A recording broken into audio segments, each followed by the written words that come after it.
Okay, I'll entertain a motion. I'll move to approve both sets of minutes. I'll second. I got a motion to approve the November 17th, 2022 and December 15th, 2022 minutes from Ms. Shelley and a second from Mr. Young. All those in favor signify by saying aye. Aye. Any opposed? Motion carries unanimously. Okay, if anyone would like to speak for or against the cases being heard today, please fill out a form at the back of the dais here and hand it to Ms. Tucker to my extreme left over here. And we will be limiting you to a 3-minute time limit.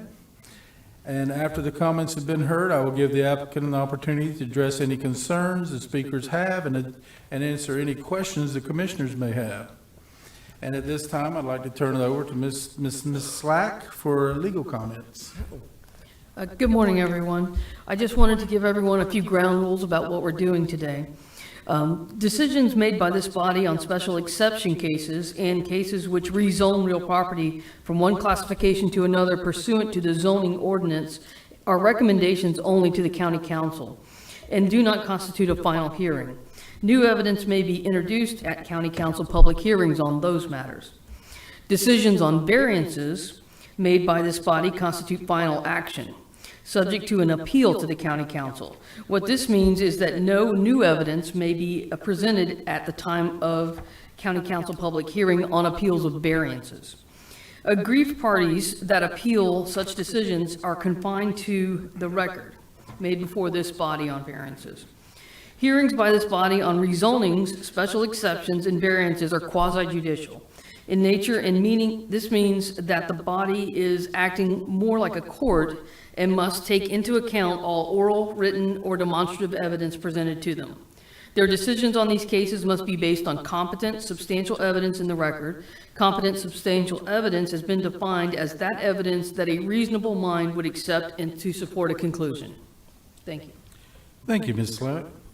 And while we're on legal comments, I would like to ask the commission to disclose for the record any ex parte communications that have occurred before or during the public hearing at which the vote is to be taken on any quasi-judicial matter. And I'll start with my immediate right with Mr. Feller. None. Mr. Young? I have none. Ms. Shelley? None. Mr. Bender? I have a question for legal. If I had a discussion with someone pertaining to one of the ordinances that's going before, so that's not quasi-judicial, I don't have to disclose that, correct? That's correct. The ordinance is not quasi-judicial matter. None. None. None. And I have none. Okay. Let me see, do we have any items to be withdrawn, Ms. Smith? No, sir. Okay. All right, we're going to move right into our old business. Ms. Shelley, could I get the first case read into the record, please? Yes, sir. Case number CPA-21-012, large-scale comprehensive plan amendment, sanitary sewer element. Thank you, Ms. Shelley. And Ms. Smith, could I get the staff report, please? Yes, sir. As you know, we've been reviewing and updating our comprehensive plan. We've updated 15 chapters that you've seen over the past few years. The 2 remaining chapters are sanitary sewer and future land use, both which will be coming to you this year. Today, we're going to deal with sanitary sewer. So all of the Volusia County comp plan elements are required to be updated by October 2023 to meet the deadline for our evaluation and appraisal reporting process. That's the state's requirement. The PLDRC heard this item in November of 2021 and asked for more information regarding water quality initiatives. They were invited to a council water quality workshop in early 2022 and to the growth management workshop in April of 2022. We brought the item back in November of 2022 and the PLDRC requested that the item be continued until the chair could be present. And so we're back today. Just a little note on this, all local governments with utility service providers need to have a utilities element. There's 16 utility service providers in the county, and those are shown up on your screen or on page 23 of 65 of your report. Our utility provides service to approximately 7% of the county. Additionally, there are also approximately 150 private package plants. And just a reminder, the county does not regulate septic systems. This is done through the Florida Department of Health, and there's an estimated 100,000 septic tanks in the county. So the changes before you are, like the other elements, we're updating the planning horizon to 2035 to be consistent with the entire comp plan. We've revised outdated terms and agency names, and we've added a generalized utility service area map, which you can see on your screen. We were required by the state to add policies for the DEP basin area, basin management action plans, and their PFAs, which is their primary focus area. And then we were also required to incorporate references to the Water Management District Central Springs East Coast Regional Water Supply Plan and their larger regional water projects. One additional change that we're going to ask you to consider today is on page 9 of 65. This was a request by your Utilities Department when we were looking through this item yesterday.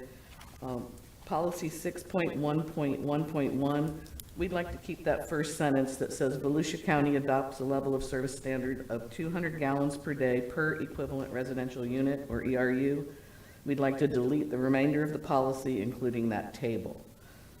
So with that, we would ask that you find the amendment consistent with the comp plan and forward to the county council with that additional change to policy 6.1.1.1 with a recommendation of approval to transmit to the Department of Economic Opportunity for review and to the Volusia Growth Management Commission for certification. I'm happy to answer any questions. We also have in the room 2 area experts. We have Ginger Adair, our Environmental Management Director, and Mike Ulrich, our Utilities Director, and they'd be happy to answer any technical questions that you may have. What else can I say? So I will say, in order to meet our schedule with DEO, we do need to move this item forward today. And with that, I'm happy to answer any questions. Okay, thank you, Ms. Smith. Any questions for staff? Okay, here we go. I do have some questions. In your packet, you mentioned that you don't regulate septic systems in Volusia County. And my question is, this sanitary sewer element does actually regulate the septic systems by eliminating them, does it not? You'll have to include advanced treatment systems if you're located within a priority focus area within the BMAP. But if you're in a rural area of the county, we actually are not encouraging the extension of sanitary sewer. Okay. And I see that also in the packet that the ATUs, which is advanced treatment units, are limited to 1 acre, is that correct? Do you mind sharing that reference with me? I think it's on page 17.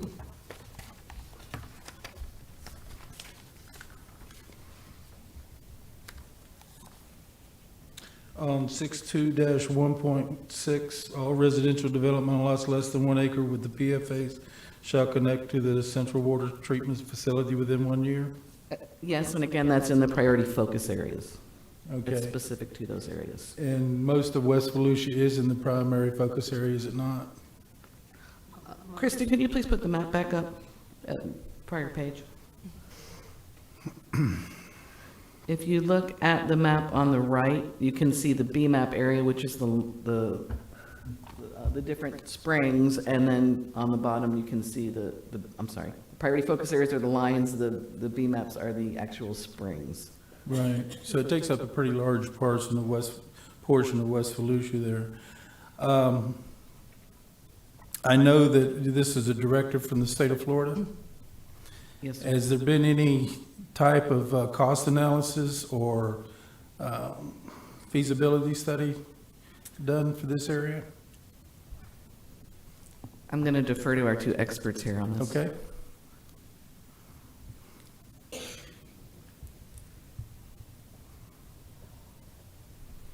Good morning. Good How are you this morning? I'm well. I'm Ginger Adair, Environmental Management Director for the county. So the policies that you see here that deal with septic tanks, priority focus areas, lots less than 1 acre, those are all mandates of the state of Florida. They're included in the basin management action plans for our 3 outstanding Florida springs that you see on that map. And any of the requirements, for instance, to use the nutrient-reducing system for lots less than an acre are directly from those basin management action plans or state statutes, which we, of course, are required to comply with. So to your question about feasibility analysis, for each of our three priority or our springs, the state set a standard that if the pollution in the spring is more than 20% attributed to septic systems, then that spring needed to have what's called a feasibility analysis. And that looked at whether or not we would extend central service into areas, we or the other service providers, let me be clear, or whether those are areas that are not served by central service and they will remain primarily served by some sort of septic system. And so we have received grant money from the state to do those feasibility analysis. They are complete for DeLeon Spring and for Gemini Springs. It's ongoing for Blue Spring. And if in those feasibility analysis, the determination is that central service won't be there, then that requirement to convert an existing septic system to a nutrient reducing system on lots less than an acre in the priority focus area is the solution in that area. Okay, so basically you would be allowed to use the ATUs or advanced treatment units because they do meet the qualifiers for this phosphorus and nitrogen reduction, is that correct?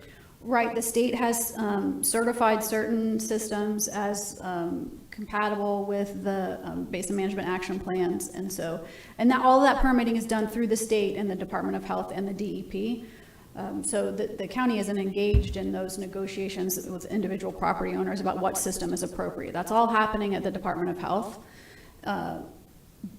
But yes, those ATUs have been determined by the DEP to be the solution in areas where there will not be central service. Okay. Where I'm going with this is I don't want to eliminate ATUs out of our toolbox in order for an alternative to sanitary sewer. And the reason I say this is because if we did a cost analysis on this, At a very gross level, there's an understanding that installing one of the nutrient-reducing systems is more costly than a traditional septic system because it either has some sort of passive way to remove nitrogen, which is typically some sort of media in the drain field of that septic system, or it's an active ATU type system where there's pumps and recirculation in it, and it brings oxygen into the system, which then does that nitrogen breakdown. okay. So they are more costly, but there isn't an estimate, say, for an entire spring about what that cost is. Okay. I think we do have a gentleman here. He hasn't turned in a form yet that would like to speak on the ATUs himself. But so we don't have a cost analysis, correct? And when the state and I don't mean to interrupt you, but when the state legislature passed the Clean Water Act, they knew this was going to cost billions of dollars. So what is our funding sources?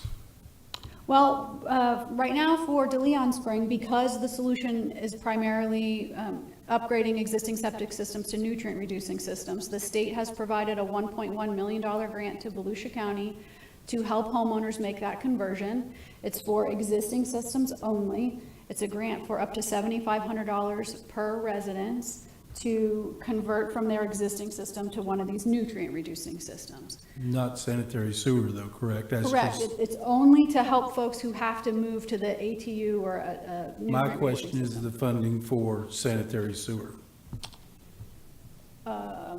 Yeah, no, that's, there is grant money, and Mike can probably talk more about that. He's been successful in getting significant grant dollars to Okay. sanitary system that we manage as the county. Because in here, we talk about the special tax assessments districts. I can't answer that. Let me see where I can find it at here.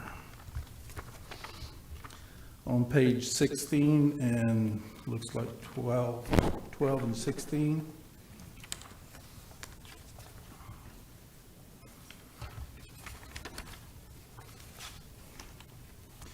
Right at the top of the page, on page 12, the lot is located within a special assessment district. And then on page 17, let me see, I think it's on 17. Or 16, yeah.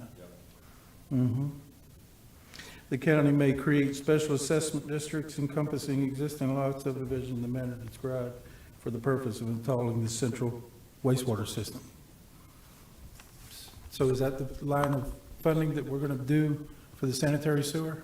So just to clarify, that is not a policy that we're recommending a change to. That is our existing policy that's been in our comprehensive plan for at least 20 years. Yeah, but we're trying to move into, bring it into a sanitary sewer element, which I guess the point I'm getting at is nothing has been determined on the ultimate cost of this, but yet we're going to put in special taxing districts. And this is a directive by the state of Florida to the county of Volusia. So now we're not only going to put in we're having to do this, we're having to tax a specific area in order to pay for it. That's my point.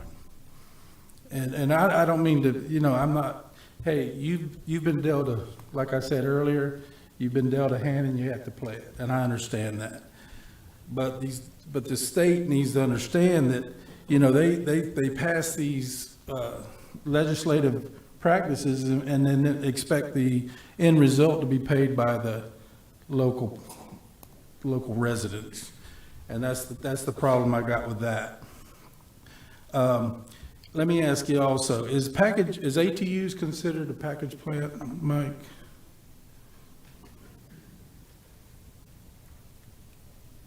Good morning, Mike Ulrich, Water Resources Utilities Director. Mr. Mills, and as you know, we've had plenty of discussion with regards to this. I look at a lot of this as these state rules and the things that we're all dealing with right now is the emphasis isn't on how many septic tanks we want to get rid of, it's how much pollution we want to get rid of that exists today. And trying to come up with a strategy doesn't mean we've got to get rid of every septic tank. You need to find the most cost-effective manner. To answer your question really quickly, wastewater treatment plants that are public, like the ones that I operate right now, that are within these priority focus areas, there's a mandate for all of us to get to advanced wastewater treatment. We were all operating at one point in time, all in compliance with our own, with our own permits and everything, but when these BMAPs came in and they had been identified, these outstanding Florida springs had been identified as impaired for nutrients, we all had to up our game to advanced wastewater treatment. That process is going on right now as we speak. Same can be said for septic tanks as well. If we're not going to replace them, which again, as I told you, as a utilities director, that's about the last thing I'd want to be able to do is get in that business. But anybody that's within that priority focus area is subject to having to go to an advanced wastewater treatment. Same can be said for the private package plants. Some of these have already come under, if they're within the priority focus area, they're either going to need to hook up to sanitary sewer where it's available, or in fact, go to an advanced wastewater treatment at their plant. And so, this is going to be an economical number, for each one. And each one is very unique. Even as we talk about these springs right now, these 3 outstanding Florida springs, there's 1,000 springs in Florida. 30 have been identified as outstanding Florida springs in the entire state, and we've got 3 of them, and they're in West Volusia. It's an enormous economic burden right now. So there's a lot going on. So you're absolutely spot on with regards to talking about feasibility analysis. Again, if I may share a little bit of information for you, we'll take Gemini Springs, for instance. We have completed a feasibility analysis in that area. Now, for everybody's knowledge, you'll be grateful to know that that entire priority focus area sits within the city of DeBary. So it's DeBary and the county utility as their provider that are working on the best type of alternative. And it's very challenging to address this. But the bottom line is we looked at both the cost of doing something versus the cost of doing nothing. Those representatives down there were faced with an option of we really don't have to do much, just every single person that's on a septic tank in this area could be subjected to this, and they might be looking at a cost, and correct me if I'm wrong, $15,000 to $20,000 per ATU unit is kind of a ballpark number we've spoke about in the past. Is that correct? That is correct, and what we were seeing is because of demand increasing, that the cost is coming down a little bit. Which And would be like I said, there is a gentleman here that actually is a franchise of one of the ATUs that he may be able to speak further on. I'm sure in our public comments, he'll come forward and speak on those. Right. So we looked at that. Now, those are your decentralized systems. If the city officials elected to do nothing, then every one of their residents that were in this priority focus area at some point in time would be subjected to this thing. They didn't want to go that route.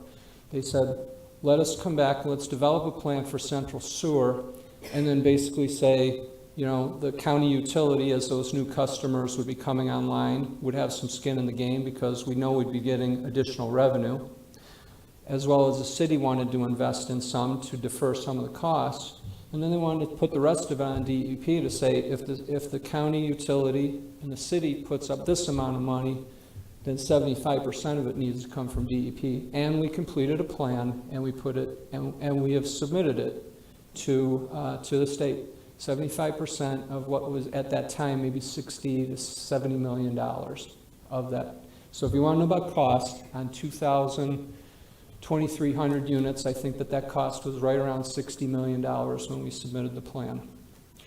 So, but again, when you want to talk about the impact to your citizens, we're trying to keep that as low as possible. Could be only like a couple of $1,000s versus doing nothing, and then those citizens could be facing costs of $15,000 to $17,000, and then the annual costs that they're required to also take on for maintaining and permitting those through the health department, which I believe is somewhere in the vicinity of $400 to $500. Does that sound about right? I know you're more in the industry than I am, Yeah. so you're more knowledgeable than, that's your business. Yeah, But- it varies, you know, but yeah. So, I mean, that's one example, but each one of these springs has a unique type of strategy, and we're just getting involved in Volusia Blue, and that involves 4 other cities. So it's not, it's about everybody trying to do something because nobody can do it all. So we have to figure some way to strategize to do it, and those discussions are going to be taking place with the cities over the next year. Okay. Gave you a lot to think about. I'm not trying to say we don't need the nitrogen reduction. I understand that portion of it.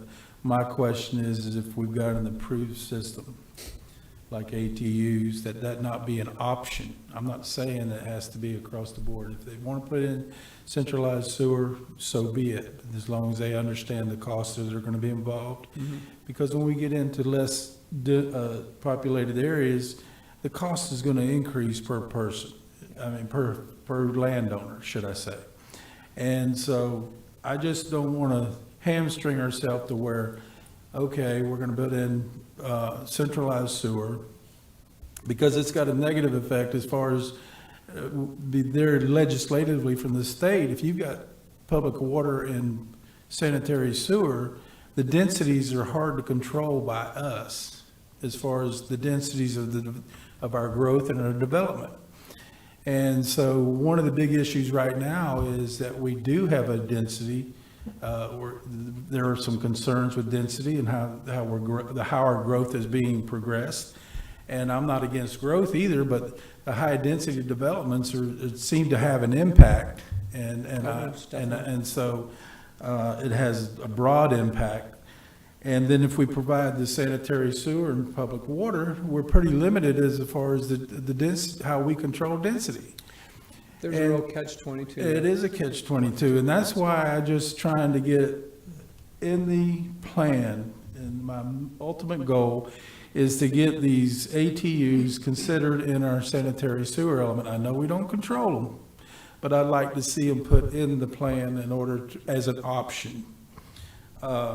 And I understand trying to get the nitrogen down and everything. One of the other concerns, well, I've got you here, is that on your reclaimed water, we know we can't do any open water distribution within a certain period of time, and our time's running out. Is that correct? I'm sorry, excuse me, on that. Open reclaim- water distribution, in other words, being able to get rid of any kind of excess water that we have from reclaim or anything. Is that correct? We get rid In of other all words, of- you're going to have perk ponds, and you're going to have what I call reclaimed water reservoirs. Is that correct? Yeah, the county doesn't, the county utility itself doesn't discharge to any open waterway. They either Right. safely discharge into percolation ponds, which then filter back in safely into the environment, or preferably, we want to get it out into public access reuse as much as possible. Therefore, you're reducing the emphasis of using fresh drinking water to irrigate lawns. And so expanding public access reuse every place you can while new development is going on is ideal, because you're then reducing that individual unit's emphasis on how much, it relies on fresh drinking water. So it's really just for, ideally you want to just be using it for cooking, showering, washing your clothes, and, the irrigation should all be coming from a lower water quality. And that also includes anybody that, drops a well in the ground to get it, they're getting it from the same place that the utilities are when you're just going, fresh water in. So expanding that reclaimed is an important strategy throughout, as well as industrial for power companies and everybody else. They also pull out of the aquifer to, for some of their strategies, but they could easily use reclaimed water or surface water. Well, I guess it's maybe not be the county utility, but I know there are some city utilities that were discharging into the river, which has got to stop. Right. So now they have to come up with some sort of a reservoir or perk pond, like we've discussed. Right. And my question is where these are placed. Sometimes it has an effect on the groundwater as far as the saturation level. It was even in the paper recently where one of the people from the county even mentioned that, the saturation of the ground, then we have a heavy rain event, then we get part of our flooding. And I think this is something that really hasn't been looked at as far as our high-density developments is the fact that we don't only have a stormwater problem, but when you have a consumption permit, that you have to take part of that back in some shape or form, whether it be a reservoir or a perk pond or whatever, then what we're doing there is we're saturating the ground to the point where, you're putting millions of gallons a month back into a small area, so we're saturating. And I'm not saying that the county's doing this, but this is whenever you start broadening the sanitary sewer portion of it, this is what we get into with our high-density development. It's all intertwined. And so ultimately, part of our problem with some of the flooding that we're experiencing is the fact, and I'll give you a case in point, is Sawyer's Landing. The city has got a reservoir there that they put their reclaimed water back in, and now we're having a flooding issue there. It may not be directly to that. I don't know. I don't have all the facts on it, but I know they put millions of gallons a month in that reservoir. And we even had a local pool company go on, which is Jackson Loop, which is in that vicinity, go in where there was a yellow sand. He was trying to dig a pool and had to well point it because of the saturation was so high. And this was before the storms. This wasn't after the storms. This was before the storms. And then we have a rain event like we've had in this past year, and then we get the flooding. So it all works hand in hand, and that needs to be looked at also, not necessarily for in development of the stormwater, but what are you doing with that water that has to come back, and what kind of effect is it going to have on our groundwater? Sure. And that's some of the issues that I'm seeing as far as the sanitary sewer. And yes, we put in ATUs, and yes, the water goes back into the aquifer too, but the density isn't as high, and it all rolls back into density. I don't want to get off the subject You're gonna here. have a lot of I don't want to get off the philosophical subject here, discussions on this whole thing, for sure. and lot size, currently under the code, we can have put ATUs on new development, if it's within a half acre if it's got public water, 1 acre if it doesn't. And I know you're limiting these, any type of ATUs to 1 acre, is that correct? All residential have lots of less than 1 acre? I think that, so the issue is that on a lot less than an acre, you are required by the DEP to do something. You can have an ATU on a lot larger than an acre. You can have an ATU anywhere. You can get a permit for a septic system. And that would be great, right? Because they produce less nutrient pollution. But on lots less than an acre, those homeowners are going to be required to upgrade to an ATU or a passive system to reduce nitrogen. Now, on the requirement currently through the DEP is if it's got public water, you can go within a half acre. Right, that would still be true. The whether or not a septic system is permittable by the DOH is the same. That criteria hasn't changed. So yes, if you can get a septic permit from the DOH and you have central water, so you can go down to a half acre, then that's still true. But if it's less than an acre, which a half acre is less than an acre, it would have to be a nutrient reducing system. Does that make sense? Or we? Yeah, well, I'm looking at, and I get where we're going with the nutrient reduced system. But what it says here is less than an acre, less than 1 acre with BFAs shall connect to a centralized sewer facility within 1 year. So if central sewer is available and it's a lot less than an acre in the PFA, what the DEP has said is that those lots need to connect. Okay. If central service is not available, then the only alternative for wastewater treatment is some sort of septic system. And if you're a lot less than an acre in the PFA, that's going to have to be a nutrient reducing system. Exactly. Okay. So we're not eliminating the nutrient reduced system, which is, I consider the The ATUs, right. for lots less than 1 acre. No, sir. Okay. This leads into my next question. In here, and I just said it, it says shall connect to the central sewer facility within 1 year, if it's available. Under the current code through DEP, if central sewer is available, you have to hook into the central sewer on a repair or new installation. A working system does not have to do that until that system fails. And so my point is, if a person's got an ATU, which is meeting the requirements of the nitrogen and phosphorus reduction, why are we requiring them to hook into the to the centralized sewer when it becomes available within 1 year? I mean, someone could go out and spend, just like Mr.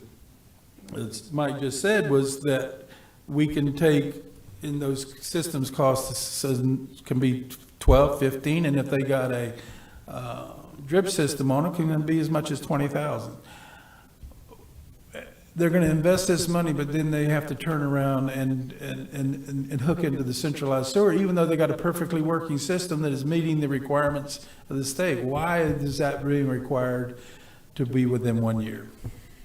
So I think the answer is that this policy is about if central service becomes available, right? So not that it's been there and you've chosen not to take it. It's like if a new line comes down your street, the state statute says that you should connect within a year. But I also believe that the state statute has the ability to get waivers from that requirement. Again, that's not something that the county regulates. This policy is really just restating that state statute that says that.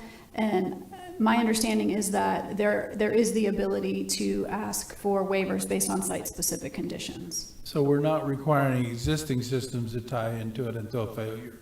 Is that what we're doing? If it was an ATU, yeah. If it was an ATU, they would not be required to tie into to your new system. How it became available. I mean, I couldn't imagine, I mean, it just wouldn't be practical. But that is something that the Department of Health will enforce, not the county. Yeah. Okay, my concern is an existing working system. And I get, because it says residential development, I get that. But are we not tying this into existing systems also? So if they run a line down my street and I've got a working system, do I have to tie into that system within 1 year according to this element? I'm going to pull up the state statute real quick, so if you give me a minute, I'll pull that up and maybe we have a little more clarity. Well, the state statute on the requirement from the DEP is that if you have a failure with your system and sanitary sewer is available, you have to hook into it. I just don't want somebody with a working system that has spent this kind of money, outlaid this money on a nitrogen reduction system, having to turn around and hook into a sanitary sewer system, a public utility. So again, we can play a lot of different scenarios. I've not found one yet where that scenario has played out among the 100,000 septic tanks that exist today, but it's entirely possible. I don't know if you want to set a policy that, that there might be some exception, but that, again, that's going to be the health department that's going to make. But I would simply say that it wouldn't be, we would identify if new infrastructure was placed in that area and say whether it's available. Health department would be the enforcement agency to determine, not necessarily the county in this situation. Again, they're enforcing state law. But practically, no, I wouldn't think that anybody would say that somebody that just spent $15,000 to $20,000 on an advanced treatment unit would need to be required to have to hook up within 1 year. However, even those units are going to reach a useful life at some point in time.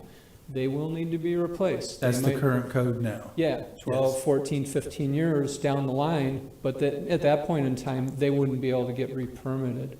So, I mean, there's policies, but then there's practical nature. So you have identified certainly something that is a possibility, but it hasn't, mainly because we're not going into a lot of neighborhoods and retrofitting existing neighborhoods. We're trying to prevent the proliferation of more conventional septic tanks. Again, in priority focus areas, conventional septic tanks work just fine in larger rural areas. It's really within where they've identified these springs, these outstanding Florida springs, as being ultra sensitive to these conditions, and that's what they're trying to address. Well, they already have it on new development. The state requires it to go in. You can't go in a PFA Absolutely. and install a conventional system anymore. Right. It has to be an ATU. It goes back to my initial statement. I'd like to see ATUs be brought into the sanitary sewer element as an option on development, regardless, because they meet the same thing. And one of the reasons, and you say, well, why? Well, for one, the density decreases when you go in with ATUs rather than centralized sewer.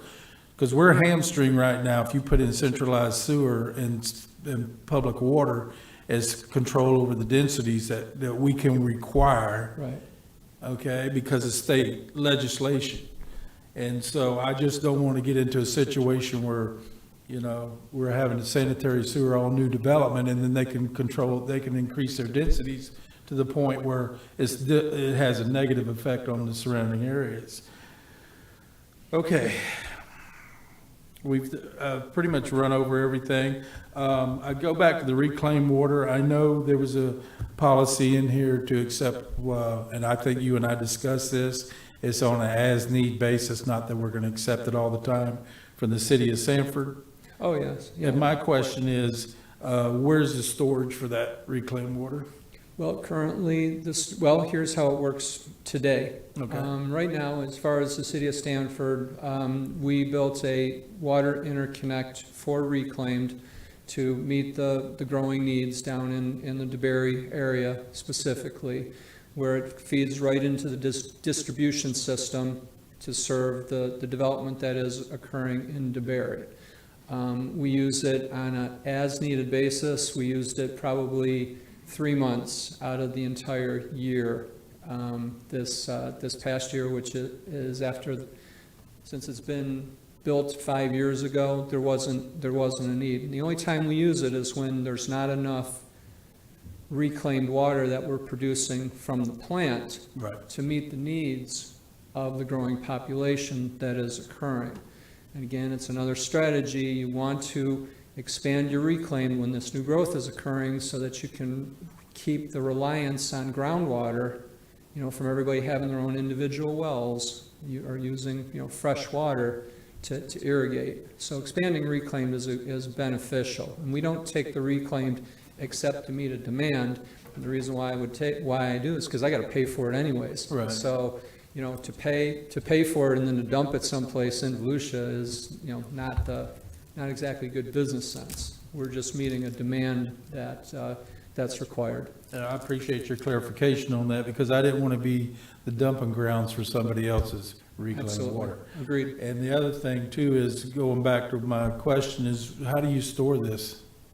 So currently, our plant, Southwest Regional in DeBerry, has two ground storage tanks right now, 4.5 million gallons. We also have another million-gallon storage tank in our Del North area. So we have that right now. Now, part of our plan for the expansion that's occurring down in Southwest, again, it's a strategy for Blue Spring and Gemini Springs to, again, reduce, expand our treatment capacity, expand our alternative water supply.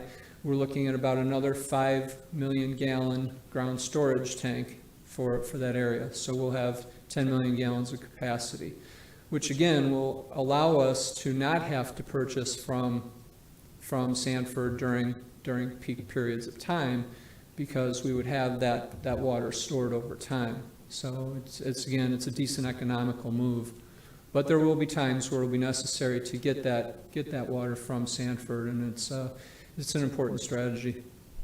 Okay. That answers my question. I just didn't want to go into a reservoir when we have flooding Nope. issues and going back and saturating the ground. No reservoir. So that was my main concern. Okay. Okay, one other thing, and on a positive note, on page 15, you've got in there, you need, for a facility to handle biosolids instead of land application. And like I say, a positive note, I think that's a positive way, because that's where we're going, that we don't want to do land application. Obviously, I'm a land applier. You and I have discussed this. And I just want to make sure that we focus on that area to where you get the funding that you need for that, retrofitting your plant to where it can accept those biosolids from septic.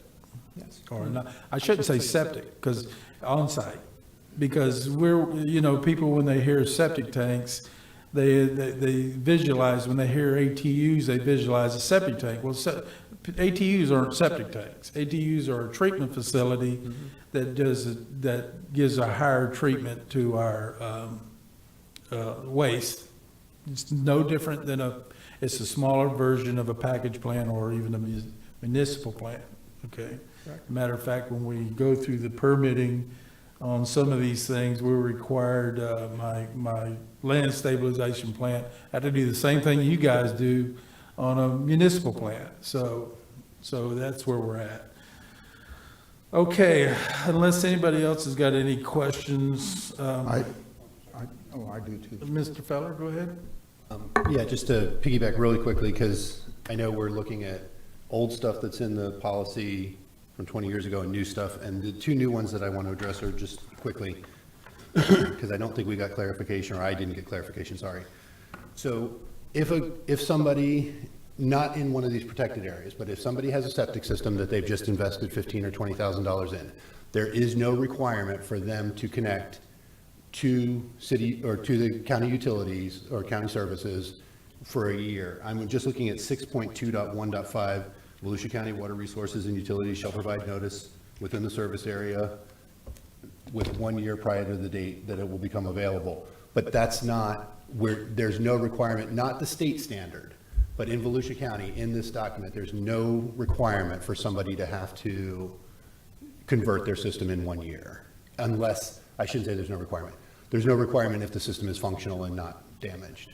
There's a requirement for us to notify if sewer becomes available to that entire community, that's But not correct. to switch to it. That would be right. If somebody had a situation where they've actually built an ATU. Now, if I may, for everybody's interest, again, just trying to share for your decision-making purposes, these are very similar questions that the council in DeBerry had to answer, very significant challenges, and why they made the decision to go, as I told you, faced with the do something or do nothing scenario, something was going to need to be done one way or another. So the plan which was submitted, the feasibility analysis report that was submitted, was done in a manner that actually protects current conventional septic tank owners in that area, because we've submitted a plan that says we eventually plan to, get the septic or convert everything to sanitary sewer in that area over 20 years based on funding for those people and and coming from the state. And so if in this period of time where we've identified these 2,000 homes or 2,300 homes within the priority focus area, if one fails tomorrow, they can still continue to repair what they have. If for some reason somebody decided to go to an ATU and suddenly it became available or something, yes, I would say in all practical purposes, you would say, it will be replaced when it's no longer treating at nutrient reduction levels. Yeah. And I understand the need for it, especially in the primary focus areas. I'm just talking about general Volusia County.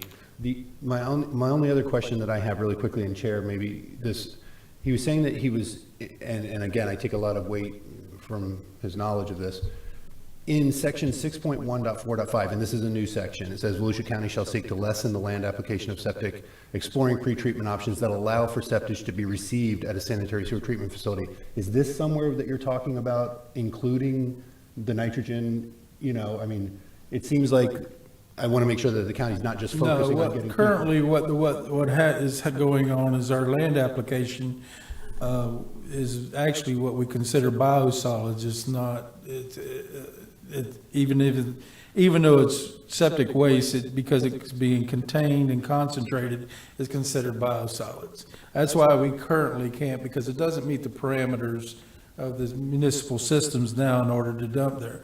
So what we do currently is we do a lime stabilization to kill the pathogens, and then we go through a nutrient management plan in order to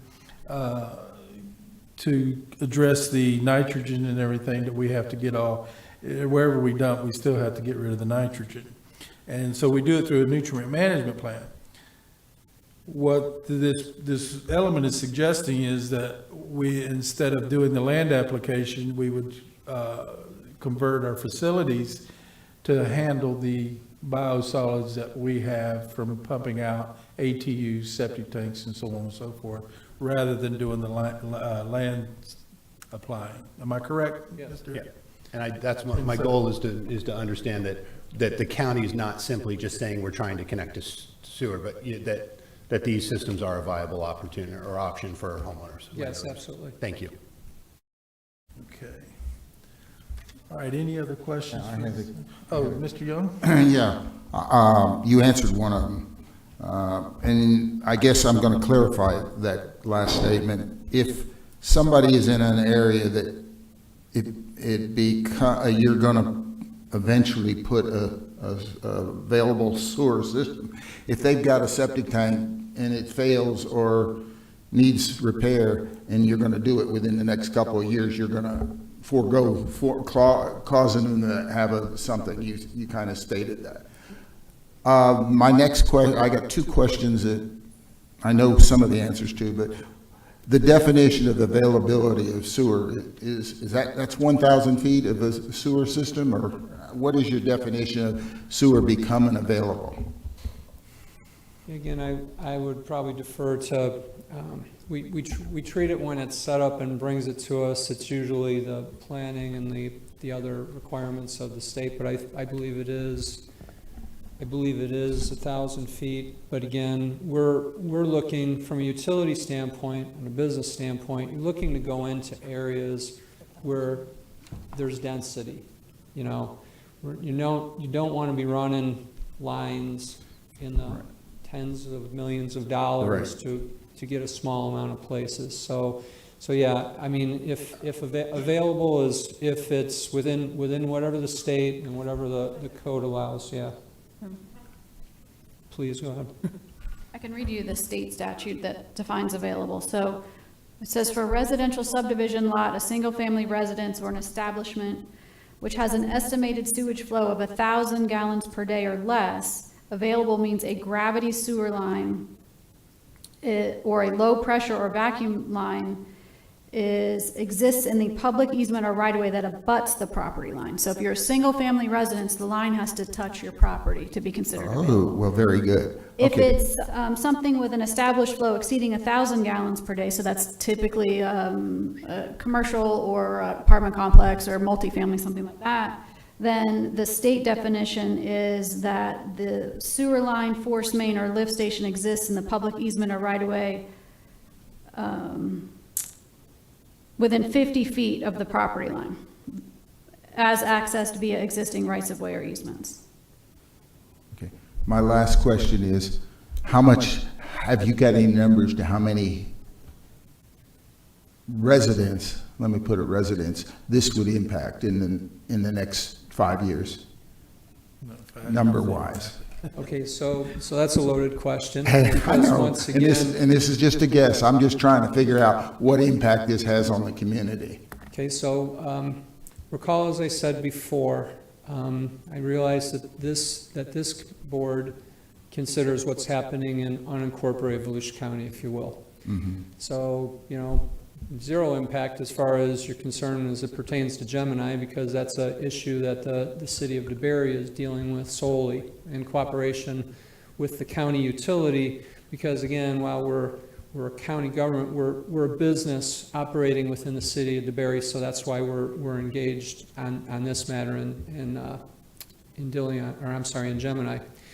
In Volusia Blue, which is only 100 square miles of space encompassing 4 cities as well as the county, well, there's a lot of decisions and stuff to be made at a lot of different levels. The impact is huge. I mean, in terms of, you know, almost incalculable right now. As I said, we have to find the ways to reduce pollution more than we have to find the ways to just focus on septic tanks. Septic tanks are a consideration, but so is fertilizer. So is treatment at wastewater treatment plants. We've upped our game. We've done what we needed to do. We did the low-hanging fruit. Fertilizer is another major, you know, contaminant in these springs.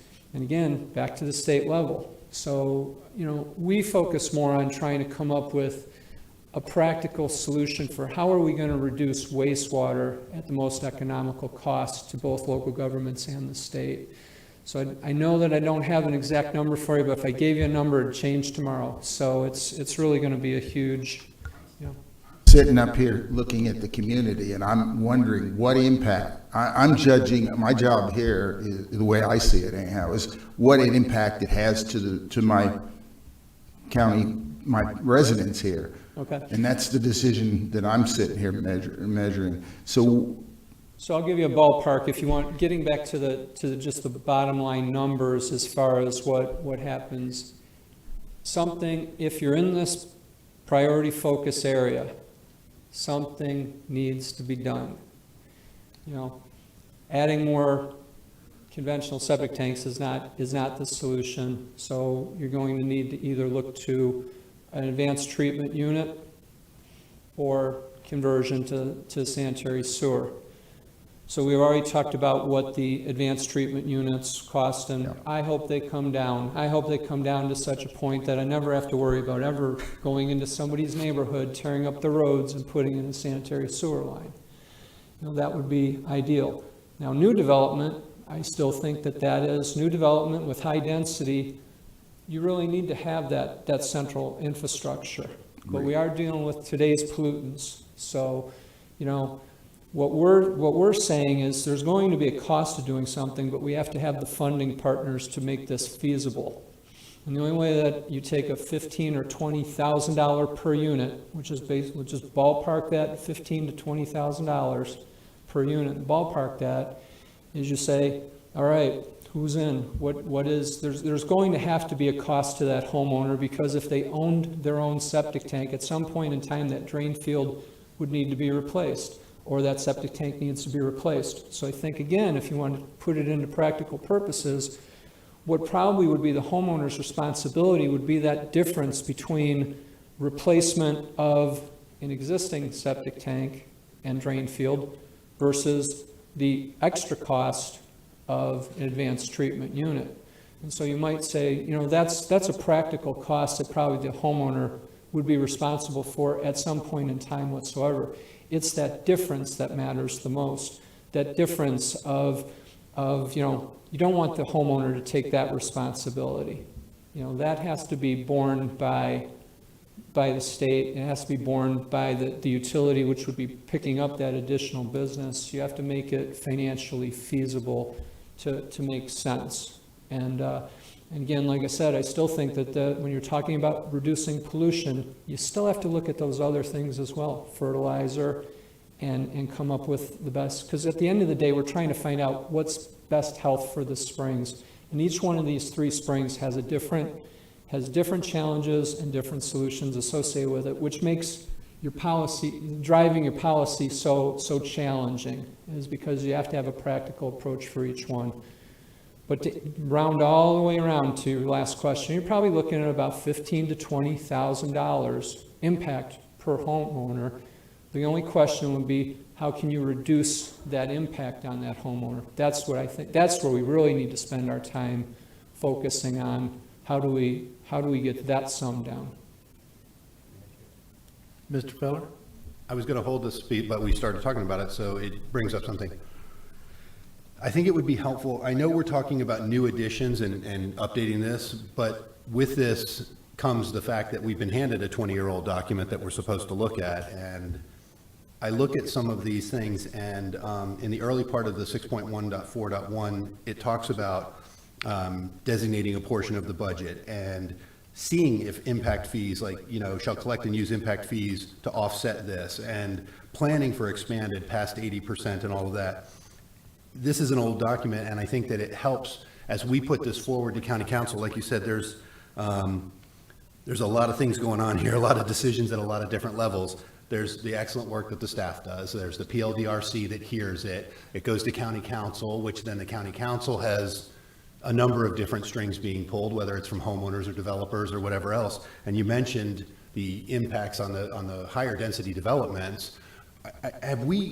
We don't see this here, and we assume, and I guess this is more of a question, you know, that county council can make to staff and say, are we meeting our numbers and everything? But we don't see that in this, and so I don't know that it's happening or it's going there. And I'm just saying it would be helpful just to see, but like, do we know that, you know, new development impact fees, are they paying for these systems, or is it coming back on?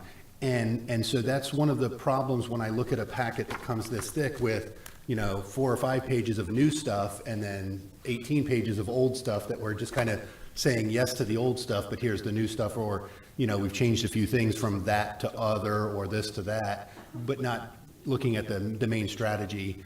I mean, I agree with you in the PFAs, we need to be looking at this, but this document isn't specific to PFAs, correct? This is countywide. It's unincorporated. Unincorporated Volusia County is what this, so I'm just going to use myself for an example because it's better. I'm on a 2-acre parcel somewhere. I could be affected by this document even if I'm not in a PFA for certain things. And I think that that's just one of the things that I bring up. Not if you got more than 1 acre, you won't, the way that's written. Okay, that helps to understand exactly. If you got more than 1 acre. But if I understand, most residentials are, I mean, the general residential is a lot less. The average residential in the Volusia County, I think, is something like 2/3 of an acre. Or less. Or less, that's what I mean, 2/3 or less. So that's what I'm trying to find out, is what impact the private individual hits are hit with. I mean, if somebody's got a $200,000 home and he's going to be hit with $15,000 or something, Well, so just for scale, we estimate, using GIS, that there are 32,200 lots in the 3 PFAs that are less than an acre. So That's- 32,000 lots less than an acre. Those lots would have to do something. Now, some of them are already on central sewer, right? But some of them aren't. So, but here's the other thing to consider. If you're, and I'm a septic tank owner, just full disclosure, right? But if you're on central service, you pay a sewer bill every month. You are paying to have the waste that you produce treated. If you are me and you have a septic tank, I am paying nothing and my waste isn't being treated. And so there's the equity in how do we make it easier for the homeowner to convert in terms of financial burden, right? And that's why we're looking at things like grants for either if it's a sewer expansion or a conversion to a nutrient reducing system. Like, how can we help people? But at the end of the day, if your roof blows off, you have to replace your roof. If your sewer treatment system breaks, you have to replace that. So there's a cost to the homeowner, whether they do nothing now or whether they have to do something. So how are we, as the county, trying to help facilitate those improvements with the understanding that there is some burden on the homeowner, just like if it was your roof or your AC went out or whatever. But so take those 32,000 lots. If all those lots converted to a nutrient reducing system, and you assumed it's a $10,000 incremental increase, right? So there's a cost to a traditional septic system. If you assume that the nutrient reducing is an extra 10, right? And that's an assumption. That's $322 million if all of those people converted to a nutrient reducing system. If you said all of them are going to convert to sewer, and you assume it's maybe $15,000 to $25,000 to bring in sewer and connect and get rid of your septic system, all of those costs, $644 million. But the answer is somewhere in the middle, right? Some people are going to convert to a nutrient reducing. Some people are going to connect to sewer based on the utility provider availability. So we really don't know the number, and then that assumes that there's no grant help, which we know isn't true because we have a grant right now to help folks in DeLeon. And hopefully we'll get more grant money to help folks in Blue Spring when that feasibility analysis is done. So there's not a good way to say this is how much it's going to cost and how much should be borne by the homeowner versus the utility provider versus the taxpayers through grants or whatever. We're just trying to find that best mix, and the policies in the comp plan just sort of provide that overall guidance, right? Like all of the other things in the comp plan, those are implemented through ordinances or other practices. So sort of thinking about the comp plan as our vision, and then how do we implement that? I'm going to correct you on one thing, though, if I could, and that is if you have a septic tank, it does cost you. I paid $300 every 3-4 years to get it pumped, and every 15 years to average 15 to 16 years you buy a new septic tank field.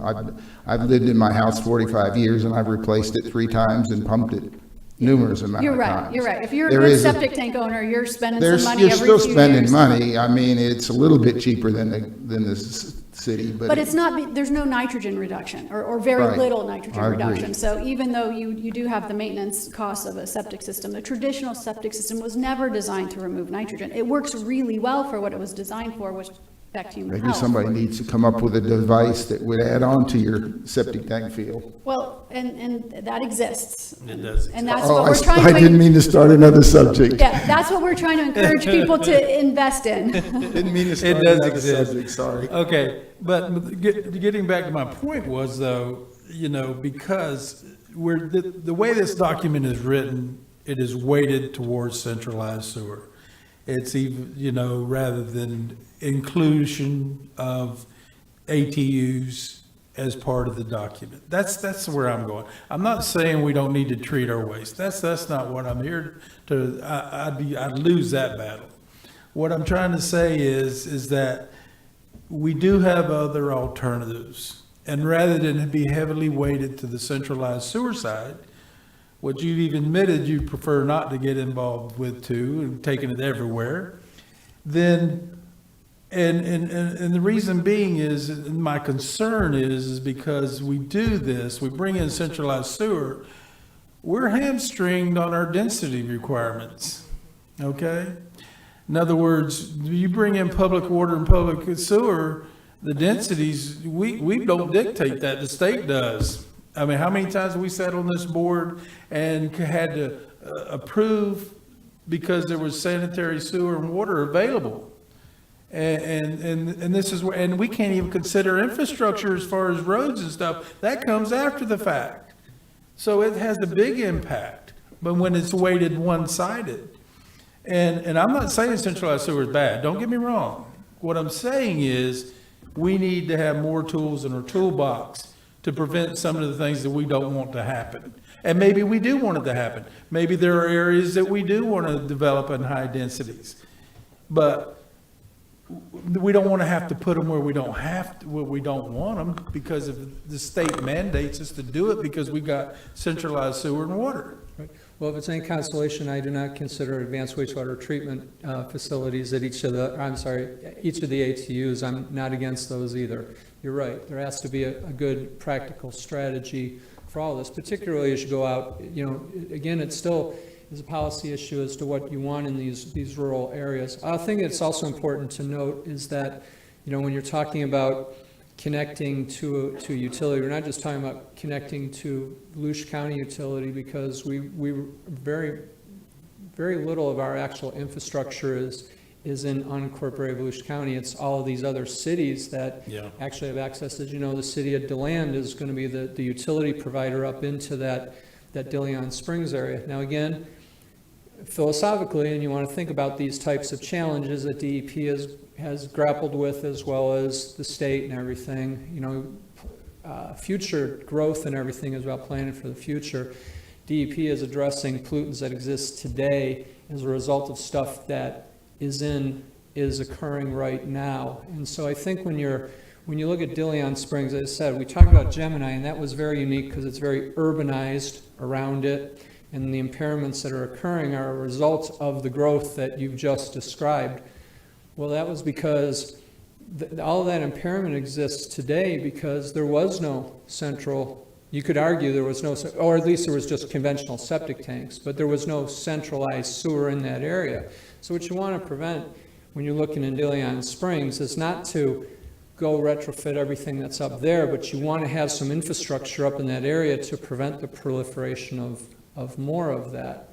And also in the business areas where, you know, prosperity and economic prosperity for the community, which, you know, again, it's very favorable in the area that's been selected. And again, you know, DEP was very excited about it because they eventually want to get septic tanks that exist right at DeLeon Springs out of that state park. So, you know, there's some logic to that, but to go into each of those neighborhoods where septic tanks exist right now, that's not a practical type of solution. And ATUs are, in fact, a good tool to deal with what exists today. The real question that you have is, you know, what do you want tomorrow? And I think that's a great question among all board members as to, you know, what do you want to have? But ATUs would be in, if you want to keep the densities less, then yeah, you could go to ATUs in your toolbox. But in higher density, you absolutely want to mandate central sewer. Yeah.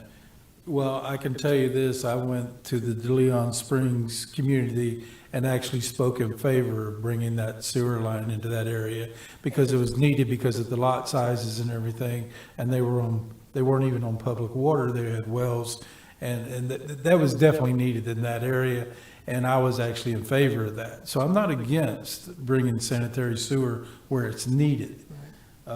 But what I'm concerned about is I don't want to lead us into an area where we have to do something that we really don't want to do and don't like the end result. And that's why I would like to have ATUs brought in to our sanitary sewer element as an alternative and not necessarily heavily weight the sanitary sewer side. I mean, yeah, if you want high density growth, you're not going to put it in ATU. It's not allowed. Okay. Any other questions for the staff. Oh, one other question. You've got in here listed that it pertains to, I guess on page 11, that it, to single-family residents. Yeah, the septic system is installed in conjunction with the construction of single-family resident upon the existing single, you referred to single-family resident. What about somebody that's got a piece of property, agricultural property with a barn on it? You're telling them that they can't utilize this? Sabrina Slack, Assistant County Attorneys. Agricultural properties have their own exemptions from our ability to regulate what goes on in agricultural property. If a septic system is for a bona fide agricultural operation, we would be preempted from any regulations on that property. Okay. That was my question. Thank you. All right, any other questions for staff? I have one other question. Is there a way from the legal standpoint to, pick on the lawyers, I love to do that. Is there a way to put in this document that somewhere that, rather than argue the type like he's doing of ATUs and something, to put a legal document that says that if there's an acceptable with the state type of facility that would reduce the pollution, that it would be acceptable? The document that we have before us already tracks what the state has mandated us to do. So what you're asking is, can we put in the policy that we will only do what the state is asking? We're already doing that, so I'm not sure. Well, I mean, if it's something acceptable in an area, I guess what I'm trying to say is I'm trying to avoid that somebody an individual has to lay out $15,000 if there's another alternative to meet the standards. That's what I'm asking. Ginger just pointed out to me that in 62.12, it's already in the policy that we're following what the state is asking, and if there's any thing that they can do otherwise, we'll follow that. And I'll also tell you, the statute already pretty much tells us what we can or can't do.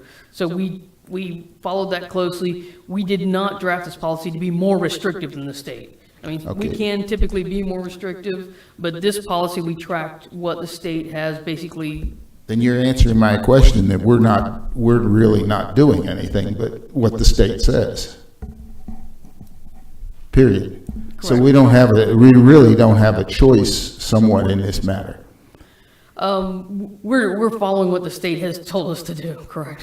That's where I'm coming from. Okay. Yeah, so we wrote the language so that it says to use one of the recommended FDOH nutrient reducing or nitrogen reducing enhancements, because they do test different proprietary systems, and then they approve those systems. So that approved list changes on a fairly regular basis. You probably know more about this than I do. So we didn't want to limit it to certain types of systems because that could change over time. So it just says whatever the FDOH recommendations. Thank you.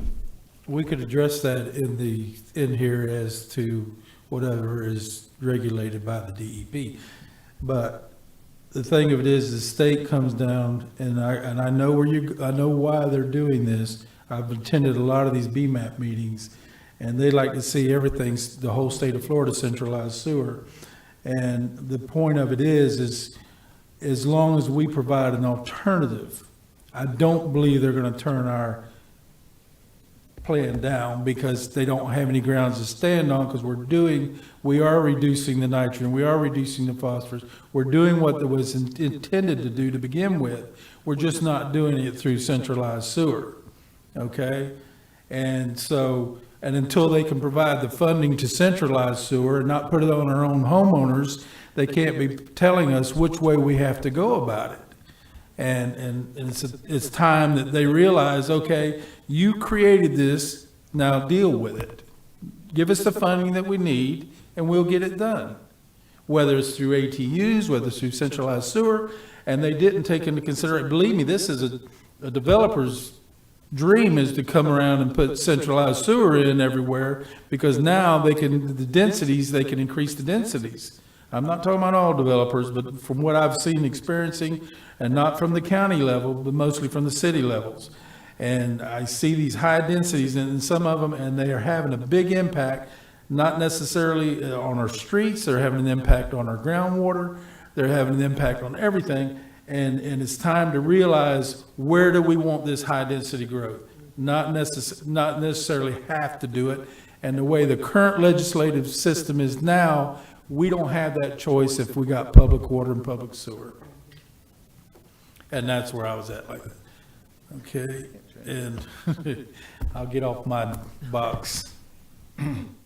But, and please don't take this personal, because I know, like I said at the beginning, this is the card you were dealt, and you're just playing your hand.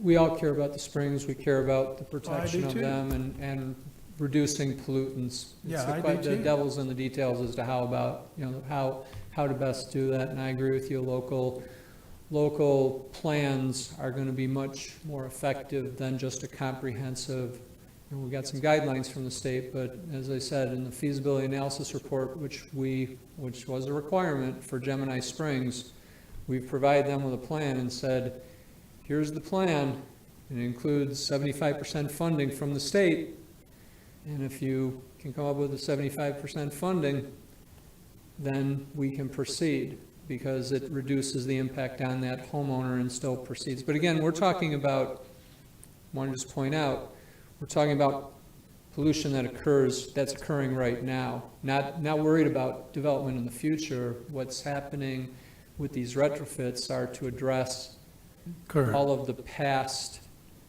decisions and everything that, again, are a result of just this state being a popular place to want to live.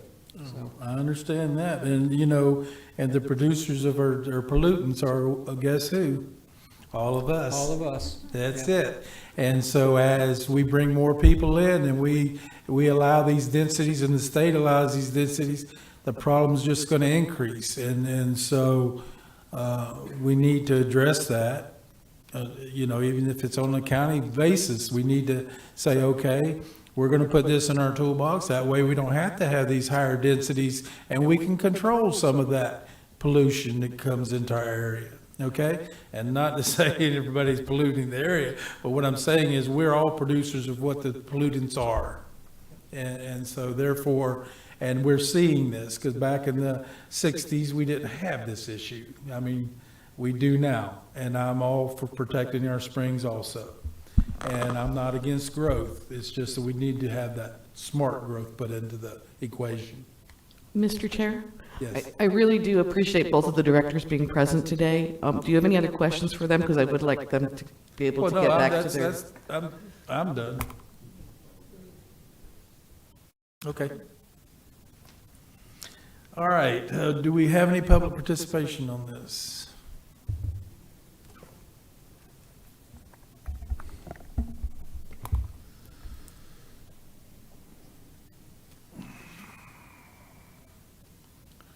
Mr. John Lewis? Oh, no, Cassio. Did he step out? He was in here a few minutes ago. I think he stepped out. He was the individual going to speak on ATUs and the effectiveness of it, but I think we pretty much get the gist of what it is, so. Anyway. Okay, we're going to close the floor for public participation and open up for commission discussion. I'd like to make a motion, if nobody has any comment, because since we've talked about it for a while. Does anybody else have a comment?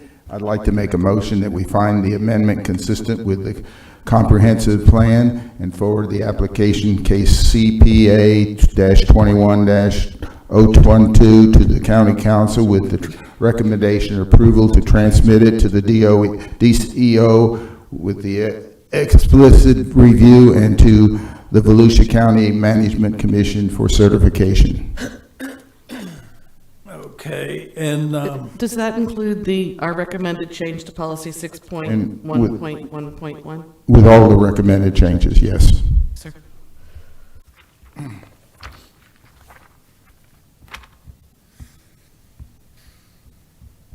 okay, I don't have a second on that. I'll go ahead and second it, Okay, I got a second for Ms. Shelley. and then I do have a quick comment as well. Okay. I just wanted to, I think Chairman Mills' points are very well taken, and this commission has talked many times about preserving the agricultural lands that we still have existing in this area. So I think it's important that we consider what Chairman Mills has said as we move forward and how important that is to this community, because his points are, from my perspective, excellent points. Thank you. Well, I can tell you that, obviously, you've heard my comments this morning, and I'm not in favor of supporting the document because, and I'll make my points, the special assessment districts is something that is mandated by the state, and if that's mandated by the state to a county level, it's a county issue, just not a special district issue. And the state needs to figure out how to fund this. And the other thing too is I would like to see ATUs included in this document as an alternative rather than heavily weighted strictly towards the sanitary sewer, because it provides the same type of treatment as your sanitary sewer does. It provides your nitrogen and phosphorus reduction, just requirements by the DEP now in preferred focus areas. And I think that this document encourages high density growth. And so therefore I will not be supporting this document. Chair, may I ask? Oh, Mr. Bender? I was kind of thinking the same thing. We spent the last hour and a half hearing many points made pertaining to this document. A lot of it made a lot of sense. However, not one thing in that document got changed or a recommendation to go forward to the board. So with that being said, I'm not in a position to support this as well. Mr. Feller? I have a legal question, I guess. Whether we find this consistent or not, it still goes to the county council for them to vote on. Is that correct? That's correct. Yeah. So, I mean, I know that they have a deadline of October to get these things in place, but I feel it's important that when we send these things to county council, who I wish would attend these meetings, if you're listening, county council, you should come to these meetings.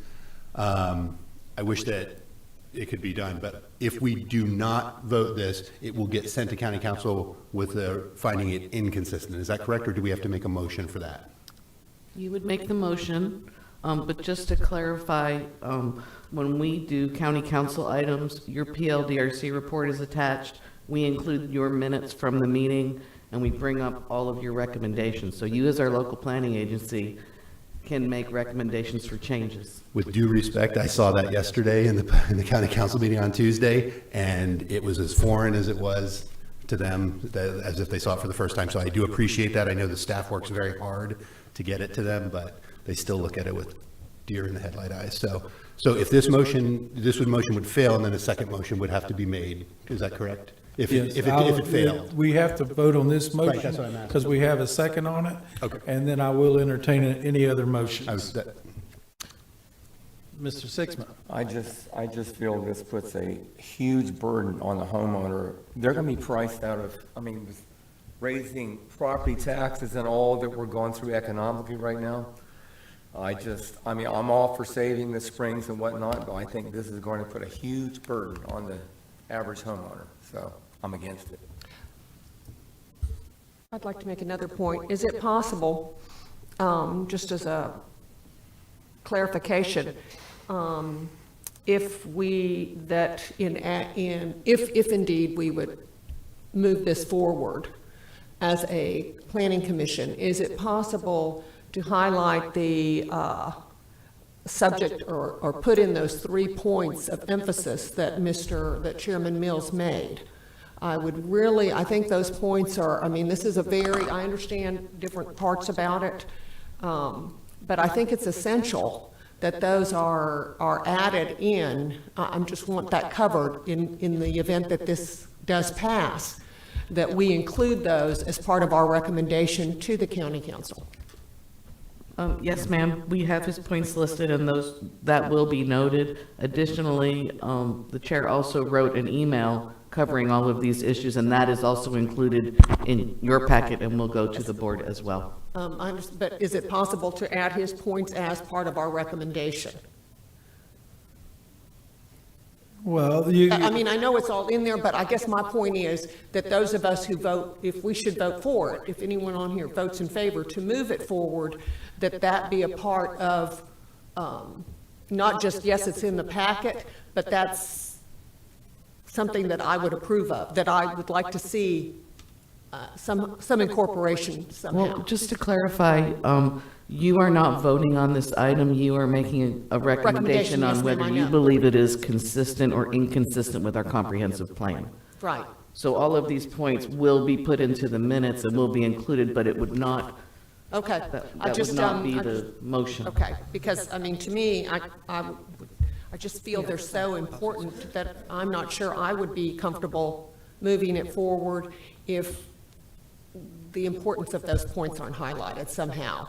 Not just as Ms. Chairman Mills comments, but as an overall, not part of this, but as a recommendation really highlighted for the county council to consider. That's all. We will put it on the agenda cover sheet, so it's right there out for them to read. Thank you.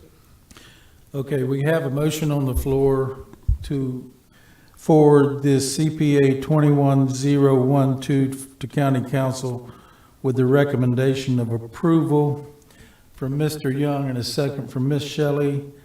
No further discussion on the motion. All those in favor signify by saying aye Aye, for consistency. for consistency. Could we please get an individual vote? Yes. Kelly?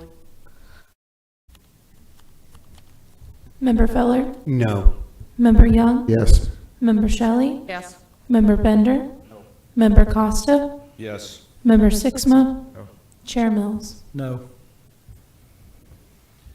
Okay, so the motion failed.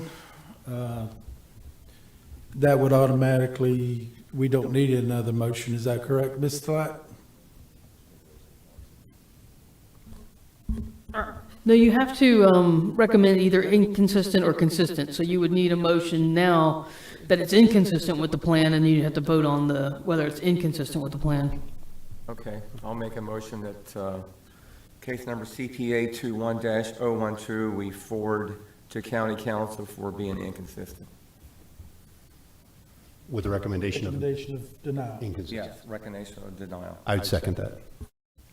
Okay, I have a motion on the floor for Mr. Sixma to send case CPA 21012 to the county council for recommendation of a denial for consistency with the comprehensive plan. And I got a second from Mr. Feller. Any discussion on that motion? And I'm going to base my vote on the fact that the inconsistency being that it kind of limits us on what we can do as far as our future development.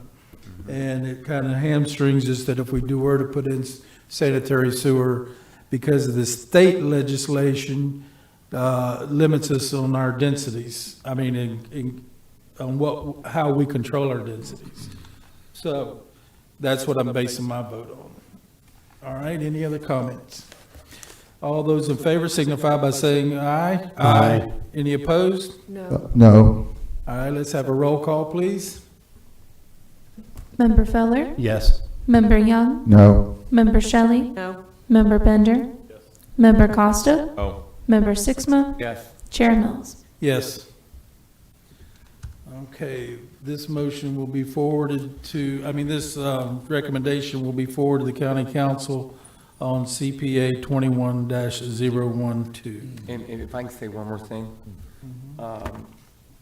I'm glad we waited because you have the expertise in this field, and thank you for your input.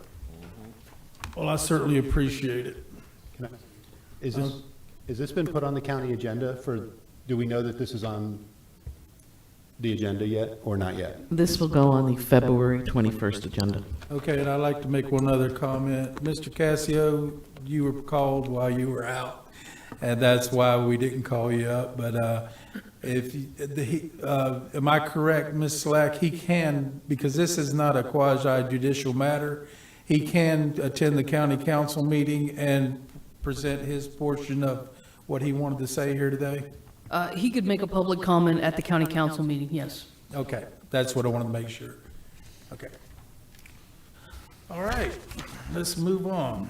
Ms. Shelley, could I have the next case, please? Yes, sir. Case CPA 23-005, ordinance 2023-05, amending comprehensive plan, chapter 1, future land use elements, section C4A1, determining density intensity. Ms. West, how are you this morning? I'm doing okay. This is Samantha West, the Volusia County Land Development Manager. All right, so hopefully a few easy items. Is your mic on? It is? Yeah, there you go. All right.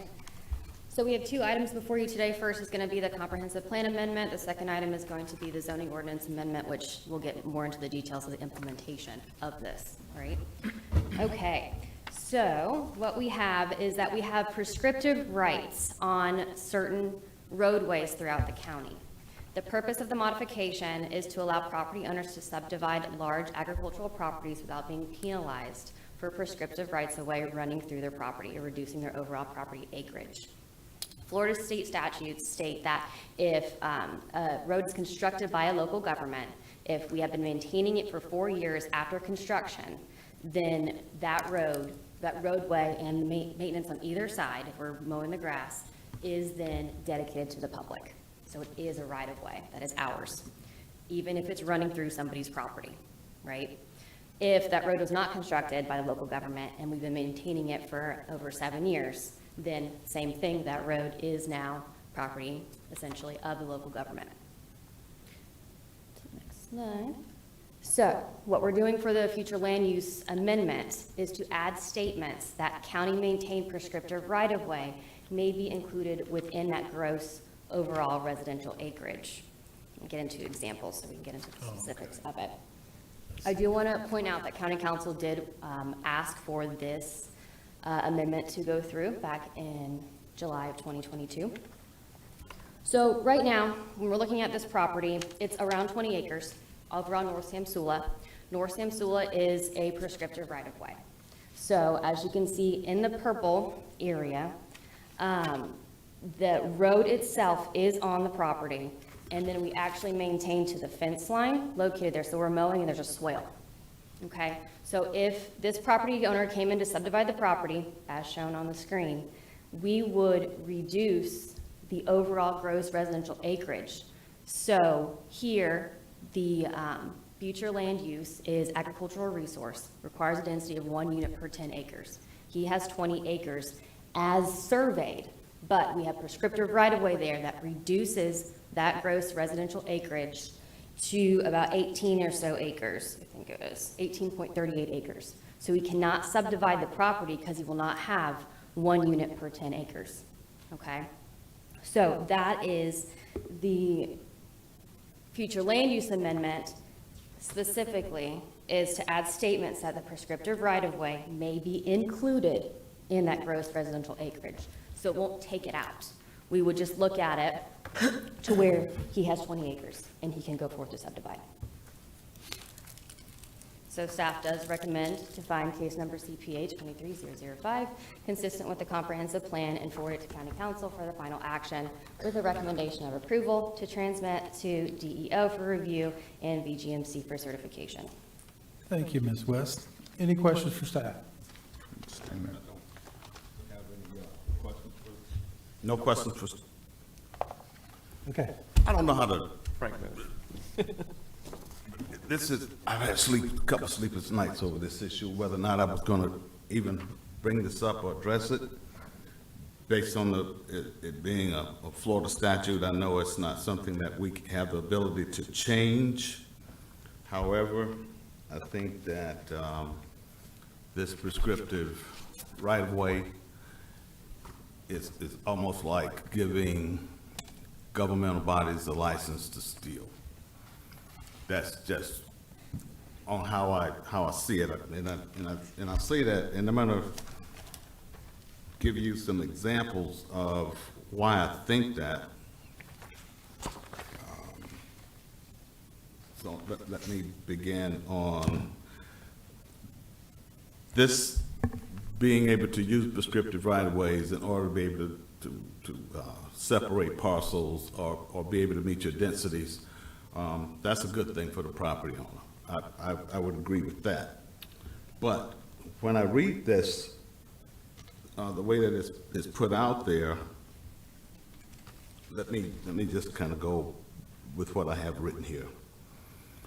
On the surface, this appears to be doing the property owner a favor by allowing them to subdivide parcels when it falls short of zoning requirements. What I'm trying to figure out is why would the county or any other governmental agency construct, maintain a road, being a private road, without first acquiring the right-of-way? That doesn't make sense when you say, well, we're not coming here, we're gonna maintain it for 4 years, and then we're gonna, all of a sudden, we own it now. Guess what, Mr. Property Owner? Well, why didn't we go through the eminent domain process and pay that property owner for that piece of property that we're now claiming? That's why I make this statement that it seems like a license for the governmental agency to basically steal. So then I read further, and then I said, well, what does maintain mean? Is that mowing? Is that scraping in the case of a clay road or a dirt road? Fixing potholes? Why would the county do these things on a private road? We hear all the time that this doesn't happen. We don't maintain that road because it's a private road. And then I go further. I say, how do you define width? When we're talking about the width, are we talking about the travel lane where the cars are? Or are we talking about what's perceived to be mowed and maintained by the county? Because the last time I checked, the property that I have, I mow all the way out to the travel lane. So, but now the county's gonna come in and say, well, we mowed 10 feet this way and 10 feet that way on either side of the travel lane. So how do we define width in a piece of property that you are now gonna take from property owners through this process? Let's see. Will surveys be done along with legal descriptions created in order to take the guesswork out of what now belongs to the county that they've just taken and what the property owners still own? Because if I'm going to transfer this property, I'm going to sell this property, then we certainly need to have some sort of legal descriptions and surveys created, and at whose expense? Because if I'm going to transfer this property, I don't need an encumbrance on it to try and transfer it to a new buyer. Let's see.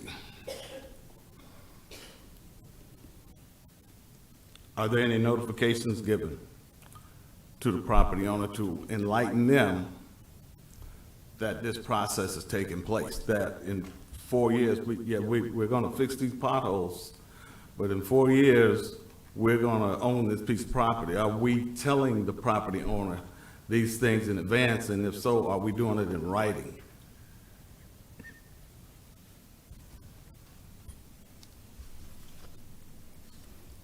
If a property owner does not agree, do they have the ability to reject that request or that mandate by the county? I don't want you to come in here and fix this road. I'll fix it myself before I give up the rights to my property.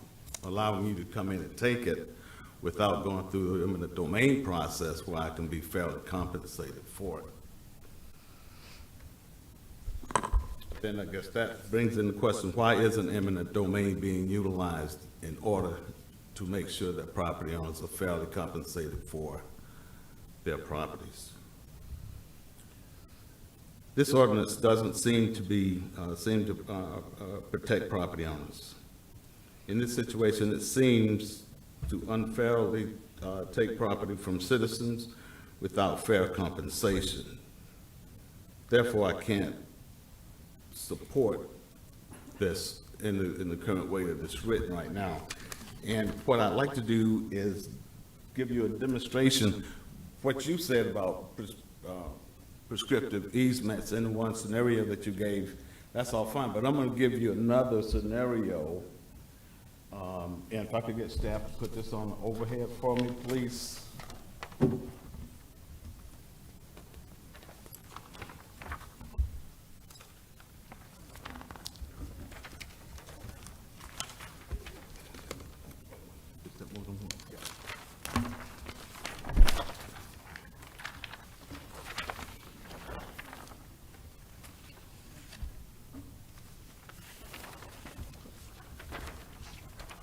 We need one more, yeah. Thank you. Very nicely done.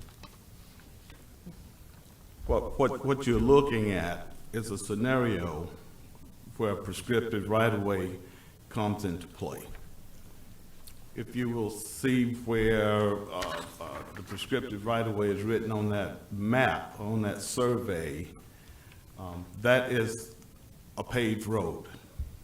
Now, if you see what's highlighted in yellow, that is the actual right-of-way where the road should have been.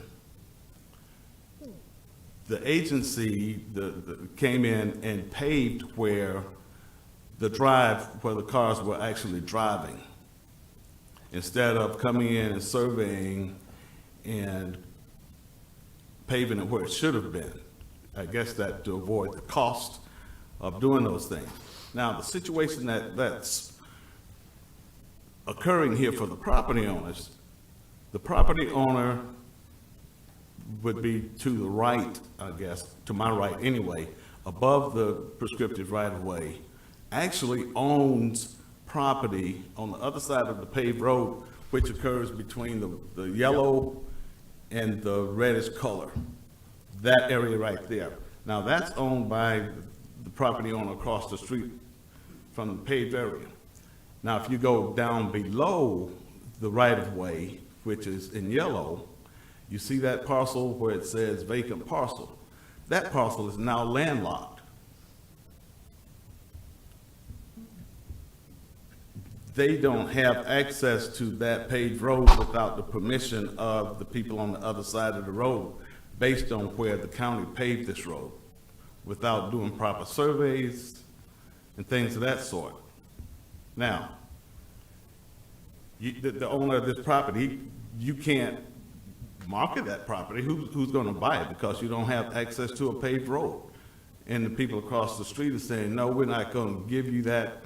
We don't necessarily need to sell it, so we need it because if we want to build on our other side, then we're going to need that land for showing that we have X amount of square feet or whatever it is in order to be able to build, so we can still use that. Take it a step further.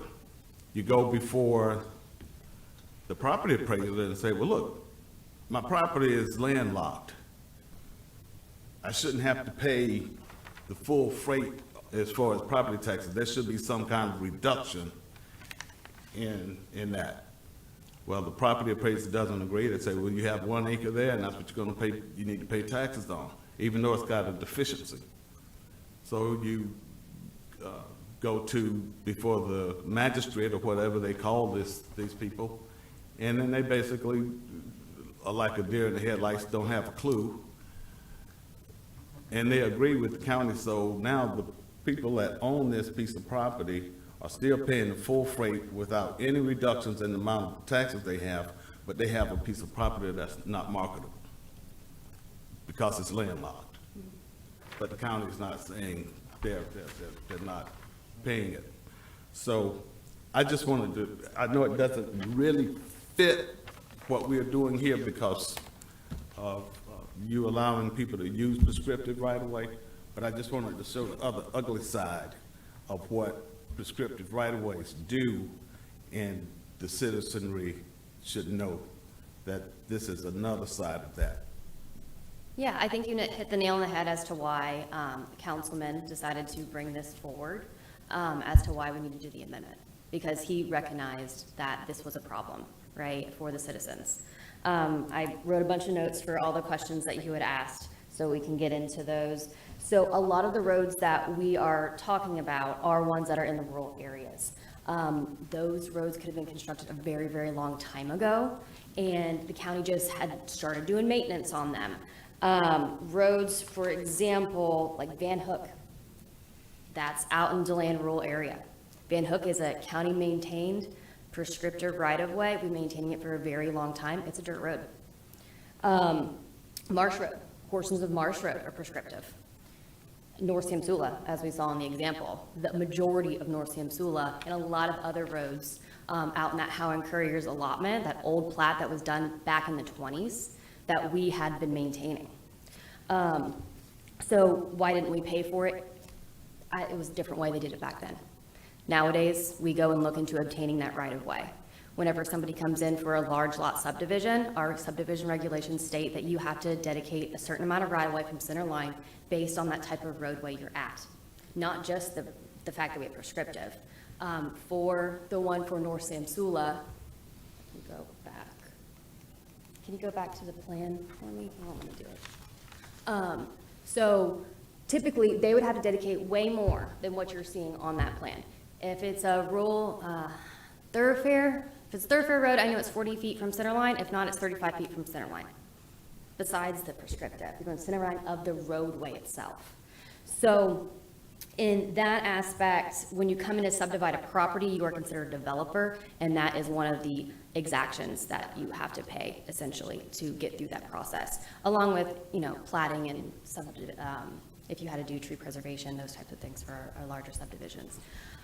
So what we're doing here is that we're trying to make it easier because of all the issues that you have brought up for these larger acre lots out in these rural areas to subdivide their property. What is maintaining? So a lot of times in the rural areas, it could be a dirt road. So they do go in and work the road however the road and bridge schedule is. I do not have exact numbers for you about how often they go out to maintain the roadways. I can get that information from you, but just not at the moment. Also, so maintaining the road if it's dirt, then any swales, going through, cleaning out those swales, maintaining those ditches, and any mowing. A lot of times, if somebody has a fence line, they're mowing up to the fence line, and they're maintaining the swale on the property as well. So that is what they do for maintenance, and all of that is done by Road and Bridge. Road and Bridge has a very large list of areas for what they go and mow, and they have lists for however many years they've been doing it. Do they have a specific list for all of the only prescriptive right-of-ways? No, because I asked for that so that I could do this agenda item. But it is something that it would take a massive amount of staff time to go through and figure out all the prescriptive right-of-ways throughout the county.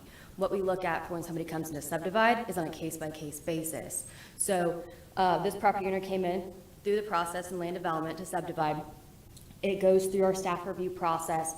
We look at the survey, we see the road is on there. We know we have prescriptive right-of-way somewhat. We don't know how much. So Road and Bridge staff go out to the property. They take a look. They go and they measure off for where they have been mowing. They compare that with the list that they've had for however many years, and they make a determination on what the prescriptive right-of-way is.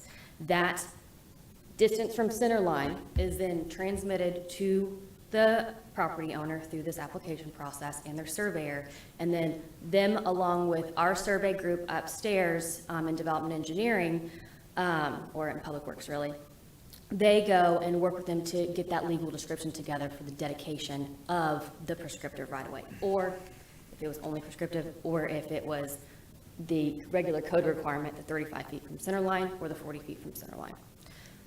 So a lot of it's Road and Bridge doing their field work, looking at their records, seeing what the actual prescriptive rights are out there. Can I interrupt you just? Yeah.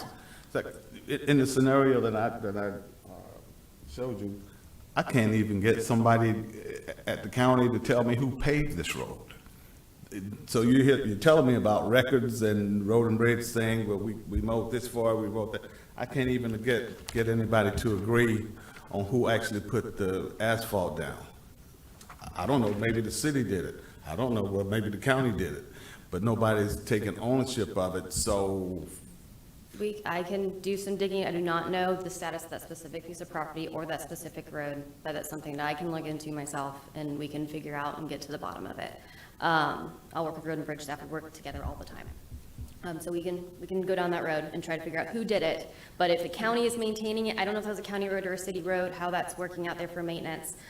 For your specific example, jumping back over to that, there are roads to where, yes, you had a case come through a while ago out in the Casadega area. Michael, you did the future land use change and rezoning. What was that road that was cutting through the property? I believe Mantanza Street. Matanzas. Matanzas is a great example of, there was a county right-of-way, there's a platted right-of-way that was running through, just like the example you had, but the actual roadway was built way to the east of where that platted right-of-way was located. And then the county started maintaining that road, right? So that property owner essentially did not have, they had legal access through the platted right-of-way, like your example, they didn't have physical access because that road wasn't built. So in order for them to gain access to the prescriptive right-of-way, one, it depends on how much is the county or city only maintaining that roadway itself, like where the physical road is, or have they mowed beyond that? Are there swales there? Are there, do they get to that actual platted right-of-way to where you could have legal access all the way over? It just would depend on, how far that maintenance went over. If the maintenance stopped and it was only literally the roadway and 2 feet, and then you still had that gap of that other person's property, then yes, you would have to obtain an easement to get over. And I will let legal speak to right of access to a property and the legal channels somebody would have to go through to obtain that through the court system. That would be a private matter, it's a civil suit, so they would have to go through a civil process of obtaining access. And it would depend on the facts of each case, so I can't give you legal advice as to how to resolve that. But there are statutes that provide you with civil remedies to resolve those issues. Sure, so in other words, the governmental body just calls whoever this property owner is to spend a bunch of money on lawyers and things of that sort in the court system in order to fix a problem that they caused. There is that to get to where the prescriptive right-of-way, the formal right-of-way is located, not formal, but for the physical roadway is located. The other option is for that owner to construct the roadway within the platted right-of-way. So the property owner spent a lot of money Yes. to rectify a problem that the county or governmental body has Whenever caused. that had happened, correct. So I think that getting to what we're doing here is that we're trying to make it better. We're trying to make it to where these roadways that were constructed, who knows when, we've been maintaining for 20, 30 years, to be able to allow these larger property owners out here, not larger property owners, but property owners that have agricultural properties, to be able to come in to subdivide it. A lot of times they're coming to subdivide it for their kids. We see these 2-lot splits all the time through my office, and this stops some of them. Because as you can see on the screen, I have an application. He can't go forward with this. His other option is to do a future land use amendment to change the land use to something smaller like rural, and then rezone the property to, it's A1 prime ag right now, so it requires 10 acres. Rezone that to A2, which would require 5 acres. But then no one wants to do that. In the Samsula area, it'd be spot rezoning, spot land use change. So staff came up with, if we can go it through this route, we think we're solving a few problems. I think I Yeah, answered all your Mr. Costa? questions. Yep, a couple of questions. So I'm familiar with how this came about, and yes, it's a Band-Aid to a problem, but I have 2 questions for you. One of them goes to Mr. Bender's issue. These 2 changes on these 2, on the CPA and as well as the ordinance itself, is not giving you giving the county additional rights to go out and just take prescriptive rights of Correct. property, correct? Correct. It's just, you're talking about existing prescriptive right roads. Yes. Which is Samsula and other underlying areas. The second question I have is, why is it limited to 2 lots? Because, well, that goes into the ordinance, so I don't know if we want to stop here at the CPA for the future land use amendment, and then we answer those questions with the zoning. I think these 2 goes hand in hand. They do. Do you we want read it me in? to get into it? If you want to read the second item into the record, Samantha can give the presentation on that as well. We can get into the specifics. Okay, Ms. Shelley, could I get the second item read into the record? Yes, please? sir. Case number 023-004, ordinance 2023-06, amending Chapter 72, Article 2 of the Code of Ordinances, Division 6, Nonconformity, Section 72-206, Types of Nonconformity. Thank you, Ms. Shelley. Ms. West, you can proceed. Okay, so just like the last one, we are actually changing the implementing ordinance, which is the zoning ordinance in this case, for the specific regulations associated with prescriptive rights on properties and subdividing. All right, so we'll talk about the limitations. The limitations for this is that the overall property, when you come in to subdivide, has to, at that time, meet the minimum dimensional requirements of the zoning classification. So, for example, this property, it is A1 right now. It had to be at least 10 acres, or in this case, it's they're subdivided, it needs to have at least 20 acres with the prescriptive right-of-way on there, okay? So that's number one. Number two is it has to be vested per the subdivision regulations.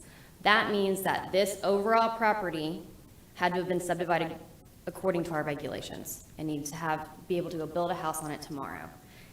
A lot of times in the rural areas, we'll come across properties where someone's just deeded it off and it didn't meet an exemption criteria and it didn't go through our office for like a formal subdivision. Those do not count for this. They do not get to go through this because through the subdivision process, we would have to create their parcel as it is now, then subdivide it into two more. So we're limiting it to vested lots. It has to be within these future land use map designations, with ESC, Environmental Systems Corridor, Forestry Resource, which is the FR, AR is Agricultural Resource, and Rural. Those are densities that are 1 per 25 for ESC, FR is 1 to 20, AR is 1 to 10, and Rural is 1 to 5 per acre, 1 to 5 dwelling units per acre. Then within the certain zoning classifications, which are the larger ones, so we're still talking about these, rural areas in our county. We're not talking about in the cities or close to the city boundaries. So within the resource corridor, RC, forestry resource, FR, A1, prime ag, and A2, which is transitional agriculture, rural agriculture. So conditions, property can only be subdivided once into a maximum of 2 lots. When you get into 3 lots, to answer your question, that's when the platting requirements kick in for our code. Platting requirements then have additional things. So there's thresholds in our code. 2 lots is a simple split. You're not going to have to do a stormwater. You're not going to have to do landscape buffers. You're not going to have to do a dedicated tree preservation tract. Those types of things come into play when you do 3 or more lots, depending on where you're located in the zoning classifications. So we're limiting it to those small mom and pop dividing, people that are coming in to divide just to do it for their kids or to sell off to make, additional cash, however they're doing it. But when you get into 3 lots, it's a full-blown subdivision. And then you have so many additional requirements in our code that apply. And there is the rub. Okay? So, I have 100 acres, hypothetically, Okay? zoned A1, 20 units or 20 acres minimum, correct? For A1. 10. 10? 10 Okay. acres per lot. So I have 100 acres, it's 10 units minimum, I have 5 kids, I'm dying, and I want to give each kid a piece of my property. You're telling me that it's no longer a simple process, now I'm going through an entire platting process, and we're talking about buffers, and we're talking about water retention and conservation easements, and on and on and on, and we're talking about a rural subdivision, we're not talking about a D.R. Horton subdivision. There's a big difference there between those two, and I think that is one of the issues. This was the beginning of it, but I'm leading up to that, is that we have a lot of large landowners that don't want to subdivide it to sell it off as a typical, as you guys have this term, subdivision, and that conjures up a community, a Victoria Park or a coastal woods, when in reality what's happening here is, yes, they are technically subdividing their property, but not in the sense of a subdivision. It's in the sense of deeding it to their individual family members. And that will continue, and as Sam Sula grows and the families continue to grow, that is becoming more and more prevalent. Now we're hitting this stopgap where you have landowners who cannot do that. So, for the prescriptive right-of-way portion, when you have somebody that has 100 acres, in order to subdivide their property into 5 lots and having prescriptive right-of-way running through their property isn't going to be a problem for them. They're not going to not meet that minimum 10-acre requirement. So this ordinance change is to specifically have it to where people that could have subdivided into 2, now they have the ability to, when they couldn't before. You're kind of going into issues potentially with our subdivision regulations as a whole. And I think that is a separate discussion. Well, it is a separate discussion, yes, but this is the precursor to that discussion. And that's kind of what I'm leading up to, that's why I asked the specific question, why only 2?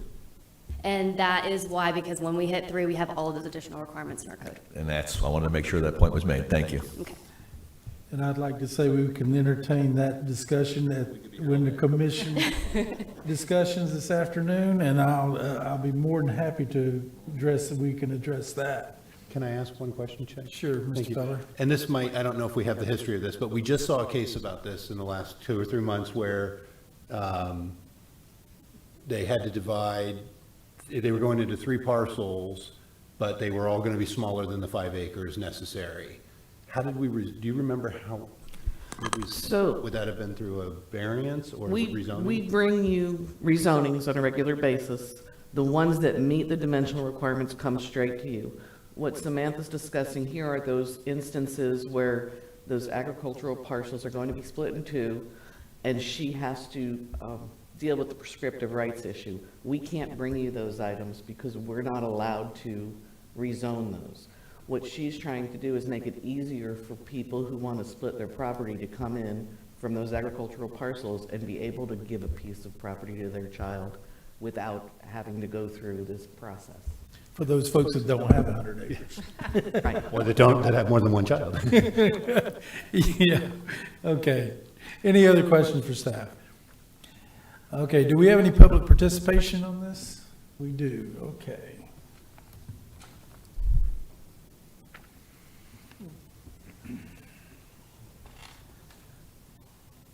Mr. Woods.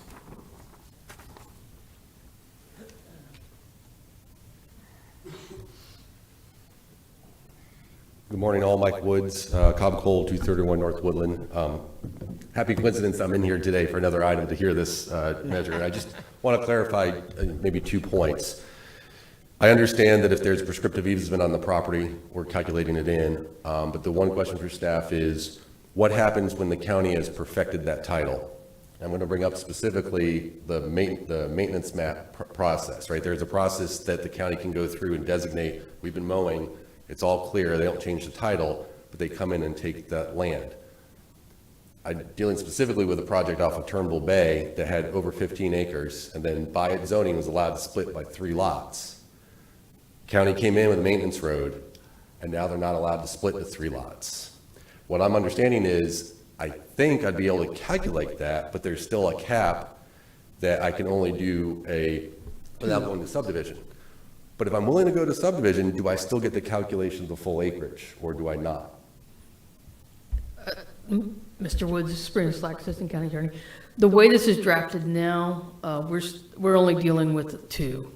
So the way it's drafted, we're not moving it to any higher than a split that would be contemplating 2 parcels. So, As it was explained to me, it was because then you go into the subdivision process. I would just say that the subdivision process is fine, but if the county has perfected the taking of the property, and it's legal, taking is not the right word, but if the county has gone forward and possessed the land that has made what was otherwise buildable by right to 3 subdivisions, the fact that I can still go to subdivision, and I may still even have dedicated that right of way. And here's the point, before that property was perfected and I had that 15 acres, they could have told me, as a condition of your subdivision, we can require you to dedicate more right of way. But I would have been able to have included that property in the calculation. And I think there's just something to be thought of here, that 2-lot cap, you don't get an exemption from the subdivision, still do that, but I think you still want to give the benefit of the calculation of the acreage for the prescriptive property. Like That it comes just- back into subdivision. This is what we're, like I told Mr. Costa, we'll definitely discuss at the end of the Yeah, meeting so, today, because I agree with what you're saying. like, I thought this was a great step through, and then I saw the 2-lot cap, and it's just like, that seems, maybe that could be thought through a little bit better. That's all I had to say. I appreciate your time. Okay. I do want to say in response to that, that once the county has the maintenance map and takes over, those properties are not going to fall into this ordinance, because then we formally have taken the property at that point and filed the maintenance map, so those would not count towards this exemption, if you want to call it that. Hold on, Mr. Bender? Does, once the county files that map, what if there's a disagreement and the property owner disagrees with what the county is claiming? Do they, what's their, what alternatives do they have at that point? I know that at the beginning of when it's in the state statute, which I'm going to refer to legal, you just go ahead and do it. Yeah, it's, the statute provides for a time frame within which you can actually challenge the county's actions, but you would have to file a suit with the circuit court to challenge the county's actions, and the statute sets out the time frame within which you have to do that. Spend more money. What's that? Spend more money. Mr. Young? I have two questions about that too, very similar. Once they record the transfer or the possession of the property now, that's permanent, okay, on the title.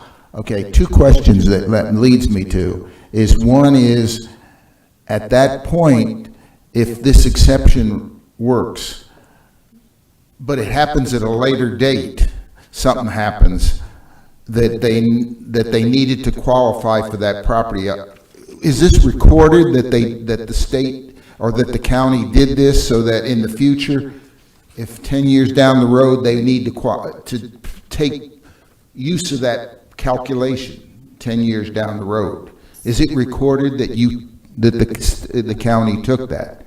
So if you're referring to if someone came through the process, then we formally obtained the prescriptive rights through the subdivision process if they didn't come in and actually subdivide it yet? Is that what you're referring to? Yeah, if they didn't do it now, but 10 years down the road, they wanted to give it, is there some notation that you did this? Yes, so what we have is, we have in our GIS maps that all of our zoning staff, planning staff, all of us use to look to see if lots have been subdivided and if they've been subdivided in accordance with our regulations. We have certain layers on there that show these 2-lot splits, which we call ODPs. It is shown on there, and we actually have subdivision cards that reference what's happened. So on the second condition here, as you can see on the screen, that these newly created properties, although they're going to be considered non-conforming, right? Because if they're supposed to be 10 acres and we're still splitting it, but their prescriptive area is now gone because it's ours, those will still be lawful non-conforming lots. So you guys are not going to see them later on down the road for a separation of lots variance.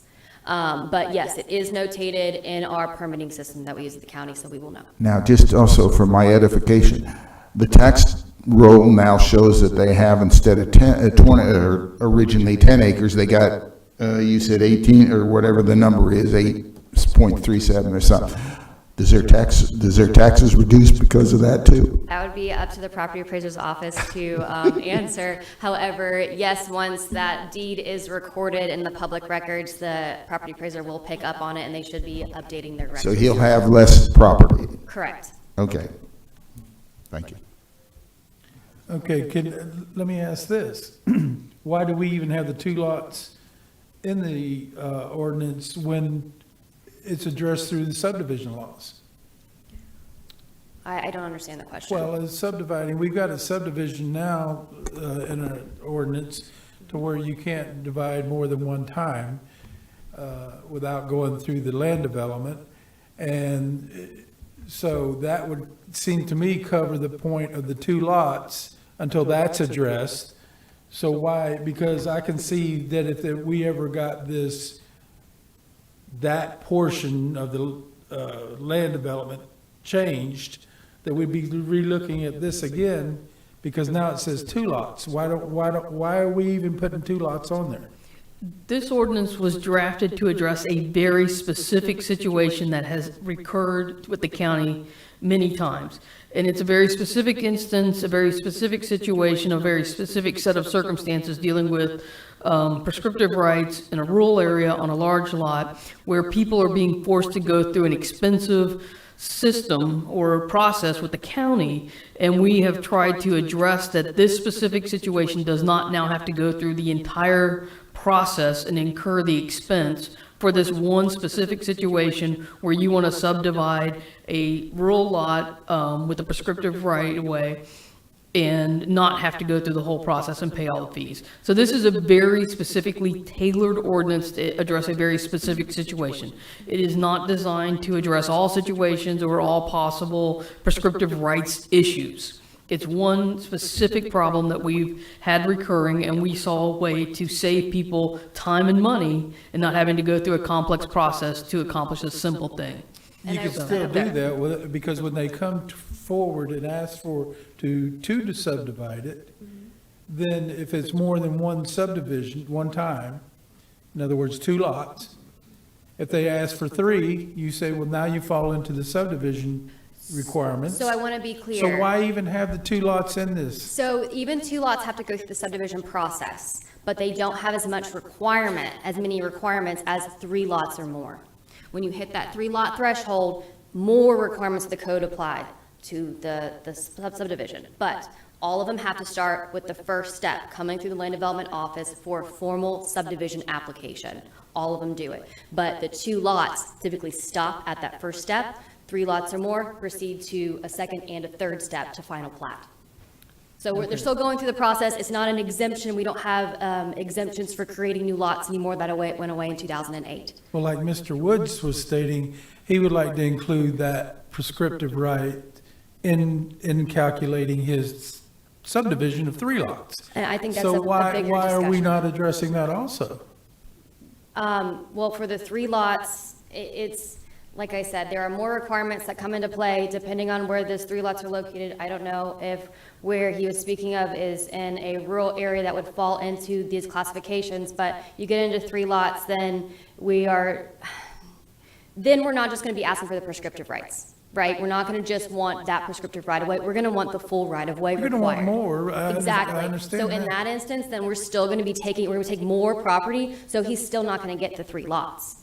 Because we're going to take the 35 foot from center line or 40 feet from center line, not just the 17 and a half that we're maintaining. Well, I'm sure there's cases where he'd like to have that 30 feet Yeah. in his subdivision. So, I mean, I just don't know why we're limiting it to 2 lots. It is to make, like Sabrina said, to make these simple 2-lot subdivisions which is the majority of what I see come through my office here in unincorporated Volusia, those 2-lot splits, and to not penalize them for wanting just to subdivide at once. Okay. These are some recommendations we need to send to council for addressing our subdivision laws. Okay, any other discussion? Mr. Chair? Yes. I would just like, if staff could make my comments for 23005 applicable to 23004 without me having to sit here and go through that, just applies to both. Okay, so at this time, we don't have any other public participation, so we'll close the floor for public participation and open up for a commission discussion or a motion. Thank you, Ms. West. I'll say this, that these 2 documents are not perfect, but they do fix an immediate need in especially in the Samsula area. And I think that was the intent, but what it's now done, and what I hope that it has done, is basically started that snowball rolling down the hill with regards to subdivision and what constitutes a subdivision versus what constitutes a rural subdivision. And those are the discussions I think we're going to be having hopefully this year, and we can, come to a different consensus. So with that, let me start with the first one. I'd like to make a motion that we so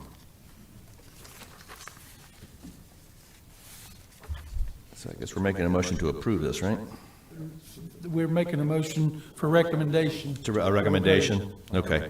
Recommendation that, case number CPA-23-005, that we make a recommendation of approval as presented. Second. Okay, got that. You gonna do the other one too? And case, Let's take one of them. Oh, one, I voted Yeah. one? Okay, go ahead. Okay, I have a motion on the floor to forward this case CPA 2305, find it consistent with the comprehensive plan, and forward it to the county council for final action with a recommendation of approval, and to transmit the Department of Economic Opportunity for review and the Volusia County Management Commission for certification from Mr. Costa, and then I got a second from Ms. Shelley. Any discussion on the motion? And let Mr. Bender's comments be noted in the presentation to council. correct. All those in favor signify by saying aye. Aye. Any opposed? No.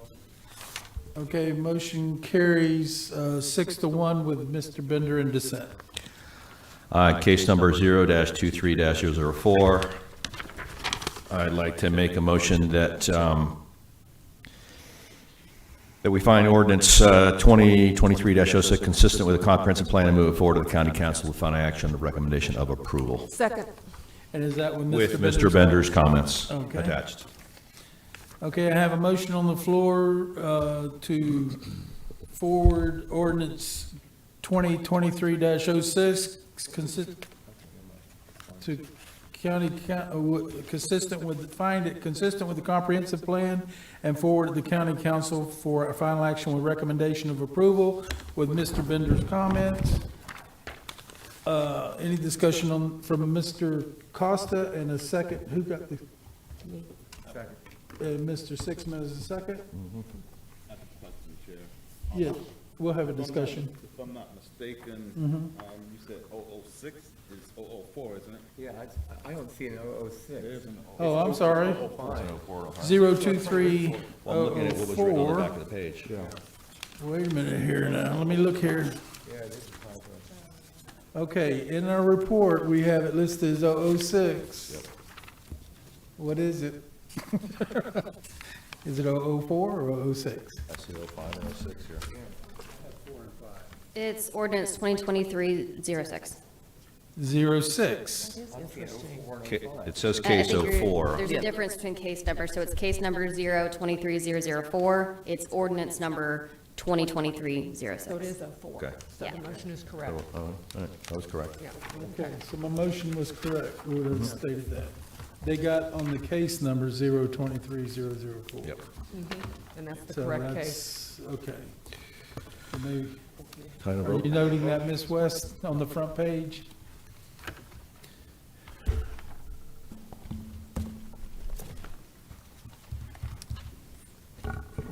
You got to case number different than your Then actual the ordinance. staff recommendations is different, or is the ordinance.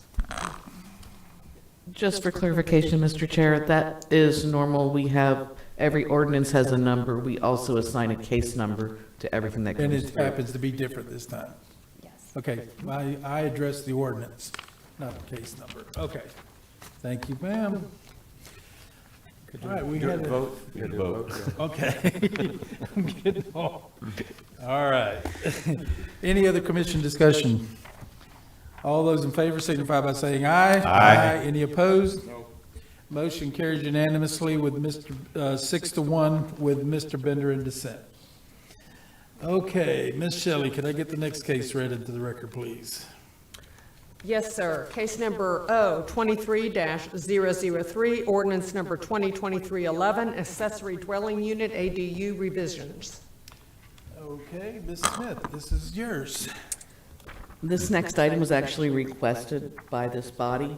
We're bringing forward a revision to the ADU regulations. This ordinance has been in place since July of 2021, and the PLDRC requested some revisions to address size and location of ADUs for larger parcels. The reasoning is that the bigger parcels are more buffered from the surrounding properties, and they do not cause the same neighborhood concerns as smaller, more constrained parcels may. We're proposing to eliminate the 1,200 square foot maximum ADU size for parcels of 1 acre or greater, while maintaining the requirement that the ADU be no more than 50% of the size of the principal structure. We're also proposing to eliminate the requirement for the ADU to be behind the house on parcels of 1 acre or greater. 8 out of the 11 variance requests over the past year and a half would have not been needed if these revisions were in place. And we recommend that the PLDRC forward the ordinance to the county council with a recommendation of approval. Thank you, Ms. Smith. Finally, we get some feedback. Yeah. Okay. Any questions for staff? Yeah, I do, and they may have been answered before. 50%, was that arbitrary? Is that, how did we come up with 50% maximum? 50% was already in our accessory regulations for any kind of accessory structure. And it especially applies in urban areas where you want your house to be to scale with your accessory structure. I get that in urban areas, but now we're talking about rural areas, so. Right, when, the reason we did not want to lift the 50%, and again, that's up to you all, is we believe that the homes should be in scale with the accessory units, and accessory units are typically smaller.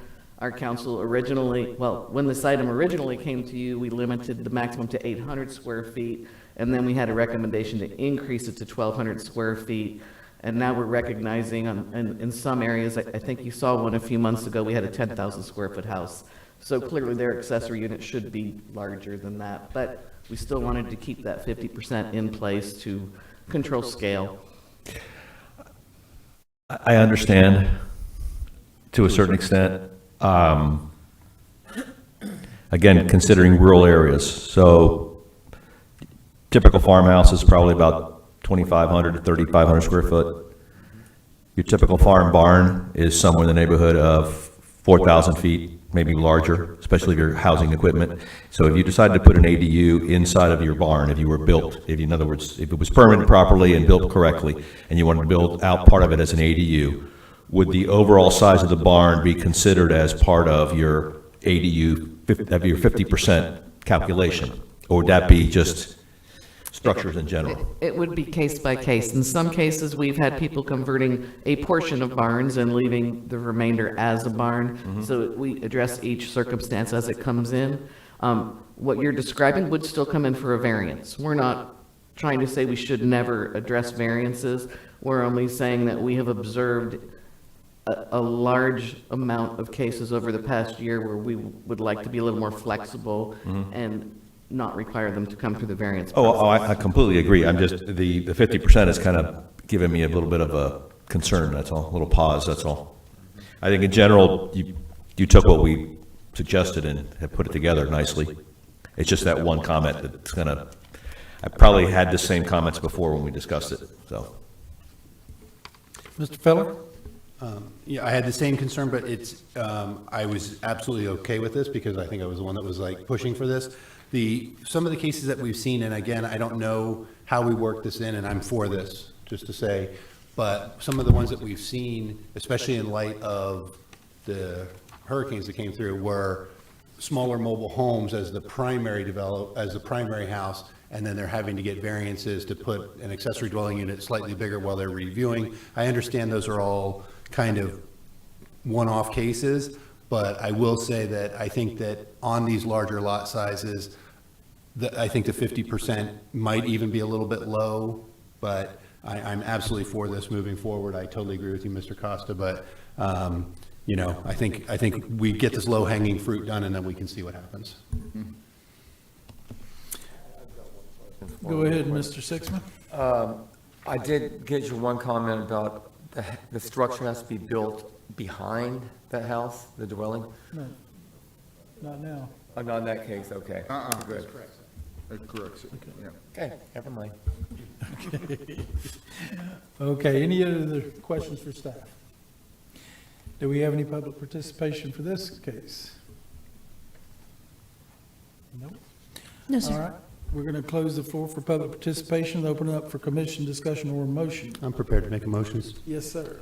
In case 023-003, we forward the ordinance 2023-11 to the county council with recommendation of approval. And I'll second. Okay, I've got a motion from Mr. Feller to forward ordinance 2023-11 to the county council with recommendation of approval, and a second from Mr. Young. Any discussion on the motion? Hearing none. All those in favor signify by saying aye. Aye. Any opposed? Motion carries unanimously. Very good. I like this one. Okay. Ms. Shelley, could I get the next case, please? Yes, sir. Case number V 23024, variance to separate non-conforming lots on urban single-family residential R9 zoned property.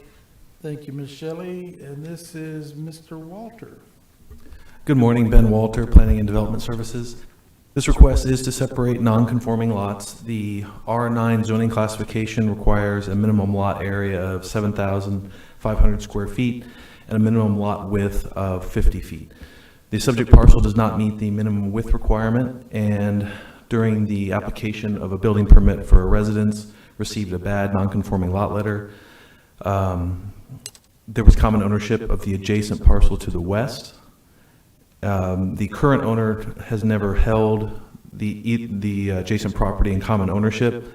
The subject parcel was purchased as multiple separate lots and combined through our land development activity. The variance to separate non-conforming lots is the only variance that will be required for the construction of the proposed home, and staff finds that the requested variance meets 5 of 5 criteria and recommends approval. I am available for any questions. Do we have any questions for staff? If not, would the applicant please come forward and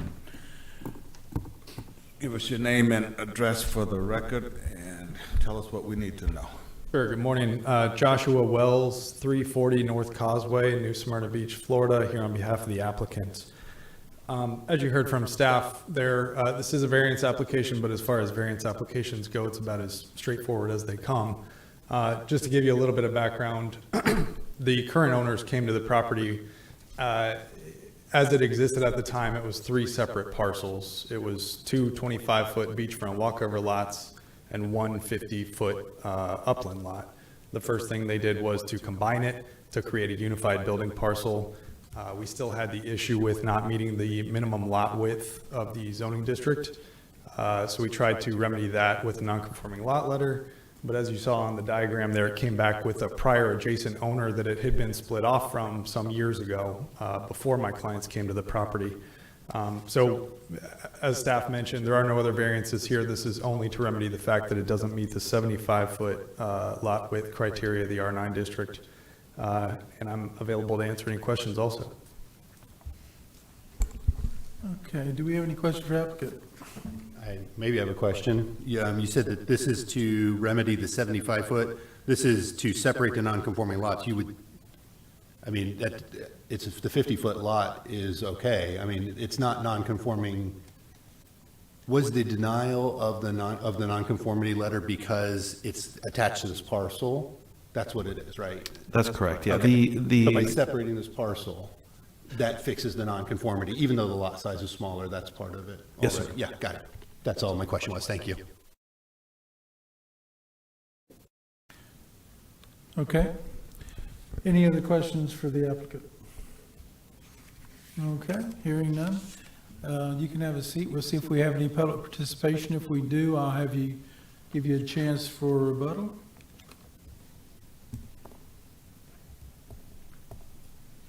Thank you.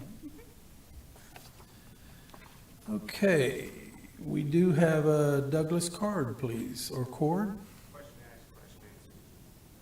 Okay.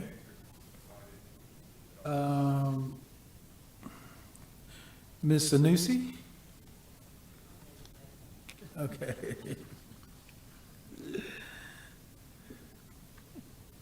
Hi. Good morning. If you Barbara want to state your name. Iannucci, yes. A primary homeowner living at 6200 South Atlantic Avenue. Okay. And I really more have questions than my main concern is the parcel, the east parcel, the riparian. I call it a riparian parcel. And I know the size of it, I know it's not always to scale, appears to give a little more square footage for that easterly parcel, especially since the hurricane. So my question is that lot coverage anyway going to be used in any formula or approvals for his building permit when he wants to, the developer wants to build on the parcel that's west of South Atlantic? Is he trying, like, I'm just concerned, because I know mine's a riparian, it's a dune, you can't build, so I would never calculate that for like the square footage of permeable land you need after you build, or for, you know, the certain building size square foot per square foot of your lot. I just want to make sure that concern isn't something I should worry about. Okay, we'll have staff answer that question. It is not the entire lot that's used for lot coverage calculations. It's to the mean high water line. Right. And I noticed the mean high water line you used here was from 1988. We've had 2 hurricanes. I live there. I can't even go past the last step of my walkover. So I'm assuming the mean high water line may have changed. Your aerial photo is from 2021. So that's the only reason I'm concerned that somewhere down the line, there may be an application to say, well, I own that parcel. I want to do more with it other than a walkover.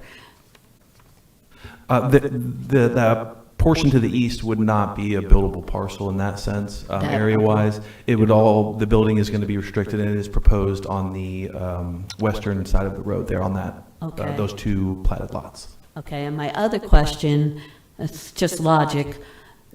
You said originally he purchased the parcels as a whole, and they were conforming or non-conforming when he purchased? There was 3 separate parcels that were purchased his combined purchase. into the red you see on the screen. Yes. And so he's combined those through our land development activity into one buildable parcel. But even with those combined 3 parcels, it still is non-conforming. Right. And so he actually, the applicant doesn't have an ability to remedy the non-conformity through purchase because it's a width problem, not an area problem. Right, no, and I would assume his due diligence showed that before he purchased. It was the only vacant land pretty much on that 62 or 6100 block. But I just want to understand, why would you take a non-conforming parcel to create 2 non-conforming? I can understand a conforming into 2 non-conforming, but why would you start with a non-conforming and approve or recommend, well, let's make 2? And that's just a layman's question. I know there's regulations. Understood. Actually, these were already legally separated. Mhm. It's a caveat of our code that if there's a non-conforming lot that is adjacent to another property that was in common ownership, back to the date, I believe here it's 1980. So the current property owner never had owned these in common. There was actually 4 separate parcels. He took 3 and got as many as he could together, to my understanding. And the parcels to the west are in separate ownership, and they will have to, go through the process as well when the time comes. And is there the ability to sell your riparian lot separate individually, or it's considered one, like down the line, I can't just say, well, you want my cross walkover, I'll sell it to you. Can you do that? No, Okay. because it's non-conforming, the land development activity would not subdivide this lot. Okay. Well, that's why on my little form, I said I was against it, because I didn't understand. It was a little ambiguous, and I saw some dated data in there. But thank you. That's all I have. Okay, thank you. We don't have any other participation forms, so is anyone who'd like to speak to this case? Hearing none, we're going to close the floor for public participation, and is there any other comments that the applicant would like to make? Okay, we're going to close the floor for public participation and open up for commission discussion. I'll be glad to make a motion. Yes, ma'am. Case number V-23-024, variance to separate non-conforming lots on urban single R9 zoned property, be approved. Second. Okay, I got a motion to approve variance V23024 with the staff recommended conditions from Ms. Shelley and a second from Mr. Casa. And is there any discussion on the motion? Hearing none, all those in favor signify by saying aye. Aye. Any opposed? Motion carries unanimously. Ms. Shelley, could I get the next case, please? Yes, sir. Case number V-23-026, variances to the minimum yard requirements and maximum lot coverage on urban single-family R9 zoned property. Okay, thank you, Ms. Shelley. And Mr. Walter, this is yours. Good morning, Ben Walter, Land Development Services, or Planning and Development Services, excuse me. This variance request is to reduce the waterfront yard from 25 feet to 0 feet and to increase the maximum lot coverage from 35% to 40.8% for a 257.3 square foot deck. The deck is proposed to replace a 210.1 square foot deck that was permitted in 2003 and has subsequently been removed. The previous deck was within the waterfront and side yard on the north side. This property is zoned R9 and is in with the Indian River Lagoon Surface Water Improvements and Management Overlay Zone and is also adjacent to the Natural Resource Management Area and subject to a 50-foot upland buffer from the wetlands. In these instances with the property, it has a seawall. The waterfront yard is measured from the landward edge of the seawall, and that boundary is also used for lot coverage calculations instead of the platted boundaries. So this is an instance where the lot area is larger than what we use for the lot coverage because the seawall is located where it is. Environmental permitting has reviewed the request and does not object to the variance. Staff recommends denial of variance requests 1 and 2, as these fail to meet 3 of the five criteria for granting said variances. If the PLDRC approves the variance request, staff recommends the conditions that the variances be limited to the 257.3 square foot deck as shown on the variance site plan, and that the stormwater requirements of the Indian River Lagoon Surface Water Improvements and Management Overlay Zone be met, and that a wetland alteration permit for any impacts to the wetland buffer be required. I'm available for any questions. Thank you, Mr. Walter. Any questions for staff? Mr. Feller. So, quick question. The original deck that was permitted in 2003, sometimes we run into these where at one point decks or pools weren't considered part of the coverage and now they are. Is that what this case is? It's, per my research, it was permitted under a spa permit, which at the time had the reduced setback of 10 feet to the water line, and that changed in July of 2021. The zoning review that was done on the permit was for the waterfront setbacks of the spa. The building plan showed a deck that was apparently not reviewed. Okay. Okay. I think that answers my question. So this is for the deck that really wasn't ever approved, is that correct? No, sir, that deck was on the north property line and on the waterfront yard and has been removed, so it's moved down to the south to be in line with the existing dock. Okay.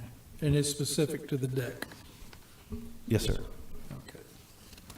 All right, is the applicant present?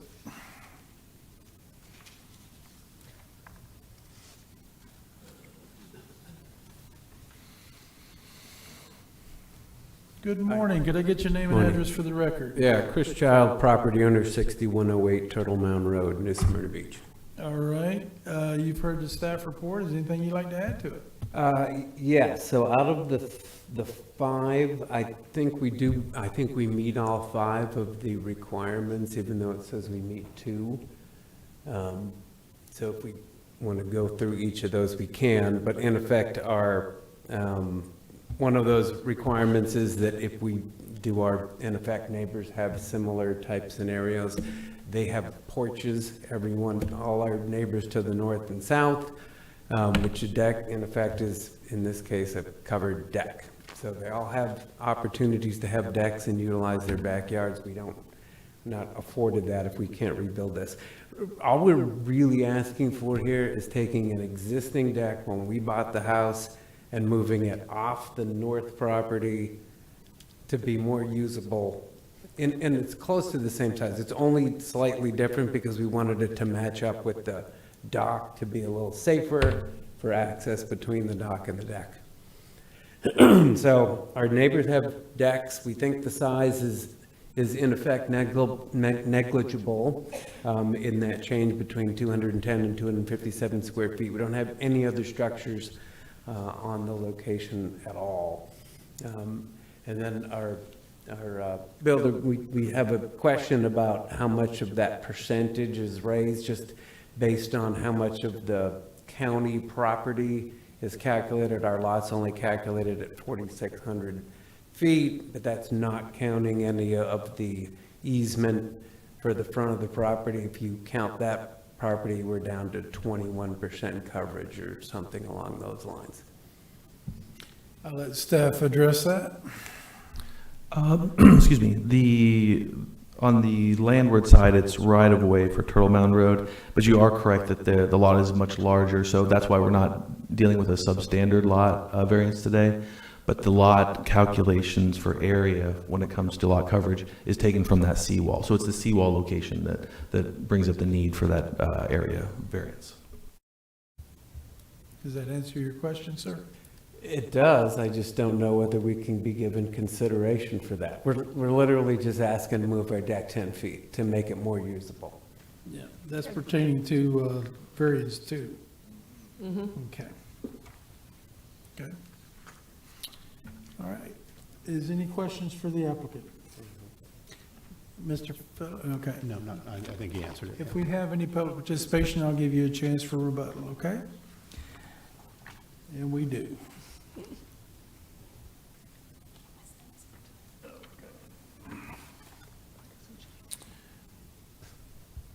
Okay, I have a Mr. Scott Winman. Okay. He's the builder.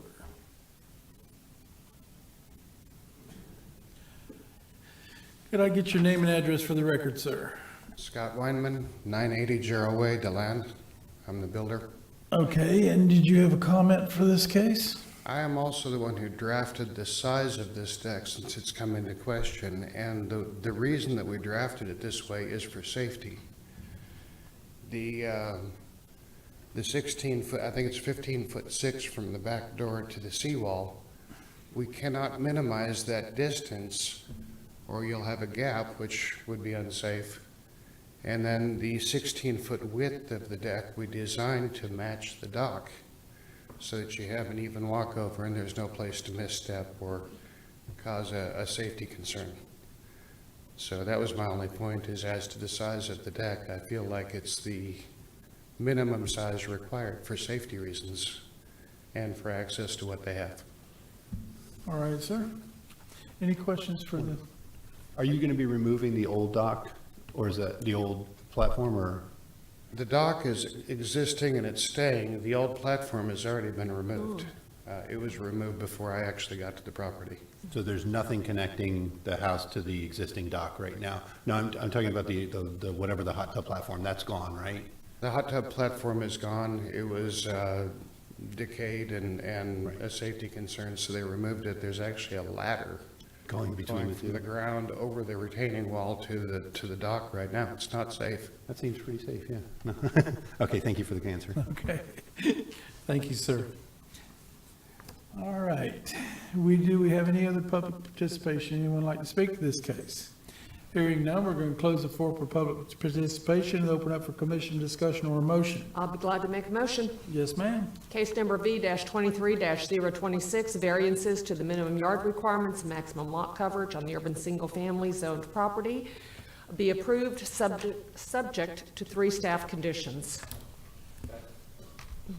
Okay, I got a motion to approve variance V-23-026, variance 1 and 2, with staff recommended conditions from Ms. Shelley and a second from Mr. Sixma. Any discussion on the motion?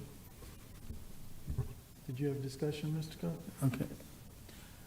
Hearing none, all those in favor signify by saying aye. Aye. Any opposed? Motion carries unanimously. Ms. Shelley, could I get the next case, please? Yes, sir. Case number B-23-027, variances to the minimum yard requirements on urban single-family residential R3 zoned property. Thank you, Ms. Shelley, and this is Mr. Walter also. Ben Walter, Planning and Development Services. This variance request is to reduce the waterfront yard from 25 feet to 8.3 feet for a proposed pool and from 25 feet to 7 feet for a proposed pergola addition to the residence. The property is zoned R3 and has a waterfront yard of 25 feet from the landward edge of the seawall. A portion of the property is within the natural resource management area and is subject to a 50-foot upland buffer from the wetland. Approximately 32 feet from the the existing residence is approximately 32 feet from the existing seawall, which does not leave a sufficient area for a reasonably sized pool. However, the pergola could be reoriented in a north-south direction along the rear of the home, and the support structures could meet the waterfront yard and cantilever an additional 3.5 feet into the waterfront yard, not requiring a variance. This would allow an approximately 10-foot wide cover along the rear of the residence. I just want to explain that as one of the criteria I felt was not met. Environmental permitting has reviewed the variance request and does not object. A wetland alteration permit will be required and will ensure that the natural resource management area wetland buffer requirements are also met. I do want to mention that it should be in your package. There are 2 letters of support, one from each of the neighbors to the north and the south, supporting the variance requests. Staff recommends denial of variance request 1 as it fails to meet 3 of the 5 criteria, and deny variance request 2 as it fails to meet 4 of the 5 criteria. If the PLDRC finds reason to approve the variance, staff recommends the condition that variances 1 and 2 are limited to the size and location of the pool and pergola as shown on the variance site plan, and that a wetland alteration permit be required for any impacts to the wetland buffer. I'm available for any questions. Thank you, Mr. Walter. Any questions for staff? I do have I one. have a question. Oh, go ahead. Ms. Shelley? I just have a clarification. I'm sorry, I don't remember exactly why this was done, because I'm sure I was here at the time. But it mentions the ordinance change in July of 2021, and that we had to have approved. And would you just go over that briefly for me as to why we decided to make that change?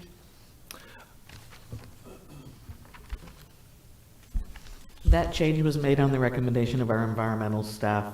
They would like to see things further away from the wetlands. Okay, so that was regarding the wetlands and the distance there. Thank you very much. Can I further on that? Because that was my question, was the same thing, but is this for wetlands or is this for the setback from the waterfront property? I know that the variance is for the setback of the waterfront's property, but is the, yeah, sorry. All water is wetlands. All water is wetlands there. So, yeah, so it was changed based on environmental, but then environmental looked at this and said they're okay with it? They did review it, and the wetland alteration permit, they give them an opportunity to address any impacts to the buffer. When they come in for a building permit, they will be required to mitigate. Okay. Any other questions for staff? Hearing none, is the applicant present?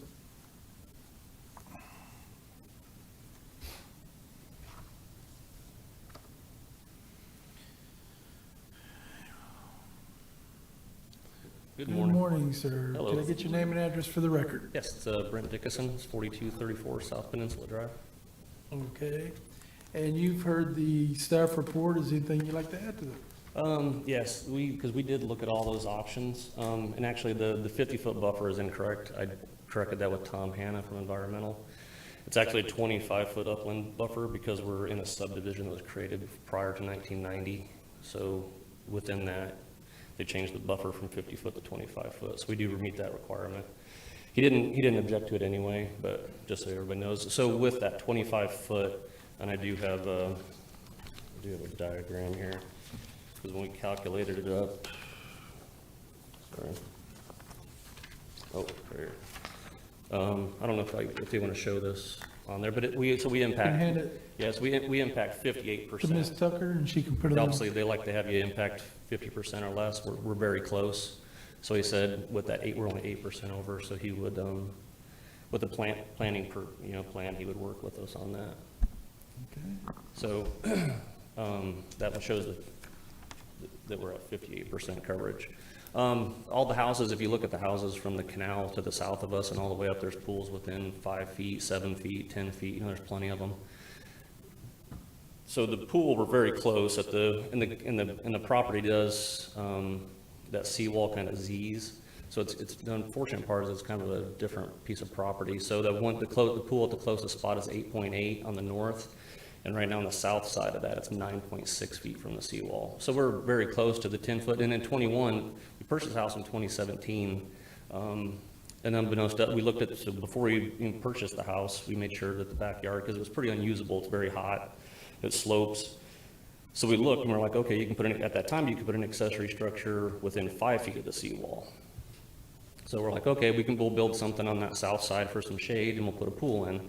Well, we had to renovate the house, had to do some revetment to the seawall. So all those things took a process of, we just finished it up in what, 21. So a lot of work went into the house. So then we're like, okay, let's move on to the backyard. Well, the setbacks changed from 10 feet for 5 feet for accessory structures and from 25 feet for pools. So, we're like, oh, okay.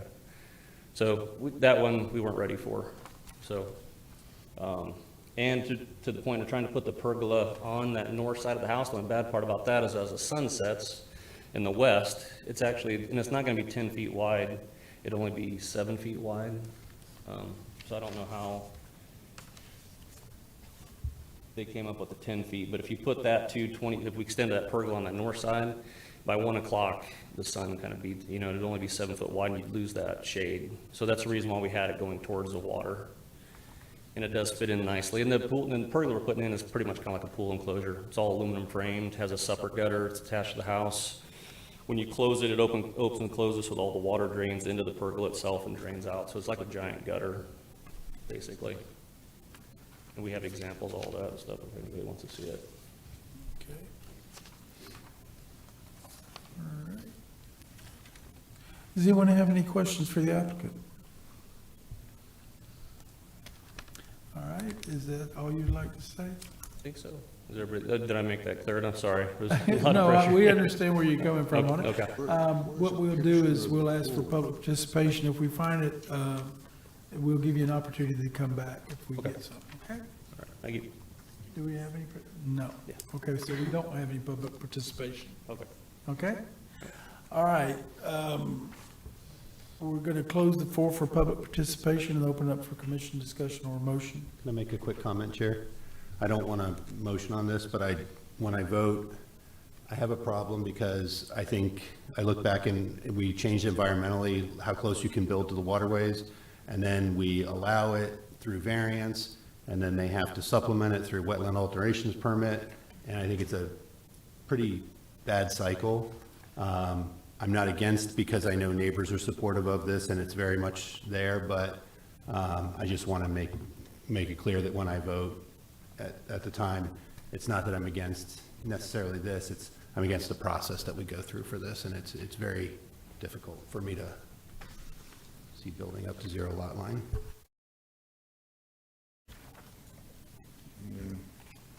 Are you taking into consideration of the other homes in the area? I do, but I also take it into consideration that as I look at it, I don't know when the pool was built in the ones, let's just say to the south. And if it was built before the change of rule, it was built to code. And then the code was changed, my assumption, or not my assumption from what I've been told, because environmental said that they wanted to lessen the impact to wetland alterations. So now we have this new code, but why do we have it if we're just going to apply it to everybody who did it old way? That's the cycle I'm talking about, so I feel terrible for it, but that's the cycle I'm talking about. Well, I understand where you're coming from, but what I'm saying is that the home obviously was built before the code was changed. Yeah, but what I'm saying is now accessory structures or pools are to the new code. And what I'm saying is, why don't we just throw that away if we're just going to allow everybody to do it versus are we taking into account environmental? And then I take that into great consideration when they say that they are okay with it as long as we do a wetland alteration permit and do some other things, but it's basically, well, we don't really like it, but mitigate it in a different way, so to speak. So this is what I'm talking about. This has nothing to do with the applicant or the buying of it, but if you bought the home with the pool that was permitted before, you know, it comes in. And I guess my next question would be if some of these homes that were built, let's say a pool was destroyed for whatever reason, any of those existing pools would have to come back in front of this board to get a new permit, correct? Yes, sir. So, I mean, that's kind of where I'm at. Like, we put these thresholds of 75% to demolish, do we let them rebuild? If we're just going to continue to ignore that, I say ignore that. I'm being a little bit overly, but we have these things for a reason. The code has changed for a reason. It stinks because, yeah, the guy next to you has the pool, but it was built at a different time of code. And if something happened to that pool, he would be subject to the same rules that this homeowner is subject to. So I bring it up as a tough place for me to be when I'm voting on something like this, especially so close to our waterways, which we just spent 2.5 hours talking about sanitary sewer. You know, we spent a lot of time talking about water quality at the last one. Those are my comments. Okay, I respect your opinion. I'll be glad to make a motion. Okay, Ms. Shelley? Yes, case number B-23-027, variances to the minimum yard requirements on urban single-family zoned property, variance 1 and variance 2 be approved, subject to 2 staff conditions. I'll second. Okay, we've got a motion to approve variance 23027, variances 1 and 2, with the staff recommending conditions from Ms. Shelley and a second from Mr. Costa. Any discussion on the motion? Hearing none, all those in favor signify by saying aye. Aye. Any opposed? No. Okay, I got Mr. Feller and Mr. Young in opposition with a 5-2 vote.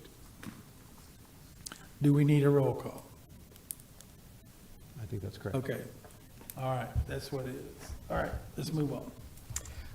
Case number B-23-028, variances to the accessory dwelling unit regulations on a rural agricultural A2 zoned property. Thank you, Ms. Shelley. And this is Mr. Shams. Hi, good morning. Stephen Shams with Planning Development Services. So this variance is for a 5-acre parcel that's zoned A2. The applicant is seeking to convert an existing detached garage to an ADU. They're seeking 2 variances. The first variance is for it to be located forward of the rearmost point of the principal structure. The garage is currently 11 feet forward of the rear of the home. And variance 2 is to allow the accessory dwelling unit to exceed the allowable size of 1,200 square feet. The existing garage is 627.5 square feet and will become approximately 1,418 square feet post renovation. I would like to note that the single-family home is about 3,200 square feet. So with this conversion, the ADU would be about 43% of the size of the single-family home. Though we just heard the ordinance change for ADUs, this project was reviewed at a time where that ordinance is not in place. So overall, staff had to recommend denial as the variances failed to meet 3 of the 5 criteria. There are special conditions on the site, as if the ADU regulations were in place, the variances would not be required. However, the special conditions are a result of the applicant.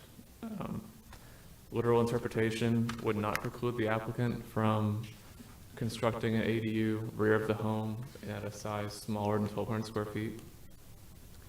And this is not the minimum variance to construct an ADU. However, should the PLDRC find the applicant has provided competent and substantial evidence to support approval, staff recommends the following conditions, or the following condition. that variances 1 and 2 be limited to the size and location of the ADU as depicted on the variance site plan. And I'm available for comment or question. Okay, my question would be, do we have to put the condition in there even though, because I know the ordinance hasn't passed yet to council, but do we have to put the condition in there on this variance? I mean, wouldn't the ordinance supersede the variance in the event they were decide to bring it closer to the front? Yes, sir. It's up to you whether you want to include the conditions or not. These variances would not be required if they just waited a few more months. Yeah, okay, that's my point. That's provided that the council does approve. Even if we put the conditions on, and the ordinance were to pass through council, which I assume it's going to, it wouldn't have been sent to us, but if we send that, if we put the conditions on, then the ordinance would supersede the variance, correct? That's correct. But in this case, you might want to consider doing this without adding a condition. Okay, all right, that's my point. Okay, is the applicant present?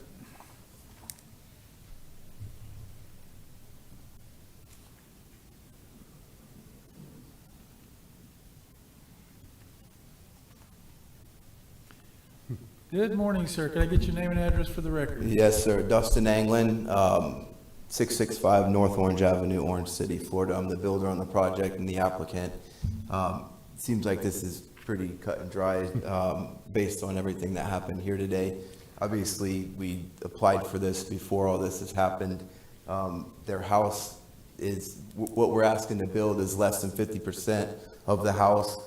They've had this property for over almost 20 years.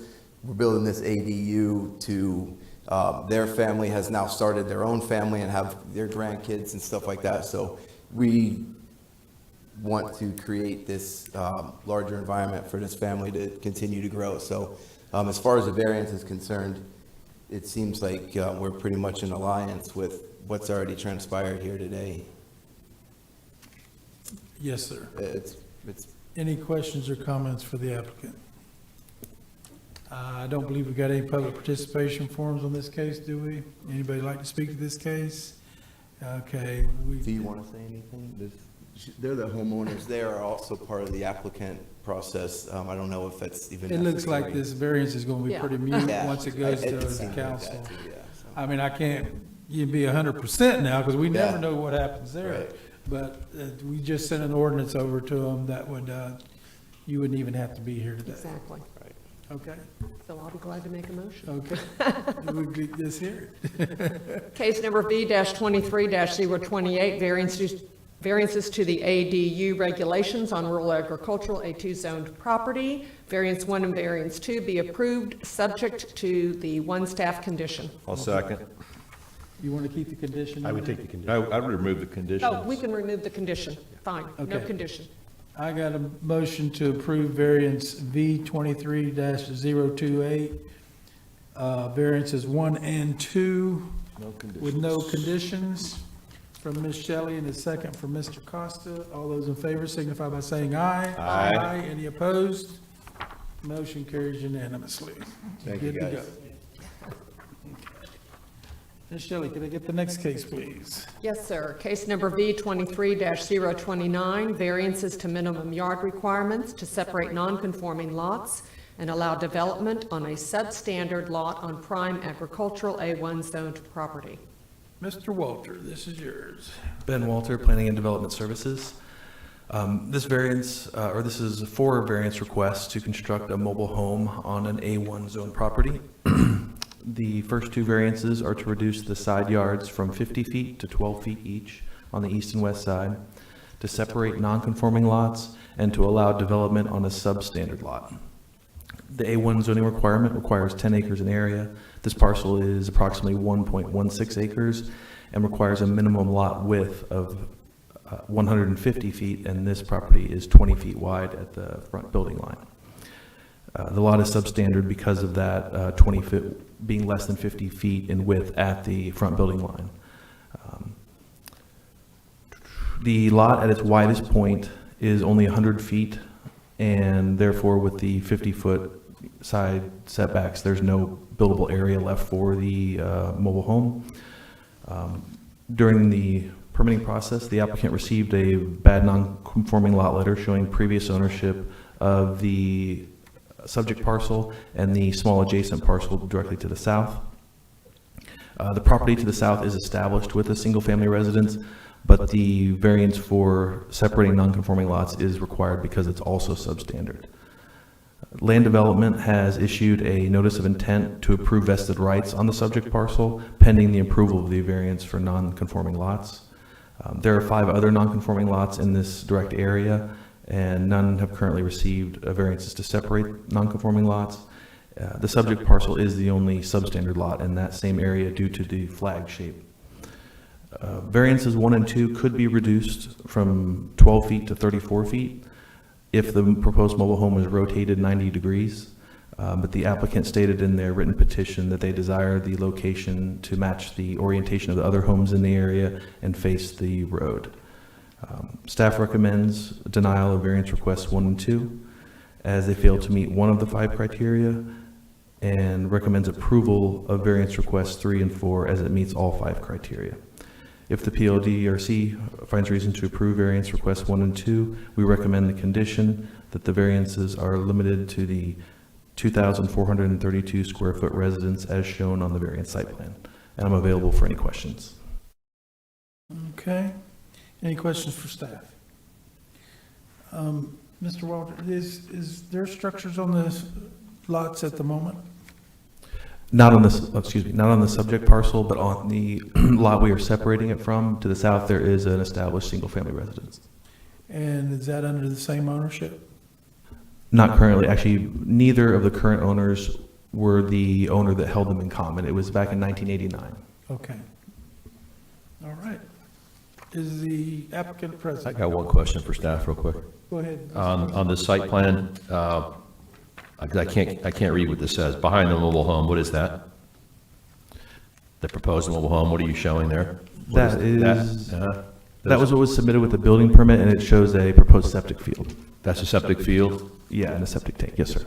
Okay. And the distance from the back of the house to the back of the property is how much? 215 feet. 215? 215? Yes, sir. Okay, thank you. Good afternoon. Could I get your name and address for the record? Good afternoon, Jeff Miller, 1148 Osteen Maytown Road. Okay, you heard the staff report. Is there anything you'd like to add to it? Not a whole lot. I mean, again, the manufactured home that we're wanting to put on the property, just for the length, it's 74 feet. So that's why we need the 12-foot variance on each side. Okay. All right. Any questions, Mr. Costa? I do have a question. Just curious, why didn't you turn that mobile home? And the reason I'm asking that question is because I'm seeing with that 12-foot setback on each side, and you got 215 feet from the back of your mobile home to the back of your property, you're going to have a tough time getting any kind of trailers or equipment back there if you had to in the future with only 12 foot of clearance. Have you thought that through? Is my Understood. We actually, so the plan is to, for the most part, keep all that natural back there. We want to keep that nice buffer. We lived out in Osteen previously. We like it quiet. We like the country. We like to keep as much buffer as we can away from everybody else. The only thing we'd ever, later on, we'd proposing to put like a small deck out there, maybe an above ground pool, nothing more. Okay. All right. No sheds behind the house or nothing like that. All right, just thought I'd point that out. Thank you. Any other questions for the applicant? Okay, we do have a public participation form on this case. I'll give you a chance for rebuttal. Ms. Grenest? Grenez? Could I get you to come forward, please?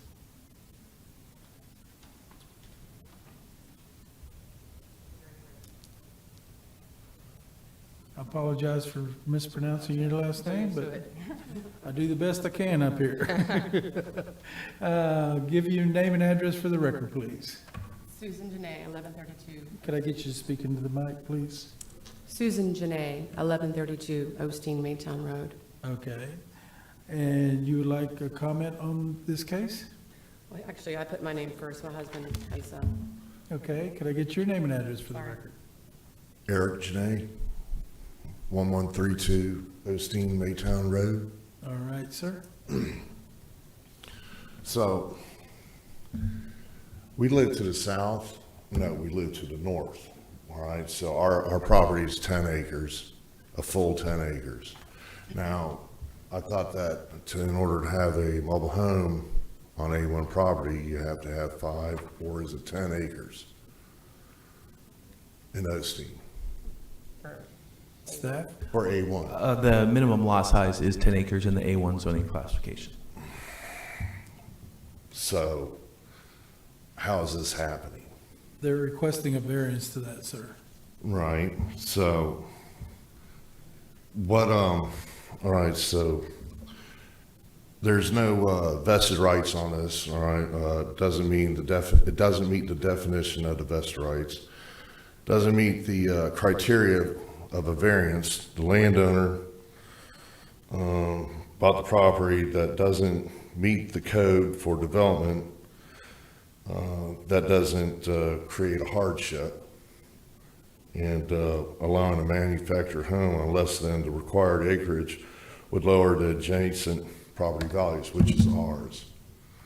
And if we were to purchase the piece of property, all it would have done was gone straight to our piece, and there was nothing that we could have done to it. I'm not trying to be a dream buster here, but how does this happen? Well, they're requesting a variance. It Right. hasn't happened yet. And your opinion is definitely weighted into the consideration. Well, thank you very much. So, I mean, you just state your position on it, and There it we'll is. see whether it holds enough to deny it or approve it. There I you mean, go. That's why we have a variance board, my friend. There you go. Well, thank you. Is that it? All right, we do have a question for you. It actually doesn't go, but to answer your Mr. question. Feller? Thank you, sir. Thank you, Chair. If this were not variances 1, 2, and 4, if it was just to separate the parcels, this would be a vested lot, correct? I mean, it would be a buildable lot without need for variances, correct? I mean, this is a legal lot. The land development activity has looked at it, and they have a notice of intent pending the approval of non-conforming lots, meaning that when it was subdivided, it met some exception in the past. Exactly. So that's the only thing I wanted to clarify. You asked how it happens. It happened through that process. There All was a right. process that made it. But I have been down there several times to y'all's office and trying to see if there was something I could do with it. And Non-conforming. yeah, non-conforming, and it would just go straight back to our 10 acres.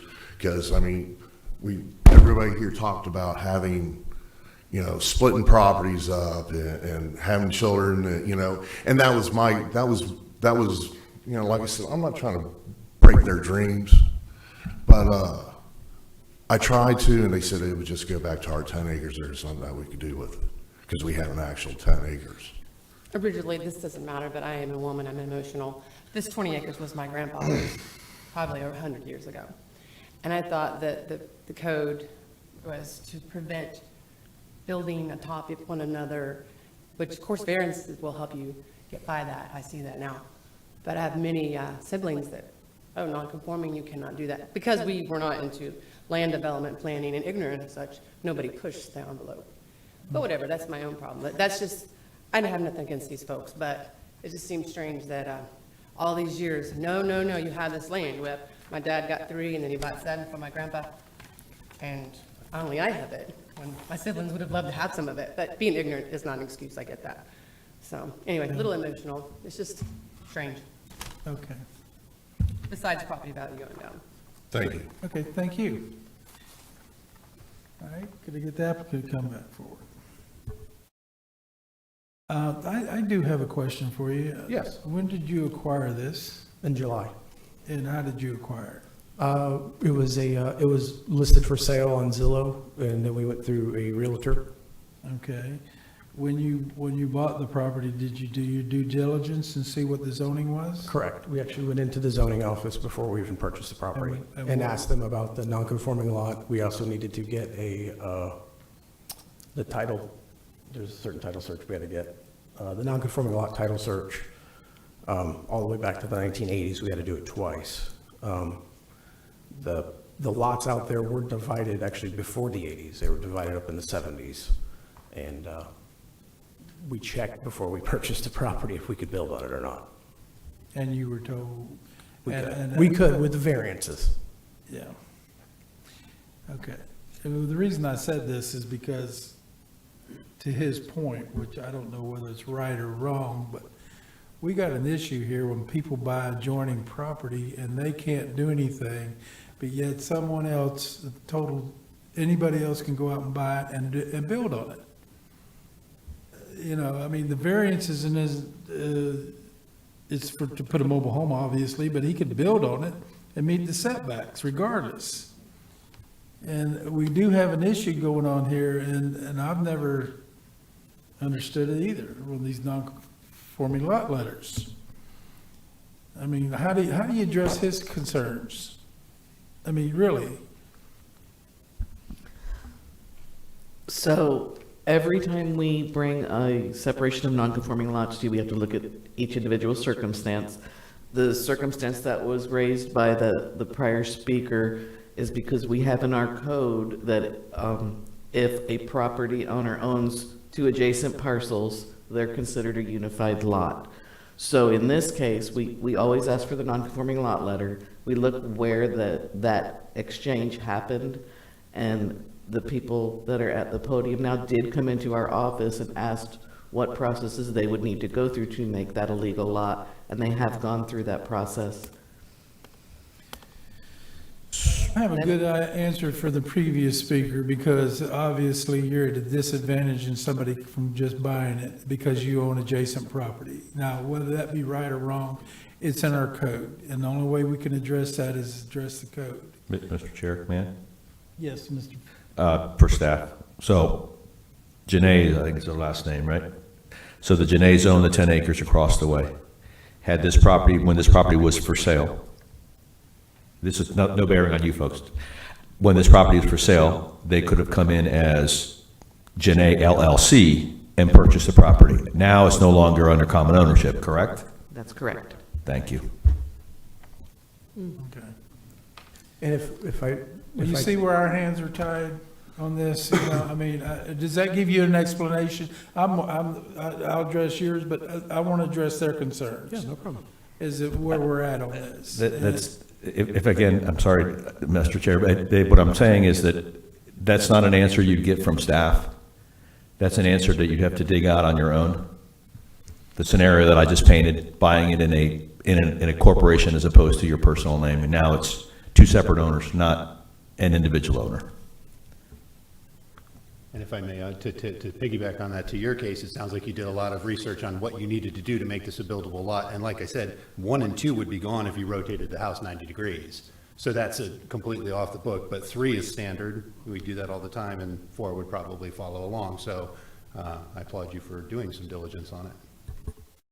Also, when it came to the manufactured home, the home adjacent to the left of us is a manufactured home, and it is on less than 5 acres, as well as the home across the street.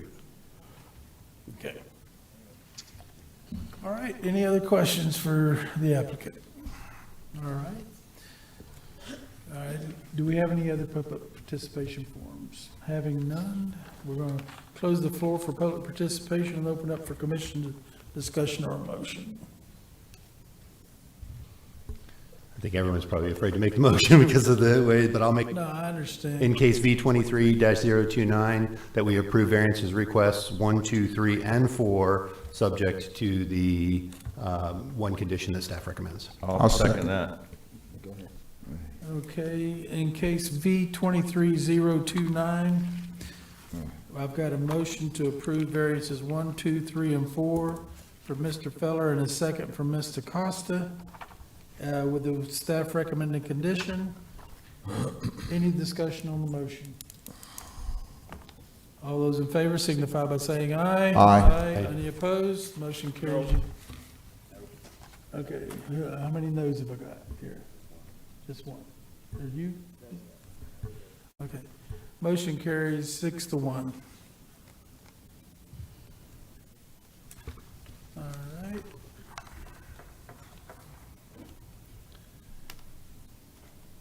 Next case, Ms. Shelley. Yes, sir.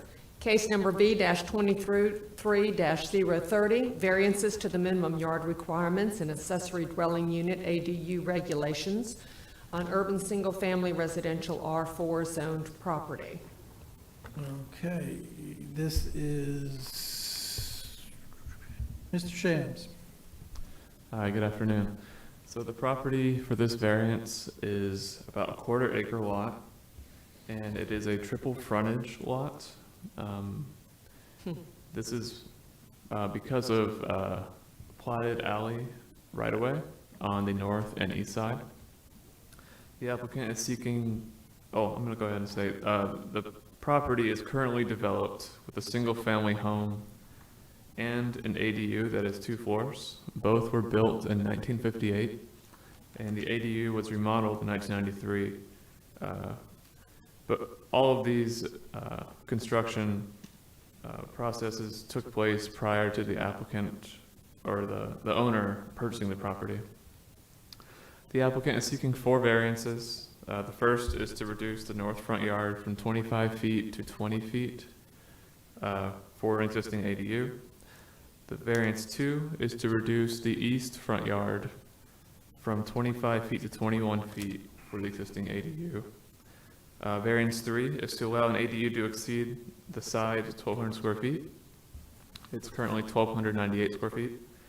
And variance 4 is to reduce the north front yard from 25 feet to 19 feet for the single-family residence. During our review, I contacted the applicant to include variance 4, just in case they ever wanted to perform work on the home in the future. The applicant is seeking variances to apply for building permits to renovate the ADU and make some remodeling.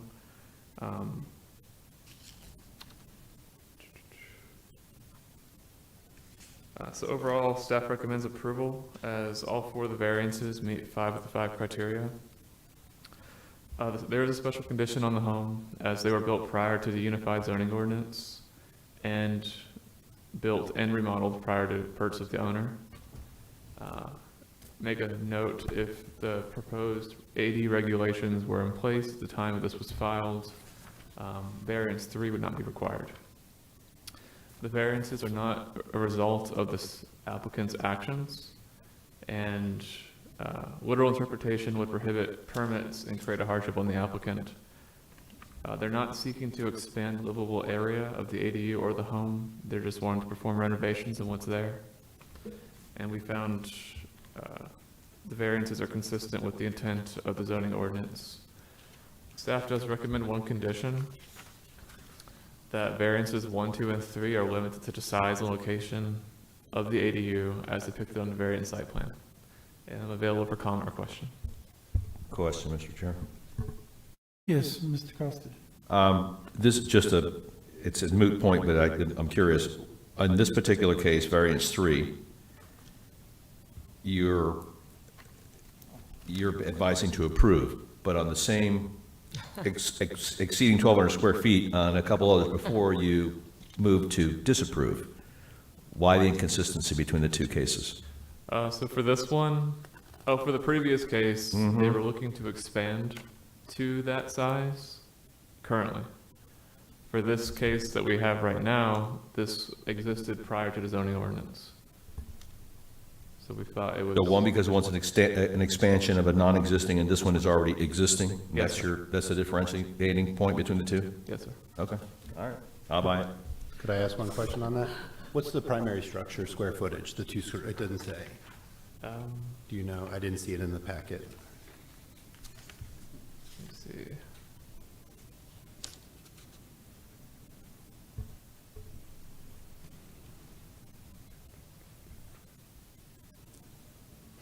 I'm looking, I mean, it doesn't have to be exact, but I'm looking at the size of the house, and it seems like the accessory structure would be 50%, even though it's just slightly over the 1,200, and that it's because it's less than an acre that we're talking about here. I don't have that information. We're checking that right now for you, Thank you. sir. But, okay, well, maybe we'll let the. Okay, let's let the applicant come forward and. I was at that house. Could I get your name and address for the record? Francisco Otero Cosillo, 13014 North Tomabry Highway, Tampa, Florida, 33618. Okay, you've heard the staff report. Anything you'd like to add to it? No, I agree with it 100%, and I just want to reiterate that these structures were built in 1958. So when we purchased the property, my client purchased the property last year, all this was, we bought it as is, so, and when we submitted the application, because I'm the contractor also, and the land use consultant, so when we submitted the applications to renovate the house and the accessory structure, this is when these issues came up. So we're here just to rectify, I guess the approval of the variance is to rectify the issues from the past. And then the square footage of the house, for the record, of the property appraiser's office is 2602, 2006-02. Okay. Mr. Young? I was out there. I got a couple questions about that. A lot of them, actually. First, that is additional structure, ADU. There's two doors, and they're two separate units. One's upstairs and one's down. They're completely separate units. So you've got two possible. Are you going to have that as a multiple rental? Well, I'm not the owner again. I'm the contractor and the. There's no connection between the top floor and the bottom floor except the stairway. Right. So it's two separate units that look livable. Right. And the same with the main structure. There's a second story and bottom story that also look like they have separate Now, to answer your addition. question, is when I got involved, there was the owner started doing renovations without permits. That's where I came in. I'm a consultant engineer and contractor, so I got involved to rectify those issues. So part of the violation is we're removing a lot of doors and a lot of windows, and so we're going to bring the whole structure and the ADU to code. So the main structure, the front structure, which is in pretty bad shape, but it's going to be one a combined structure. Yes. How about the back structure? Is it going to be two? Because you got a separate entrance for that? No, it's It gonna almost be- looks like a it's gonna separate be- building. It's going to be, to answer your question, we're going to bring it to code, so it'll be one main structure, then one ADU structure. Because that ADU looks like it's got a separate entrance and all. Because from when you went there, I was like in awe, like what they did there, without a permit. So obviously, I guess the previous owners, I don't know who they were or what year it was, that it was habitable. They probably had that thing rented out 4 or 5 different units. Yeah, it looks like it's at least 4 units, Yeah, yes. so my job when I took this project was, obviously, my main goal is to bring back that structure, that site to current code. And the current code will not allow, even though the doors are there, part of my permit to close it out is going to be to remove those doors and only make the house one structure and the ADU one structure. And then you're going to remove because the upstairs and bottom stairs of that ADU has separate facilities, so they're going to be, Yeah, part of the process too, how I handle this very difficult project that I got involved with, as you could tell, is after, God willing, this gets approved, we'll be in compliance with zoning and the building permit. My next step is to meet the code enforcement and the building inspector for the area there, and just do a walkthrough with my permit, and actually, again, we're going to bring that property to current day code, so your concerns are obviously illegal the way it is now, but I won't be able to close my permit out until all that is rectified. okay, and it's a little out of position for that resident area. Yeah, so I got my work cut off for me, getting that up to code, obviously. Yeah, quite a bit. Okay, any other questions for staff? Not questions, but I think I'd say on that one, and just confirming on this one, you're taking over a project, when it's going to go through zoning and building and all that stuff to figure out, we're legitimizing the space where it is located on a map, basically. And I would say this, I'm sorry, I'll save that for comments. I would also add that the north side of that building where that right-of-way is all vegetation. So it's got vegetation on one side of the building, that north side of that piece of property. So that's not a problem. I don't see that as the variances. But I was concerned about the structures. if you're gonna combine them and take all those stairways, because there's a lot of stairways in there. No, again, we're just gonna renovate both projects, both structures. We're not gonna add no footprints. And again, is a lot, the way it is now, is a lot of against the code. So basically, we're bringing the both structures to code. Well, when they get finished, for staff, when they get finished, you check to see that that's not that the units are all combined, then it won't be able to be two separate units? Sabrina Slack, Assistant County Attorney. One of my other jobs is code enforcement, so I'm familiar with this project. As he said, the building inspector, as his permitting process, they will walk through the property, and then they will work with him to make sure that those two buildings are compliant with the code. Yeah, because somebody objected to that being an apartment complex. Right, Yeah. right, so he. Thank you. All right. Yeah, I do have one more question. Is the pool existing? Yes. Yeah. Is that going to have to come back for a variance? I mean, should that be, not that, I mean, we can't do that right now, I guess, but I guess not, because is it in line with the variance 2? I guess the pool would probably be in line with variance 2, so it probably doesn't need, but do we need to specify that the pool would be included with variance 2? Just based on the new code? Because that, as built, that pool was probably okay, but under the new code, that pool will fall into that setback, so I think it should be included in the variance, maybe just to help out. I don't know if we can do that.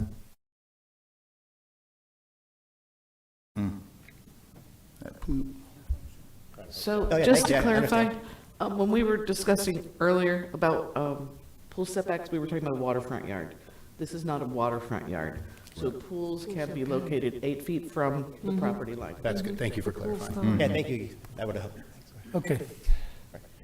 Any other comments you'd like to make? Yeah, one more comment.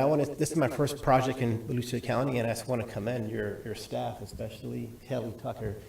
Because this is a difficult case. And They do a good job. She was very, very helpful, holding my hand through a lot of code stuff here. So I just want to say thank you, Kelly, and I want to commend her. Okay. Thank you. Thank you. Okay, any other public participation? Okay. We're going to close the floor for I'll public be participation, open it up for a motion or discussion. I'll be glad to make a motion. Motion, yeah, whatever. Go ahead. Okay, I'll be glad to move the case number B-23-030 be approved. Variances 1, 2, 3, and 4, subject to one staff condition. I got a motion to approve variance V-23-030. Variances 1, 2, 3, and 4 with the one staff recommended condition from Ms. Shelley and a second for Mr. Sixma. Any discussion on the motion? Hearing none, all those in favor signify by saying aye. Aye. Any opposed? Motion carries unanimously. Thank you. All right, we're reaching that 12:30 mark. We can either take a break or we can actually take a lunch break. Whatever you guys want to do is good with me. We can give staff time to regroup here if they would like to take a break. How much time do you need, Ms. Smith? We're fine. Whatever you'd like to do, I would like to make a suggestion on your agenda. The last 4 items are actually 2 cases. And if you were to read, for instance, CPA 23-002 into the record with Z 23-003, then we can give you the zoning and the comp plan information in order for you to evaluate them together. And likewise with CPA 22-009 and PUD 22-138. Got it. Okay. Yeah, let's take 15 minutes and we'll reconvene at, let's say, 12:47? No, 12:48. 20 minutes? Yeah. Okay, we got 30 and 31. Where's 30? 30, 31. 30 is done.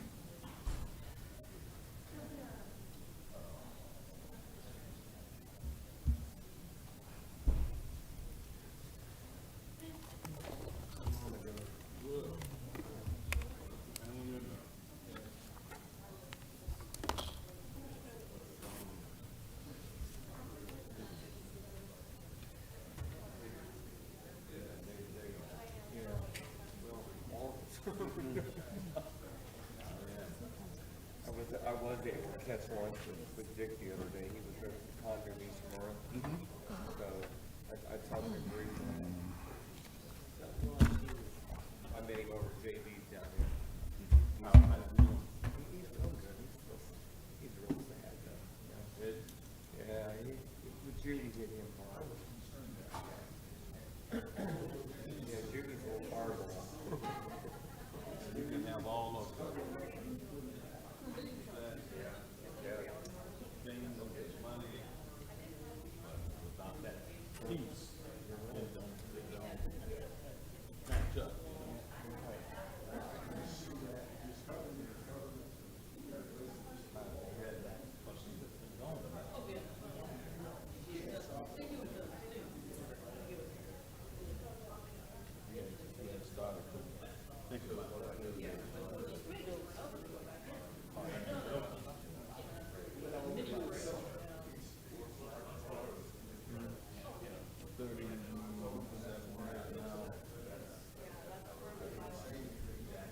Yeah.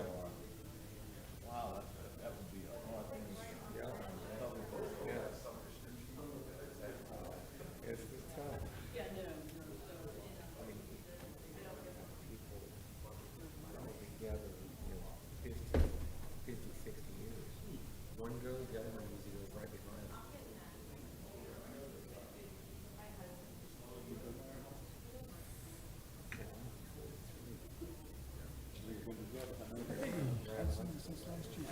I know it. Hey, I took a hiatus there for a little bit, traveling around the world.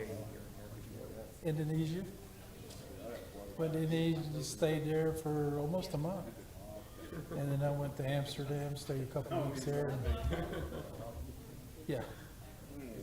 And the only reason I did that is to break up that long flight between here and Indonesia. I flew from Orlando to Amsterdam and stayed there, flew to Indonesia, stayed there, then flew back to Amsterdam, stayed there, and then come back.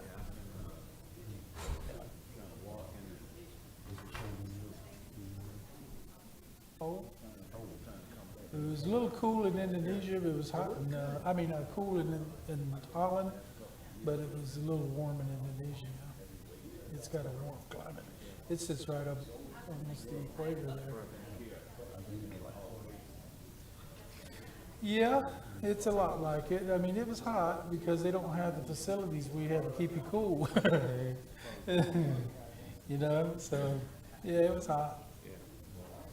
So.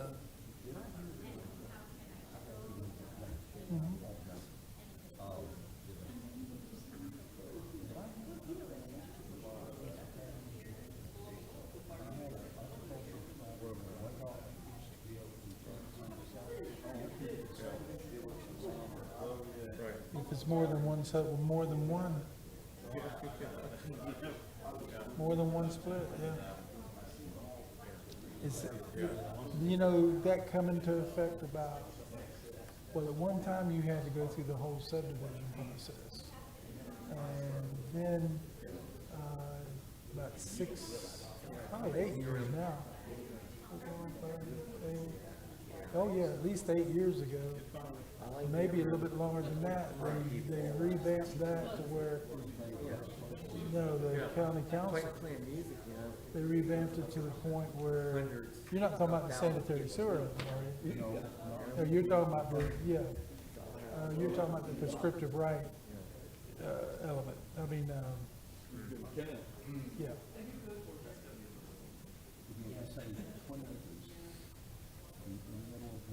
Mm-hmm.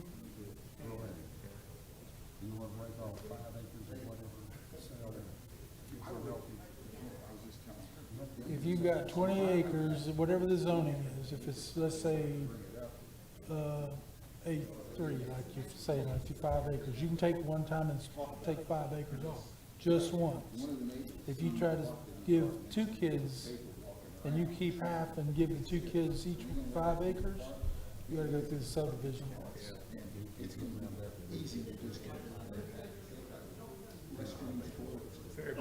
No, because you still gotta keep within the zoning, but No. It doesn't matter on the size. It's just that if you own a parcel, you can't split it but one time. Yeah, it doesn't make sense. It doesn't make sense. The whole idea goes back to my initial say. The intent is to keep people.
to work. Okay. We're going to bring the meeting back into focus here for the January 19th PLDRC meeting. So we may resume. Ms. Shelley, could I get the next case read into the record, please? Yes, sir. Case number V-23-031, variance to the maximum fence height on urban single-family residential R4 zoned property. Thank you, Ms. Shelley. And Mr. Walter, this is yours. Ben Walter, Planning and Development Services. This variance request is to reduce the maximum fence height from 6 feet to 4 feet in the east front yard. The property is zoned R4, and the R4 zoning classification has a 25-foot front yard.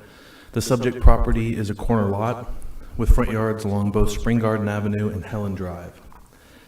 The applicants applied for a permit to replace an existing 6-foot wooden fence with a 6-foot vinyl fence, and during the review they were informed that the existing and the proposed fence did not meet the height regulations. There's no record of a permit for the existing fence, but the applicant stated in their written petition that the fence was in place when they purchased the property and wished to replace the existing fence as it was dilapidated.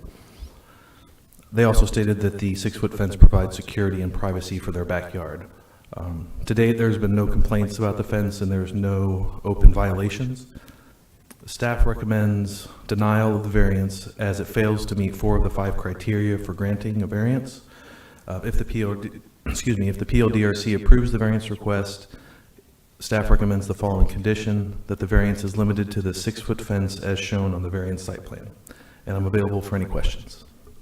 Thank you, Mr. Walter. Any questions for staff? Hearing none, is the applicant present?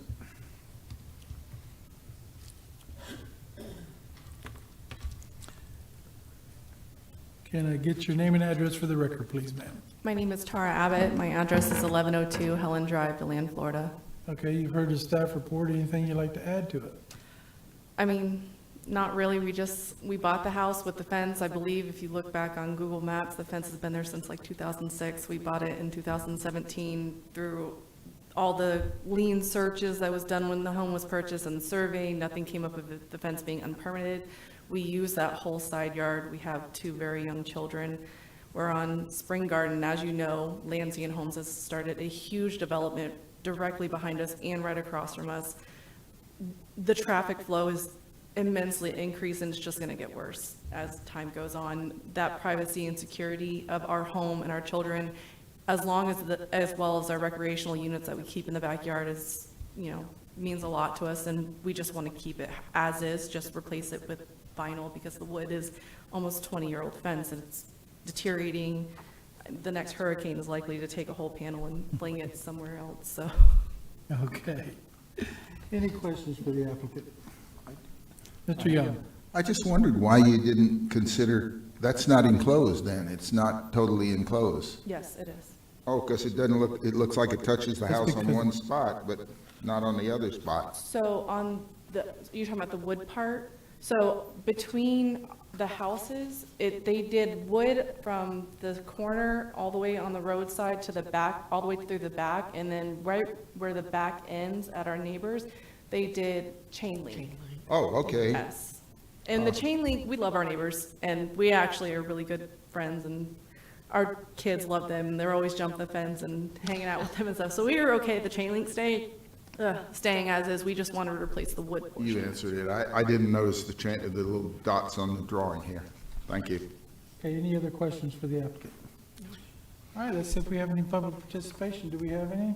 Okay, we'll close the floor for public participation and open up for commissioner. I'll be glad to make a motion. For a motion, yep. Okay, I move that case number V-23-031 be approved, variance 1 be approved, subject to 1 staff condition. I'll second. Okay, I got a motion to approve variance V-23-031. The 1 variance with the staff recommended condition from Ms. Shelley and a second from Mr. Costa. Any discussion on the motion? 2 front yards. Hearing none. There you go. Hearing none. All those in favor signify by saying aye. Aye. Any opposed? Motion carries unanimously. Ms. Shelley, could I get the next case, please? Yes, sir. Case number V-23-036, variance to the minimum yard requirements on urban single-family residential R3 zoned property. Thank you, Ms. Shelley, and this is Mr. Walter also. Ben Walter, Planning and Development Services. This variance request is to reduce the waterfront yard from 25 feet to 5.1 feet for a spa addition to an existing pool. The property is zoned R3 and has a 25-foot waterfront setback from the landward edge of the seawall. The existing pool was constructed in 1977 and, per previous discussions, met the requirements at the time. The ordinance change in July 2021 increased the waterfront setback on an atypical lot from 10 feet to 25 feet. The applicant found out the proposed spa did not meet the waterfront setback during the review of a pool renovation permit that included the spa addition. Environmental permitting has reviewed the permit request and does not object, does not object to the variance request. Staff recommends that the variance be denied as it fails to meet 4 of the 5 criteria for granting said variance. If the PLDRC finds reason to approve the variance, staff recommends the condition that the variance is limited to the spa addition as shown on the variance site plan and that a wetland alteration permit for any impacts to the wetland buffer be required. I'm available for any questions. Thank you, Mr. Young. I have one question. If, even before the code was changed, would that spa had met the code? No, sir. The pool does, but the proposed spa would not have That's met what the I old thought. code. We're changing, and here we go again, changing, or allowing something that wouldn't have even been allowed beforehand. Thank you very much. Mr. Bender. I'll get it out here in a minute. Just a question. I see where if they put this on the east side of the pool, there's no variance required. In any particular reason, what allows it on the east and not the west side? On the other side of the pool, on the east side, it is outside of the waterfront setback, the current waterfront setback. Okay. Okay. I was wondering that too. Okay. The waterfront setback, not a side yard setback, or for a backyard setback. Okay. Any other questions for staff? Is the applicant present?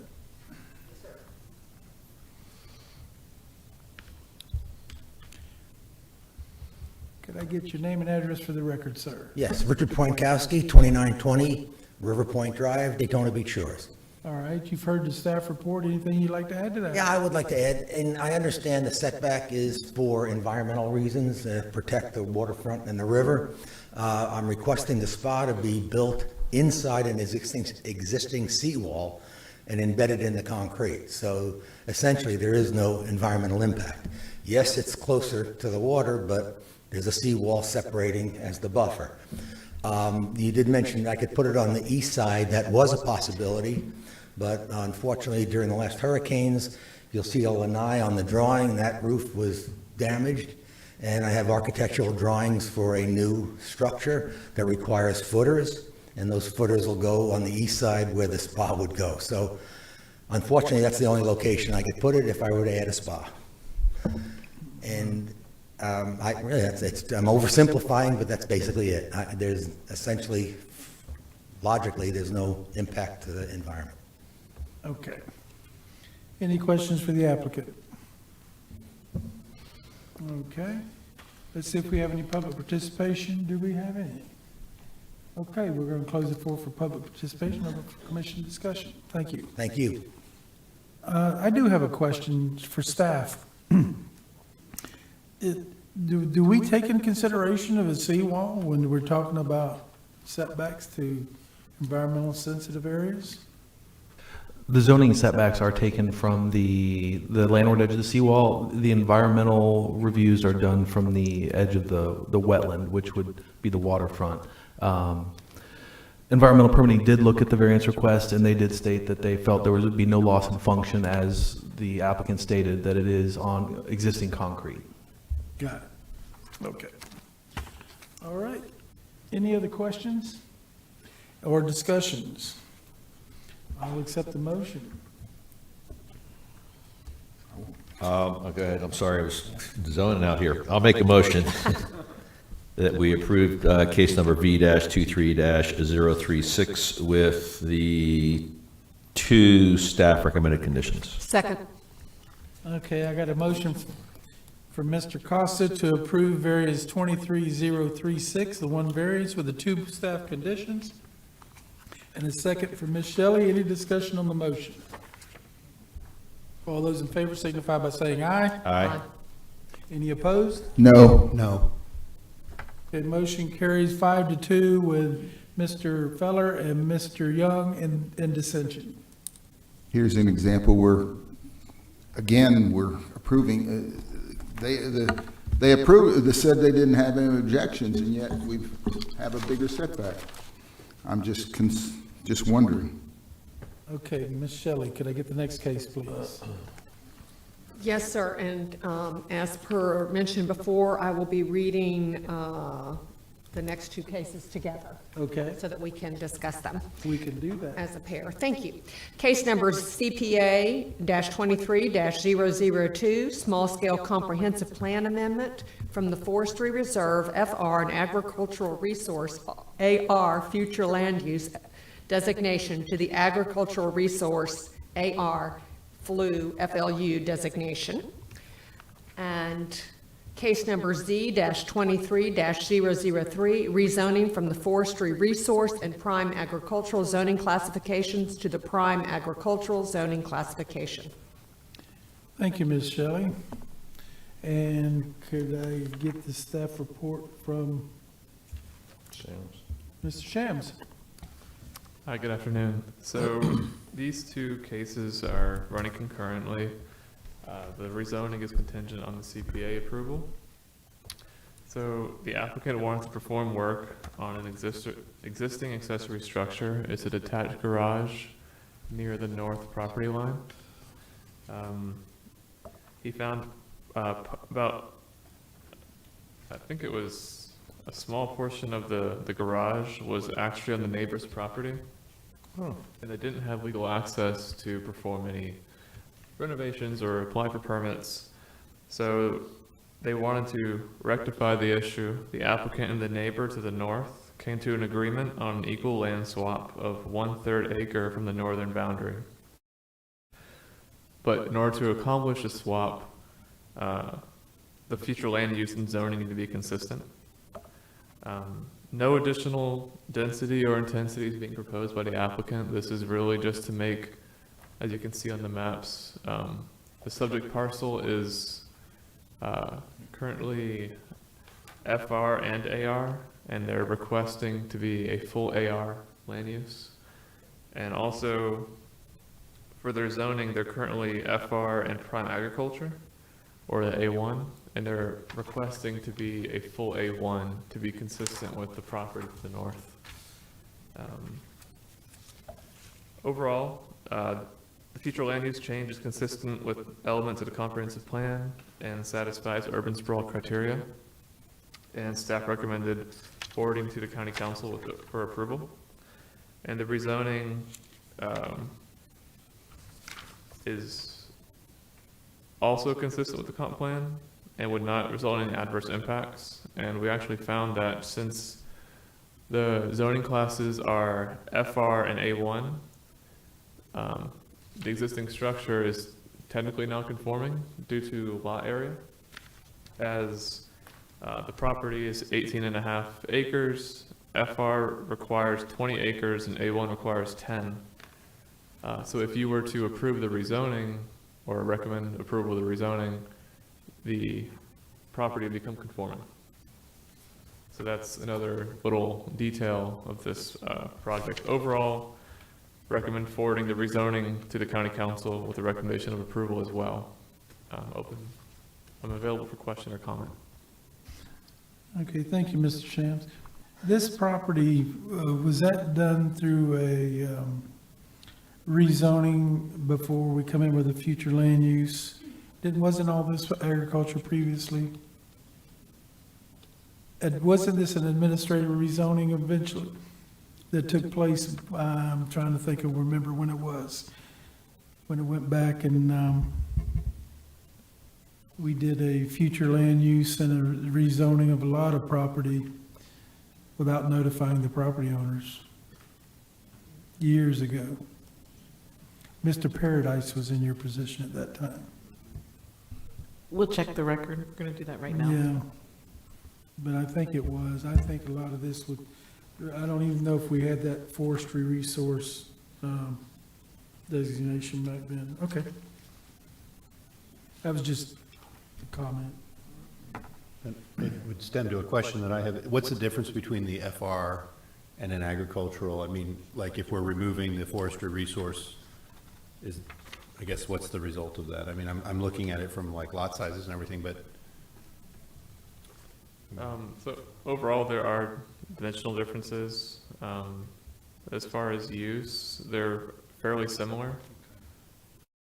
Let me see if I can find it. You can grow timber on an agricultural piece of property. Is that basically Well, you can. So, forestry. Yeah. So, I don't know. It was more of a curiosity, I think, but. Okay, is the applicant present?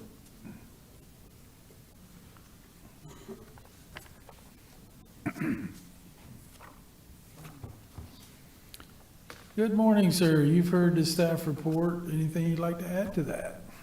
Well, yeah, we bought this property in 2008, and our survey showed us that we had about 2.5 feet outside the barn where our property line was. Mhm. We figured we'd acquire that property later on, and we never did, and somebody else bought it, and they had a survey done. Their survey says it comes into about 8 inches into the corner of my barn. Okay. CBS barn building, you know. So we talked to the neighbor and worked it out, like he said, that we're gonna, you know, kind of change out the property lines a little bit, move some over here and give them some over here. It's a 1/3 of an acre swap, even, no money, change hands, nothing, you know, it's just, whoops, you get this and I get that. And that'll take care of it, because now I can get around my barn, you know. Okay. Did I get your name and address for the record? I'm Klein Moody, 1175 Emporia Road, All Pearson, right. Florida. Okay. All right. Do we have any questions for the applicant? All right, sir, let's see if we have any public participation. Do we have any? Yes, we do. I'll give you a chance for rebuttal when we get through with the public participation here. Okay. Ms. Flowers? Yes. Yeah, you'd like to speak to this case? Good morning. Can you hear me? Okay. I am Anita Michelle Flowers, and I am the neighbor. Okay. The good news is that just... State your name and Oh, I'm address sorry. for the record. Okay, it's Michelle Flowers, 1165 Emporia Road, Pearson, Florida. Okay. I'm here because back in the days when I was growing up, handshake meant a lot. Nowadays, we have to go through a process, and like Mr. Moody had said, that we did make a verbal agreement, and now we're trying to make it legal. Something that we thought was going to be a simple fix has turned into something that's cost us and the Moody's some money. And we're hoping that you guys go ahead and approve this rezoning so that we can move forward and start enjoying what we have. That's it. Okay. All right, any questions for the speaker? Finally get along. Yeah, I'd say, you know, it's just nice, you know, we just want to do what's right for us and our future kids. So instead of having them battle in court or going in front of zoning, you know, to fix these problems, that's what we're doing now. So thank you very much. Okay, we don't seem to have any other more public participation. Thank you, ma'am, for your comments. We don't have any more public participation forms, so did you want to respond after the fact? Mr. Moody? Okay. All right, we're going to close the floor for public participation and open up for Commission discussion or a motion, and we'll take a motion on the CPA first, and then we'll address the zoning. I'll make a motion that we approve CPA-23-002. I find it consistent with the comp plan and move it forward with the recommendation of approval to transmit to the Department of Economic Opportunity for expedited state review and to the Volusia County Drug Management Commission for certification.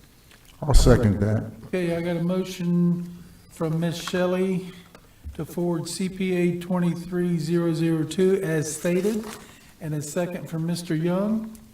Any discussion on the motion? Hearing none, all those in favor signify by saying aye. Aye. Any opposed? Motion carries unanimously. And could I get a motion on the second? I make a motion that case number Z23-003 be approved to consent to County Council for final action with a recommendation of approval. I'll second it again.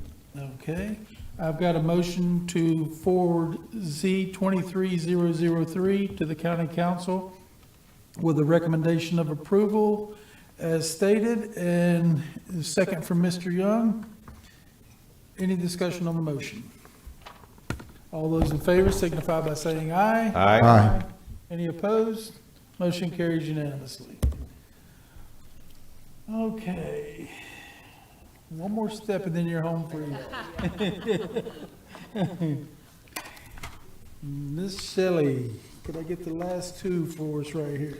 Yes, sir. Case number CPA-22-009, Small Scale Comprehensive Plan Amendment from the Rural Future Land Use Designation to the Urban Low Intensity Future Land Use Designation.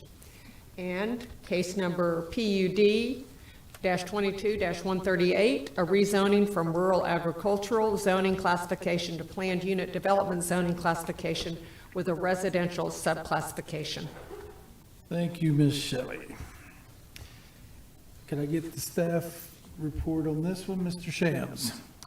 Good afternoon. So the subject parcel is located at the corner of Blue Lake Avenue and Taylor Road. It is unincorporated, and it's kind of located between two areas that are within the city of DeLand. The applicant intends to construct 71 single-family homes on the undeveloped site.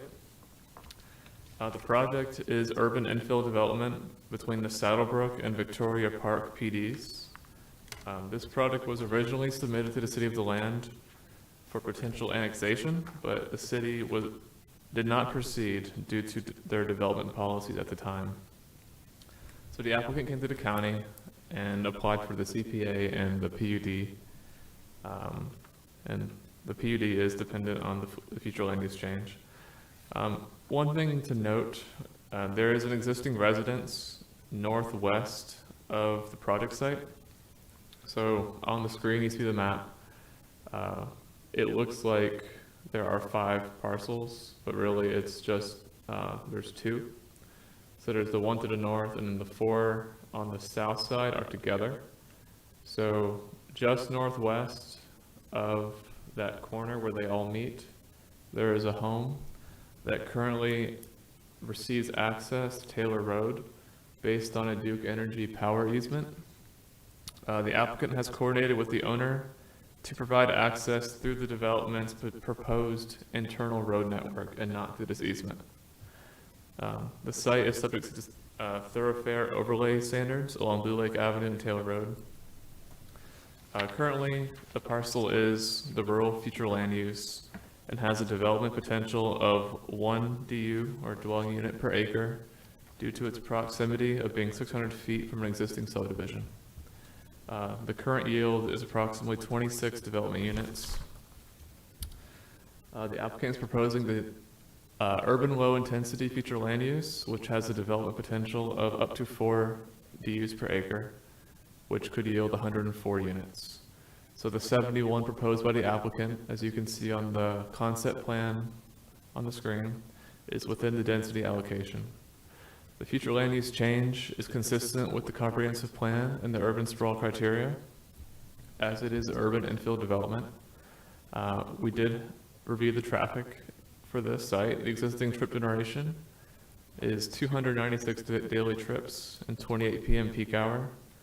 The maximum trip drain on the site is about 1,059 daily trips and 104 p.m. peak hour, but what the applicant is proposing would generate 723 daily trips and 71 p.m. peak hour. Overall, this is a net increase of 427 daily trips and 43 p.m. peak hour. The proposed amendment is not expected to result in any new roadways to operate in a deficiency. Volusia County Traffic Engineering did not object to the project. Overall, staff recommends forwarding to County Council with recommendation of approval. And the PUD is rezoning from the A2 Rural Agriculture zoning classification to planning and development. And overall, the area is heavily residential. As I mentioned earlier, it's bordered by Saddlebrook and Victoria Park. The subject site is located into the land utility service area, and the city provided comments. There is capacity for potable and reclaimed water, as well as sewer services. Utility service agreement would be required with the city, and a sanitary sewer will require a pump station. The PUD will be developed in one phase. It will have 50-foot and 60-foot wide lots. The dimensional standards are consistent with the residential development and were approved by staff. The concept plan also meets common open space and tree preservation requirements as advised by environmental permitting. And the proposed PUD is consistent with the comprehensive plan and is contingent on the future land use change. Overall, staff recommends forwarding to County Council with recommendation of approval, with the one condition that it's contingent upon the approval of the CPA-22-009 by County Council. And I'm available for comment or questions. Thank you, Mr. Shams. Any question for the staff? Mr. Shams, you've recommended this proposal for recommendation of approval, correct? Yes, sir. Did any consideration come in to the point that that area right now is having a saturation problem for groundwater when you was making this determination? We did ask environmental permitting to review, and they didn't have any objections to the. Okay. Well, environmental needs to take into point that when we put these in, when we're approving these, that the reclaimed water reservoirs or perk ponds or whatever you want to call them, has a tendency that when we do the densities, that it has an impact on the groundwater. And this is one of the points I was making this morning with our sanitary sewer. So I'd like for that at least to be considered, because all that area to the east of that it was flooded. Taylor Road had 1.5 foot water over the top of it there to the east, not even a quarter of a mile away from that during our storms. And there's actually in that southeast quadrant of that intersection, water that is still standing, that because of the groundwater, the saturation level is so high. So I would like for that to be addressed, but through environmental, for these future proposals and getting a recommendation of approval for these type developments. Sir, we do have the applicant and his engineers present in the room, and they Well, that's can fine. address that. Okay? All right. Any questions for staff?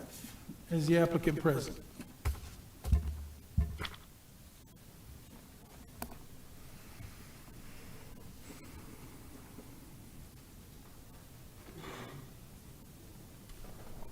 Good afternoon, Mr. Woods. Good afternoon. Hello again. For the record, Michael Woods, Cobb Cole, 231 North Woodland Boulevard, here on behalf, or I guess technically as the applicant for the project. And I thank you for your time today and happy to address the project. Before I get into the presentation, I do want to just kind of clarify the nature of that access point, because it's a small element with the neighbor to our northwest. There is within the title of the property, there is a dedicated easement access right for that person to get to either Taylor or Blue Lake. How she's operating and accessing right now is down the power line easement, which she technically ought not to be doing for a number of different reasons. Within our property and our title and within the dedication to her, we have the ability to modify it. That's how we reached out to her. So her configuration doesn't get changed very much, but it'll come through, and I'll show that to you on your site plan. Just make sure I can use this properly. Awesome. So I want to give you a little bit of background. I'll go through the land use and the rezoning, but I also want to just touch upon why we're here before you instead of the city of DeLand, because where we are and what we're going to talk about is this is a great infill project. This is within the greater DeLand area. And I'm going to talk a little bit about DeLand's overall policies. But given the time of year when we brought this forward and some other issues, and there was a bit of a miscommunication or misunderstanding at the first hearing, I'll explain to you kind of where we're moving forward. But county staff has been checking back with city staff as far as our design elements. This is what was tracking along with what we were going to do. In fact, we had to bolster up our open space a little bit because of how the county calculates open space compared to the city. So again, you see the location there on the northwest corner with Saddlebrook PD to our north and the greater Victoria Oaks or Victoria Park to kind of our southeast there. And then that central line there is that power line easement that runs through the property. A little bit of a design challenge, but we were able to really work through that. 2 parcels of record, and again, I'm going to kind of hammer on this, located within the greater DeLand area for ultimate development into the city. And as a result, you're being proposed here. Our density, when we get to the concept plan, is closer to 2.7 units an acre. So it's a municipal zoning category, but we are anticipating having been a municipal subdivision. This is also technically within an enclave. And so when we brought it to the city of DeLand, we were kind of stunned that they chose not to annex it in. This is smack down the middle. You shrink the annexation. And this is something that the city of DeLand used to fight over. Like, they really hated when the county would approve a project outside the county in the unincorporated area, and then they would kind of jump on over into the city limits. So we didn't even try to apply to you first, even though we're in your jurisdiction, because we went there. And again, I'll get into what happened at that reading. But clearly, once this gets approved, we are getting our utilities from the city of DeLand. Ultimately, we get annexed in there anyway.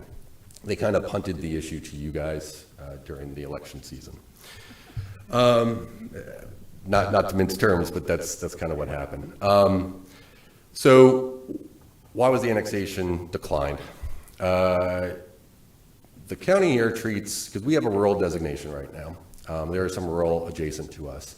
County kind of treats the rural designation in these infill areas or these pocket areas as a holding position. There's no sense in upgrading the land use density or anything if ultimately the city is going to do that.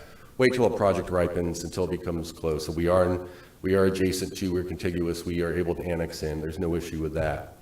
And our request was to go from the rural to city urban low intensity, and that tracks along with what the county's urban low intensity is. That's the 0 to 4 units an acre. That's really the default. As I said, with our concept plan, we're closer to 2.7, and that's really been the sweet spot for what has been approved in DeLand in probably the last 18 to 24 months. You're in a ULI, but you're nowhere coming anywhere close to actually utilizing the full density or intensity. So coming in with a 2.7, didn't think it was going to be much of a problem.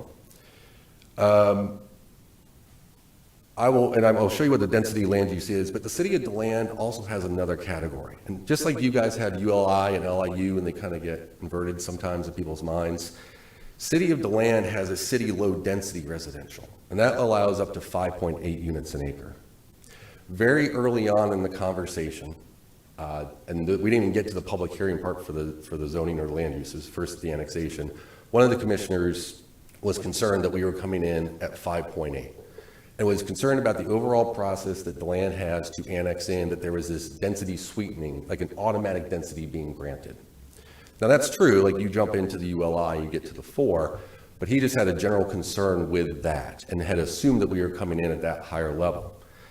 That kind of spun off the conversation a little bit off the rails, and the question was raised, staff, can you go ahead and create a new transitional density for us before we have to annex anything in further? We'd like to, and it wasn't even just about a lower density.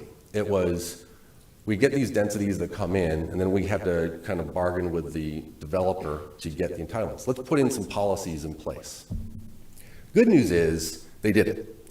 Once they denied us, and we could have, I guess, challenged it, but the process was, look, if you don't want us to be in here, we have the avenue to go to the county. And we had no way of knowing how long it would take the county or the city to actually adopt that policy. I think they adopted it in December, and it effectively comes in with a default rate, and you can, if you have open space, if you have parks, if you have tree preservation, you get right back to that 4 units. But it gives them a little bit more leverage. But we didn't know how long that was going to take, so we came in and did our processing approval here. And the truth of the matter is, when this conversation was happening, I think it was like in July, but with the City of DeLand, that was peak election season. And it was just easier to say, let's not do anything here, and they declined the annexation. Stunned staff, stunned the city attorney, and it stunned some members of the council so much that they ended up passing a resolution that in our office we kind of deemed the non-moratorium moratorium. And it was a resolution that just was put out to people in DeLand that effectively said, if you're looking to increase your density, we don't know what we want to do just yet, so you're warned, we may not move forward here. They've since, as I said, they've adopted that new policy. It seems it's exciting that they've got that in there, but that's why we're here before you and not them. Just timing and just kind of being in the wrong place at the wrong time with respect to the process. So our land use then, again, we're the 2 parcels. We're coming now to Volusia County Rural to Volusia County Urban Low Intensity. And a lot of this presentation is very similar to what I would have given to the city. This one's the example and the exhibit that I really want to have gotten to show the city at the time. We'll talk a little bit about the greater DeLand area and the intensity and density. Our parcel on this picture is in the orange. And what I've kind of labeled out here is, you can see to the east of us, there's that pocket, that's the rural, it's in Volusia County unincorporated. Those green areas are the Volusia County urban low intensity, which is what we're asking for, that 4 units an acre. The red star areas are incorporated parcels, and those are incorporated at the city low density residential. That's where I think the confusion came from back on that council member, because we were going to be talking about the surrounding area having that higher density rate. And then that yellow star is just kind of a placeholder for all of that Victoria down to the southeast. That's the new community development. And that one, on average, the average density isn't terribly high because they have so much of the open lands and they incorporated the golf course into the density. But this is what you're talking about with, and you can even look, I didn't star it, it wasn't colored, but you can even see the urban medium intensity designations that are to our west as well. So certainly an area that has kind of been developed over time in a more municipal kind of standard. This one is the other kind of plan, and your county staff report does a fantastic job of outlining your county policies for infill and for encouragement of moving towards municipal services. But this is a policy that was adopted by the city of DeLand. This is their 2050 plan. And just to kind of configure how they view everything. I guess it looks more like a peach color, like the lighter orange. The fidelity on my screen is not that great. But that's category 1. And that's like the outskirts. That's going up towards very far north. And unincorporated DeLand too, but this is, again, at some point DeLand will control all of this. That's where the properties basically like stay as is, current zoning's fine. If a particular project comes in that's meritorious, maybe we look into it. But the most of it, and it's a big section, is their category 2, is their urban core. And that's the darker orange shade, and I don't know if you guys can see it, but you can kind of, where there's the circles and loops, those are the outer edges and the dots and stuff. And their policy there is specifically, this is our urban core where the majority of new and higher intensity growth will take place. Like this is where they kind of put you in there, and it's large. But even at that, where the arrow was pointed, that's that intersection of Taylor and Blue Lake. That long-term planning had that as a possible neighborhood mixed-use center. Good planning. They haven't really implemented that yet, but that's under the thought process that we kind of need to decentralize the retail throughout the city, because right now everyone basically goes along Woodland Boulevard, and so traffic kind of stacks up on that. And I think in the next 10, 15 years, we've got to start looking at outer pockets and having kind of nodes. But that's where that was. So again, this is what we were expecting coming into the city of Your policies are saying this is where you want any growth to go, and particularly any increase. Again, 2.7, it is an increase from what we have, but it's not that much on the large scale of things. So, with our proposal, again, it's about 71 residential units, and I said the density is about 2.73 for our overall density. The layout is there. This track's very familiar, is very similar to what was proposed to the city of DeLand. We had to bump up a little bit the open space. There's more overlap in the city of DeLand standards as to what's open space, and like stormwater can get counted in that. Here it's very segmented and segregated, so we had to tweak that a little bit, and then we had to provide a little bit more detail on the amenities, and I'll kind of show you through that. But very standard, small 71 unit subdivision, ample buffering along both Blue Lake and Taylor, and then even some buffering to our neighbors to our north on both northern sides, and then a little bit to the west, although we do have that retention pond there. The tree review and mitigation, this isn't the first project that these developers have done in the DeLand area, so we were trying to get ahead of things. We've done the tree survey. Should be finalized pretty soon, but avoidance and minimization is obviously the key. Species analysis, the biggest issue we have out there is along that power line easement. That's gopher tortoise heaven, but we are aware of that, the process that you have to remove and relocate. The positive side for this location is it is high and dry. We're not impacting any wetlands out there whatsoever. It's kind of on the ridge, and that's a good thing for sure. What we can talk from our engineer standpoint, Mr. Mills, about the other concerns. I will tell you that through the development of this project, and then another project that this development team has been working on is the Trinity Gardens project in DeLand, we've been acutely aware of the stormwater and the drainage issues in and around Sawyer's Landing and things of that nature. So very active on what the stormwater basins are. That Trinity Gardens project, we're a little bit farther ahead on that, and that's a larger parcel, but the individualized pockets that were in there is mind-boggling. And so our engineers are up to speed. They've done other projects in DeLand, and they're aware of the historical and the issues that seem to be evolving right now. But we're very confident with what we have proposed and drawn out that we certainly won't be contributing to that, and we're very aware of being able to maintain our own on our property. And then from the amenities standpoint, centralized park area with some gazebo and a field, a play field with some enhanced landscaping. Kind of a gentle touch as far as we're not bringing in a huge activity center or anything, but again, it's a 71 unit subdivision. And then you can see right there the slightly darker green showing that 25-foot access easement. And so that'll run north to the neighboring property and then come down to a curb cut onto the road and then be able to leave the property. And then this, again, from an activity standpoint, sidewalks along the roadway with the trail and mulch path to kind of go through the other parts, trying to activate the tree preservation area as best we can. And then that red line is an existing, 8-foot sidewalks running along Taylor Road. So you've got the ability to get out there. There's kind of a push right now. Coordination's sometimes challenging, but a push for the multimodal paths in this part of the land. There's been a good bit of growth even farther to the east over at like MLK, and I know that the county and the city are acquiring some of the Ford's property under Volusia Forever for tree preservation and kind of activating that as a park. Getting people over there without cars is, I think, going to be a pretty big focus for both the city and the county in the next 10, 15 years. And then just our concept signage to go along. I do believe we have Taylor identified as our primary access point, and then Blue Lake as our secondary. And that's the project in a nutshell. I'll bring the concept plan over there. Again, within the policies of both the county, which is what you're primarily concerned with, but even the city, this is right down the middle of the infill project, and I'm happy to answer any questions you might have. Any questions for the applicant?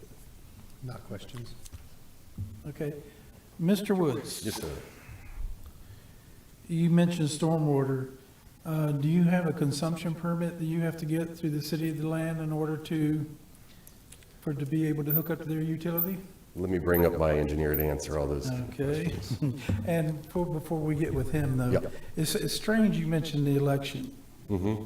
Because ultimately, they didn't want to there was a hot potato because people don't want this. That's why they don't want, that's why they steered away from it. Part of the reason why. I would say that it became a political issue, but I think the growth is still here. And I think the problem that we have here is even when you bring in good projects, you still need to have that consideration. And I think it was easier at that time to not. I understand the expediency of that, but people are still coming here. We are still underdeveloped and we still need to provide for the housing. So, you know, I get your point, but I think that, you know, even on that, where they put the pause, it wasn't even a concern expressed by those commissioners of the end product. It was that the process for the land use change didn't seem to be what they wanted. They've addressed that, and they're still moving forward. Like they're still moving forward as well. So I probably agree to disagree with you on that take. I understand that. Could I ask, hold on for just a second, staff, under the current future land use designation, what could this be developed as far as property size? Okay, so this is currently A2, and I believe A2 is a 5-acre lot. 5-acre lots, okay. Okay. Good morning, sir. Good morning. Could I get your name and address for the record? I'm Sean Fortier with KCG Engineering. The address is 1700 North Orange Avenue in Orlando. And I'm a civil engineer on the project, so I'll be happy to answer questions on stormwater, which I know is a concern. And to the consumptive use permit question. So consumptive use permits are for pulling water out of the groundwater. The city of DeLand would actually have that consumptive use permit, and they have a certain millions of gallons per day they're allowed to pull for the city. As part of our utility agreement, we would be allotted a certain percentage of their water from their water plant, is how it normally works. So we don't have to pull our own consumptive use permit, is the point. Okay, Unless what we're putting about a well reclaim in. water? Reclaim water is what I'm concerned with. Okay, so reclaim water, one of the issues that I think was mentioned by you was building those ponds that hold water up above the water table and pumping it in due to demand and such. And so City of DeLand has capacity to serve everyone that's being served. The issue has always been the pressure. It's been too low. So what they do is they fill these ponds up overnight, or actually during the day, and then they pump out of them at night to provide the pressure they need via pumps. And that's what most of Victoria Park does, Victoria Oaks does, and a few other projects do. With that being said, they haven't required every project to do that, and I would push hard to not do that on this one. And in fact, they've installed some newer pumps for the northeast side of the city that I guess have been successful at boosting the pressure so they don't need storage tanks. And they're currently, my understanding is they're installing a pump for this section of the city as well. So hopefully we don't have to do that on this project. You know, talking to Jim Ailes and a couple other guys at the city, you know, they get the complaints about lack of water pressure, and that's what kind of drove these pond systems that fill up during the day with the city, you know, supplied reclaim or reuse water, however you want to say it, and then they pump it out with their pumps at night that are privately owned pumps, and that's how it's been working. But like I said, I'm hoping to not do that on this thing, do all public mains. It'll be reclaimed served, but not through a pump system, you know, or a storage system on site. Well, part of the problem that this is perceived to be is, and I don't have any facts on it, is that when they fill these ponds up, they're not lined. Right. And therefore what happens is it goes into our groundwater and saturates the ground. Right. And when we do have any type of rain event, the ground is saturated to the point where you got standing water and flooding. Right. And see, nobody's putting this into the equation when they're talking to stormwater. Stormwater is one thing. The water's going to fall on the property regardless. I get that. Right. But my point is when you put more water on the property than it would normally get under normal rainfall, then what you're doing is saturating the ground around that specific area. Right. And they have to get rid of it. Mm-hmm. And so therefore, you know, you say you hope they don't do this to you, but there's a good chance they would require you to take some of it back. Right. Is there not? There is a chance that they could deny us to do the traditional system. If we want to use the reclaim service, they may tell us we have to do some kind of storage system on there.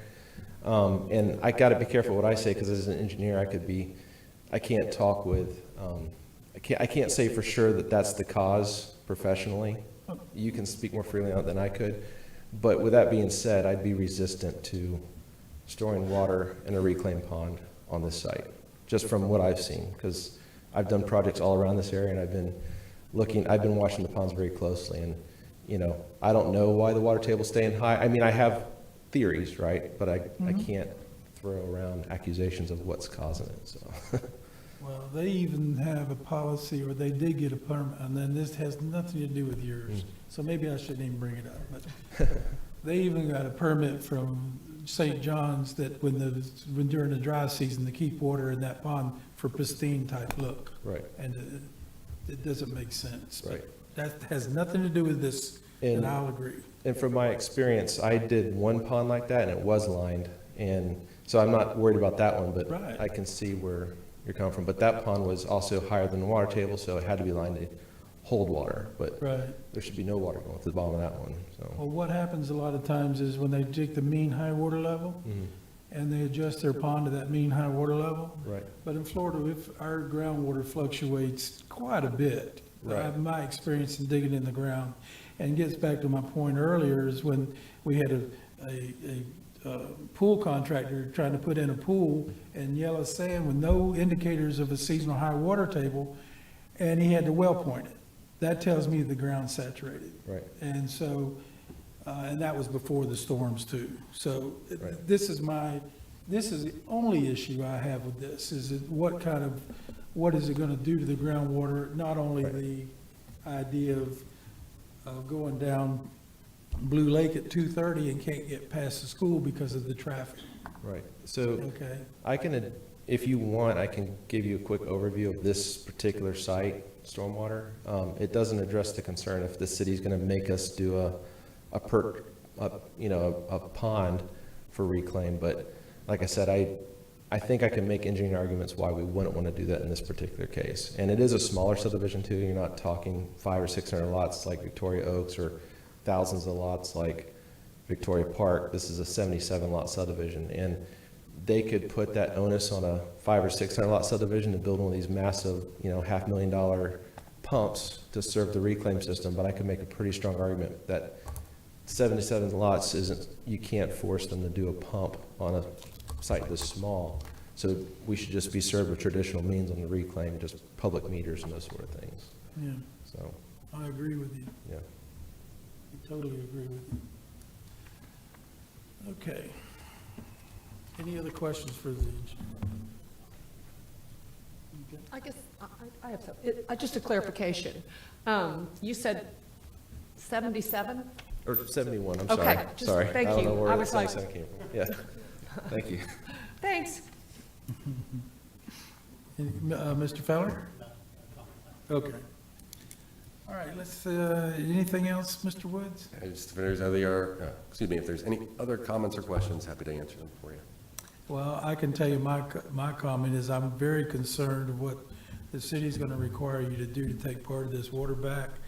And I do know we have an issue, and it's not, it is, and I can tell you, I've lived in that area I've owned the property since the 70s, and we never had issue until that development come in, and it took us a while to figure out what was going on. Everybody said it was stormwater, because they were pumping from one stormwater area to another, and we finally determined that we think, it's not that we know, I can't lay out any facts here, is the fact that the water level in that reservoir was keeping the area saturated to the point of, and that is the south, and matter of fact, the west of this subdivision, on the west side of Blue Lake, War Admiral and all those folks down in there, they're having the same issues. So that whole west side of Blue Lake right there is having issues with this groundwater. And unless that can be addressed, I mean, I'm just letting you know you're uphill battle. Understood. Okay? I think it's probably only fair that I put my comments now while they have a chance to speak. That way it's not Yeah, that's fine. closed out. Is that okay? Yeah. All right, I appreciate that.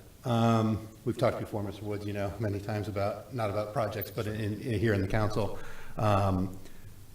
My comments would be, I know there's lots of metrics on traffic studies and all this other stuff, and in my mind and what I see, it doesn't relate to real world examples. This is a very, you know, busy area. It's getting busier every day. I made the mistake of coming to a PLDRC meeting and wanting to go to Chick-fil-A once, so I took a left and I ended up sitting for a half an hour before I could even get out of the way from school and the new church and the construction. So I think that the metrics don't really come on to me. I'm going to go quickly on this. Mentioned that we are in the high and dry area. This is something that I think relates in the low-lying areas flooding.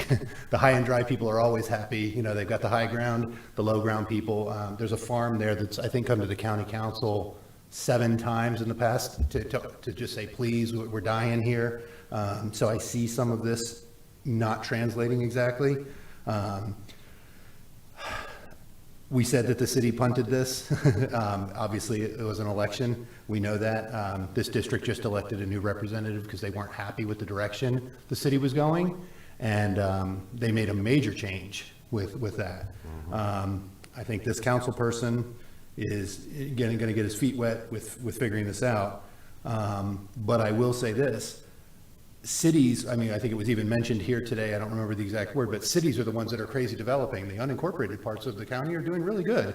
And the cities are the crazy, and they turn this down. So you mentioned that at some point DeLand will control all of this. And the only thing I have to say is why do we have to make the decision and then say, you have to live with the decision that PLDRC and those county council members made, and now we're going to inherit this, when if they're just changing their process and their procedure, let them go through it. I mean, I don't know what that time frame is, but I'm sure it won't be before the other election. Yeah. Let them deal with it, because I think that 7 PLDRC members and 7 county council members are all of a sudden going to get the wrath of, oh, we built this, but the city annexed. So those are my comments. I think you can appreciate where I'm some of the stuff, but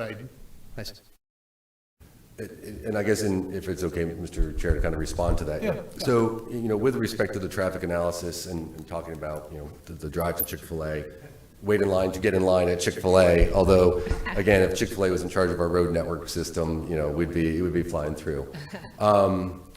Yes, there is obviously, you know, anecdotal and personal experience where we drive on the roads. We've always talked about, you know, State Road 44 in particular, coming in and going in the morning and afternoon, how we kind of deal with that. And this is an area of growth, and we have other projects that are coming through there. But the metrics that we have to do, and I take your point well, it's the only basis by which we can come through this. So when we come in and we get tasked to do a traffic study, and the traffic study does show what it shows, you know, that doesn't come, you know, it's a requirement. You do it willingly to be able to present it. It's frustrating to have that kind of just dismissed as, I hear what you're saying, traffic engineer, but. And so, you know, I put this in a tough position because I'm not going to, I live here. I can absolutely identify with what you're talking about, but what the metrics provide for and how we design for this, then how you design for this long term, because as traffic grows, you change your signalization plans. And again, I think going back to, you know, the thought process and why is this here versus, you know, why is it delivered into your step? We really thought we were doing the right thing by going to the city. They declined, but we have a right to kind of go forward. And under this current, if we weren't in close proximity to City of DeLand, we would be here before you. Our close proximity presumes that we will be annexed at some time. We jumped over that step process because that's typically how it's gone in, and it didn't work, but we're still here, we're still in your jurisdiction, and we come to petition you for this request. Next time you see one of the city commissioners, you can be frustrated with them of having delivered this at your doorstep. But again, recognizing the challenges that are going on in this portion of DeLand and the unincorporated area with water, with stormwater, with percolate, and again, I know, you know, from a technical standpoint, I know nil. I'm an attorney. But with that anecdotal, what's going on, and the hue and cry, with this project, this is why we emphasize what the policies that are in place there. This is tracking in with how did we anticipate DeLand to grow, at what density, at what rate, and at what location. And you go through the staff report, and then I supplemented that with the policies for DeLand. Boy, do I wish they had considered and had that conversation, because I think the information was there for them as well, but it is here for you now, and it is in support of the petition as presented. I appreciate everything you've said with the hydrology, and, you know, again, we're all just kind of talking, you don't know all the facts, but presenting that and what was going on, because from my mindset, it's, stormwater for me is a function of capacity and retaining, because everyone, and I think you alluded to it, we all know that the water is captured internally, and that's always been the main concern. There may be something else that's kind of going on right now, but for what we need to do, and from a lawyer's perspective, it is our water's on here. What it sounds like is there's been a practice where those ponds are used for something else in addition to their primary purpose that may or may not be a problem. And I think you're expressing your concern of how do we get about that. That seems to be a policy consideration for the county and the city to kind of get to on that, to ensure that if that's truly is a practice that's causing problems, cease and desist that, if it's that up and down nature, if that's what does it. But again, from this site and from what he has to do and for requirements for development of this property, he can engineer and show where the low spots are and engineer adequate capacity. And I think what you said is, if that's all we were doing, you're comfortable with that, but we can't 100% guarantee that the city isn't going to modify something else. And that's just full disclosure to you. But from an engineering standpoint, it is sufficient. I think that answered all your comments. I think there. it covers most everything. The only thing I would clarify here is, in its current future land use, it's 1 house per 5 acres or something like that. All of this is compatible if we make this change. Yeah, And I think that's the thing, when we look at, well, 5 things meet the criteria and we can move on, it's if we pass this, under the current criteria, none of this passes, and I just want to make that clear. And that's why I'd emphasize that those other policies that are there are, this isn't meant to be kept at the rural standard indefinitely. This is a pocket of rural Volusia County that is surrounded truly by the city of DeLand. This is being developed by the city of DeLand. And when you get into those kind of conversations, you even start talking about whether the 4 units or less is dense enough, right? They'll let cities be cities. So I was talking to the folks that had their lot swap earlier on of, you know, we preclude in the outskirts, we keep the density low there. It's supposed to be in the cities, and we're having arguments about whether 2.2 versus 2.7 is adequate density. You know, we'll probably, 20 years, 30 years down the road, we may be saying, my goodness, why weren't we at that 6 or whatever? But all that is to say, yes, that rural is there, and there's been no application to change it up until this point. But I think if you read through the staff, the question is that rural surrounded by municipal at the densities that are provided? And again, you know, this is not an isolated pocket of, I don't know if I'm moving this anymore. Yeah. I was just going to show my, anyway, you Yeah, saw the exhibit. Yeah. And I would, the UMI, ULI. But I would clarify that a lot of that is city annexed property, not Volusia County. So I'm kind of also of the same mindset. I mean, I'm not politically elected, but go yell at your city commissioner for allowing this, not your PLDRC member. Well, and hopefully I'm not yelling at you at all. Yeah. Like, no, if they did, that's what I'm saying, yeah. But you know, it is here before you, and I express that information just for the full disclosures to how that kind of came about. So, Mr. Woods, if I could just add to what you were just saying, when this project first came to the county, we saw it as an infill project.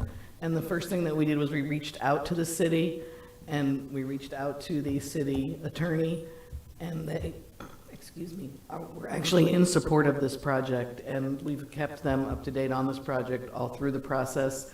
And as early as last week, they are saying they're 100% in support of it. They see it as infill, and it's a good project.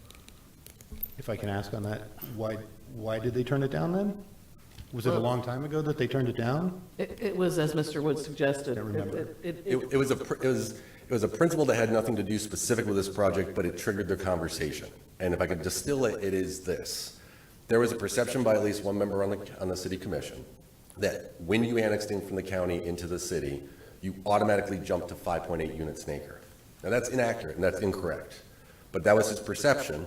And he said, that's not great, because again, if you're coming from a rural, rural can go as low as 1 per 5. If you're in close proximity to a subdivision like this, it's 1 to 1. So that's a big jump from 1 to 5.8. without having to make any other representations, just by walking through the door, this is, I think it gets characterized, this is gifted to you. What they then did was, and it's designated, I think, as a transitional development, I forget the full title, what they've adopted, is you're coming in from the county to the city. We're starting you at closer to 2.5, but if you deliver open space, meeting kind of the thresholds that are here, if you deliver the buffers, if you deliver the amenities, you get density bonuses, and they're fairly generous to get you back up to that 4. But what it is now the developer has to kind of work for it to get it. It's a good plan. I was there when they were presenting it through. I said, this is, I mean, developers have been begging that from the city for that kind of detail and level for a number of years. It's a good plan. But at the time when this was coming forward, they didn't have that. And so, notwithstanding the error of thinking that we were asking for 5.8, they're just like, look, fix that and then go. But we had a pending project, and we're like, I understand, and I get where their frustration was, not because of our project, but in general, but we were still moving forward. We're under contract with a property. We're trying to develop. Time is everything, so. Are you not able to go back to them at this point and say that? And I'm not trying to diminish the work you've done, but if they understood it and they figured it out, why are we still on the track here is my question. Because we applied here, we had to pay the money here. We've redesigned to meet this location for the conditions that you have. And we started that process immediately because we did not know how long that was going to take. The land has talked about policies like that before, and with all jurisdictions, it's how much time do you have? They had a new planning hire that had some experience with that, and they knocked it out remarkably quickly. But at the time we had to make that decision, and we've applied, we've invested, it's costly, and we're here today. To go back to them now is another 6 months just on calendaring and timing. If we had everything buttoned up and delivered to them today, it's 6 months from now. I appreciate all Practical that. Thank you. concern. Okay, any other questions for the applicant or conversation? Okay. All right, do we have any public participation on this case?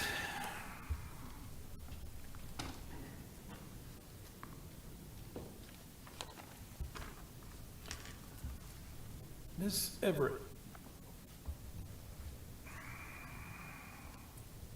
Shauna Everett, 1250 East Taylor Road, Bridal Oaks, DeLand.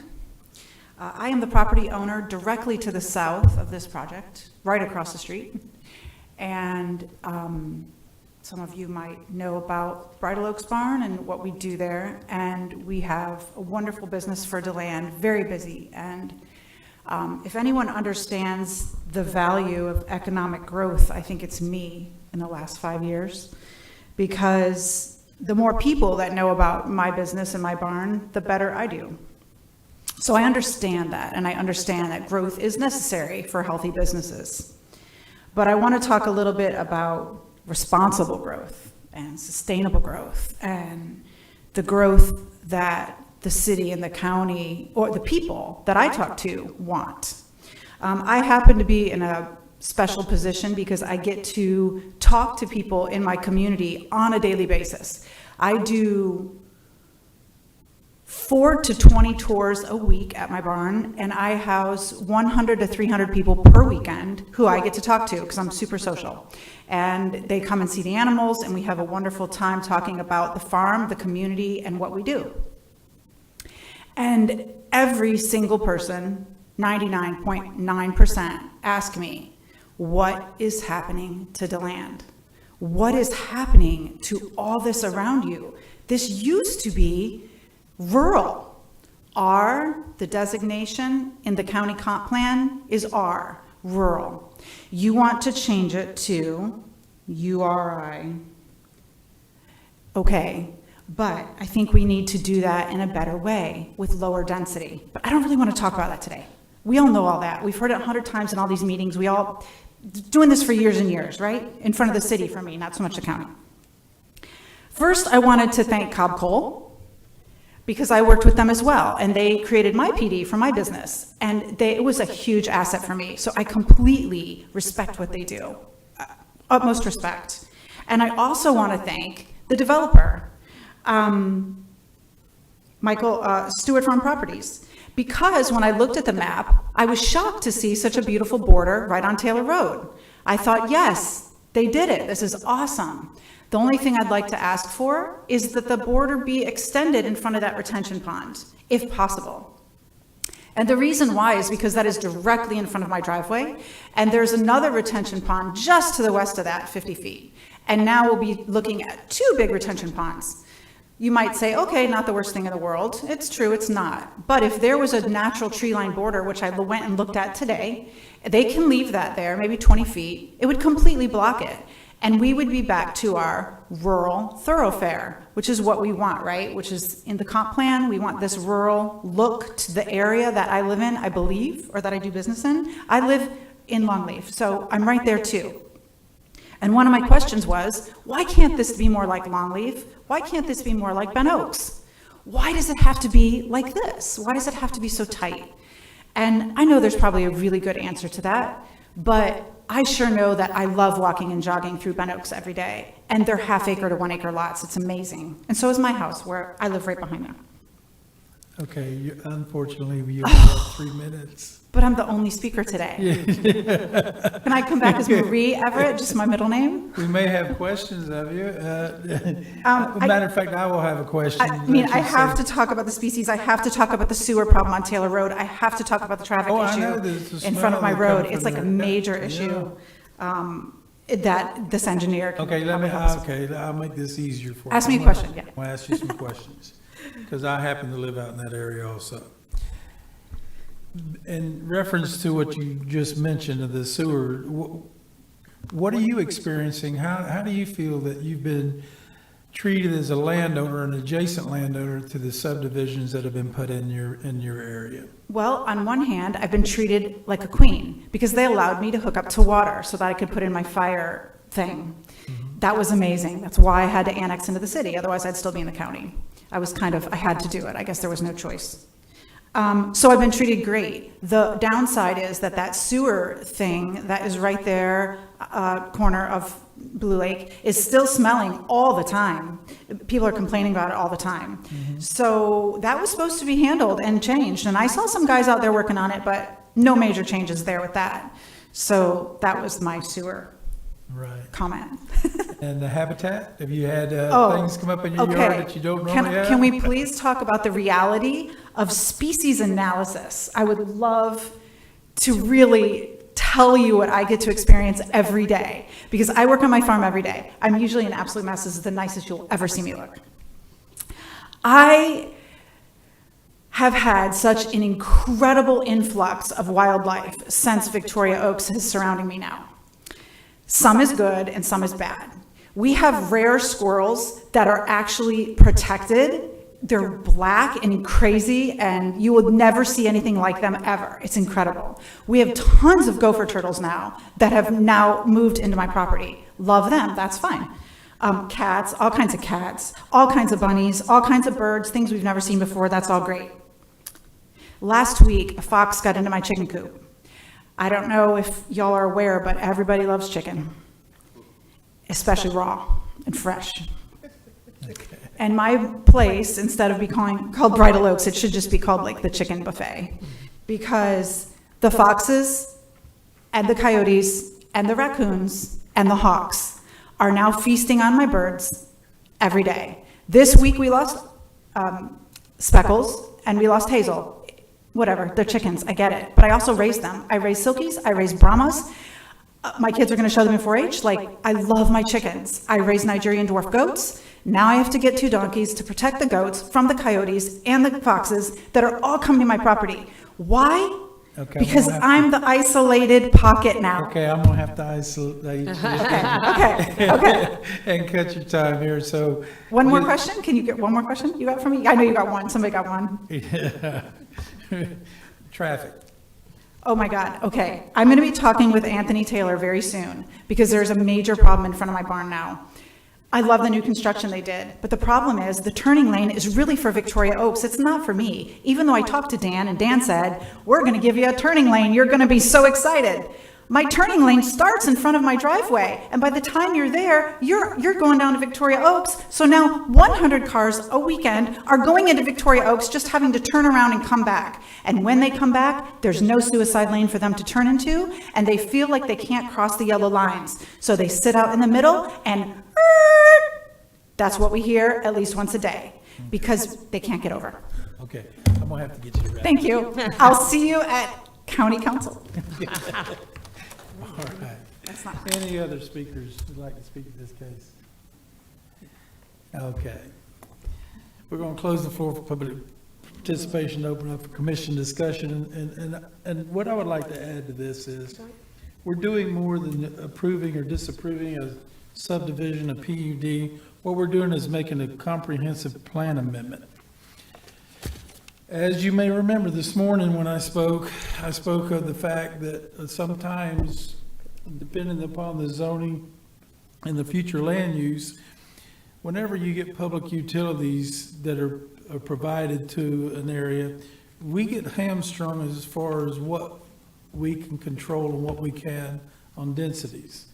So keep that in mind when you vote for this, because once that goes through, and we do or do not recommend approval for the small comprehensive plan, that we really give up some of our control over density in that piece of property. So that's all I've got to say. I have a comment. Sure. Is it all right for Mr. Woods to come back and respond to the speaker? Sure. I mean, Yeah, he has a chance to rebut, yeah. I mean, just Not wanted to really hear him rebuttal, before. and I appreciate Shauna's comments. I think the main thing we wanted to talk about is the thing that's actionable for us to be able to control is to try and provide some additional screening of the stormwater pond on the front. Shauna, if you want to maybe talk about that. Yes, I was, I recognized her from some other hearings when we did Victoria Oaks across the street, and as soon as I saw her, I remember, I started looking at her property being right next to that pond and was thinking the same thing, that screening there might help that property. But, we are tight on stormwater on this project in general because we were trying to maximize the stormwater as much as we can. So we're holding every bit of our stormwater, not letting anything leave. And I say tight because every bit of stormwater we add, we're taking from open space. That's also a requirement. In this case, you can see we have a little extra open space on the north side of that pond, so I could balloon the pond up into that area and maximize the buffer and try to keep it existing as much as I can, because I prefer natural buffers in lieu of berms with trees on them and those sort of things, because, you can't get a full-grown tree right away like you could with a natural buffer, and then maybe enhance it. So I think we could definitely put something along that edge there, a natural buffer, maybe enhanced even, so. Okay. For that concern. And then the right turn lane or left turn lane concern, that's something I'd like to look at as well, because we will have to add a right turn lane for our project. It's nice, it's already a 3-lane section through that whole road, so left turn lanes will be pretty easy, but we can address that at the same time, hopefully.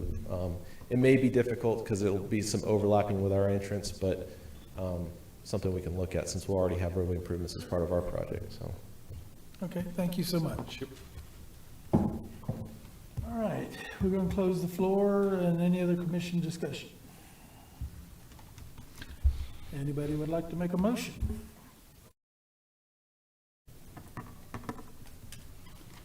All right, I know we got some thoughts going on. I'll make a motion, Mr. Chair. Okay,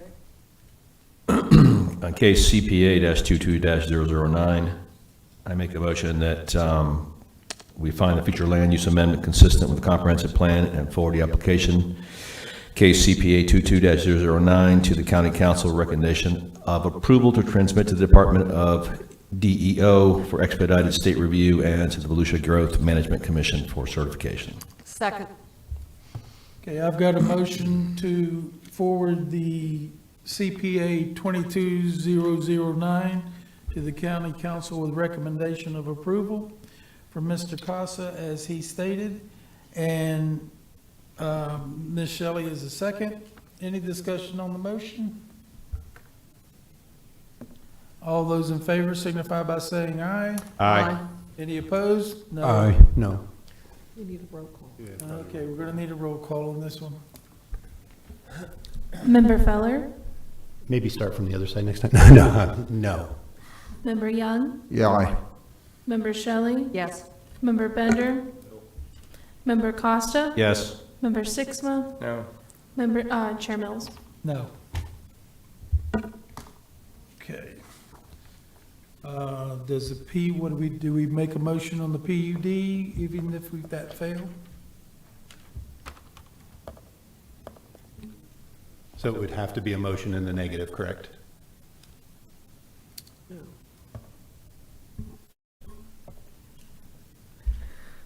The PUD should die without the future land use being approved, so.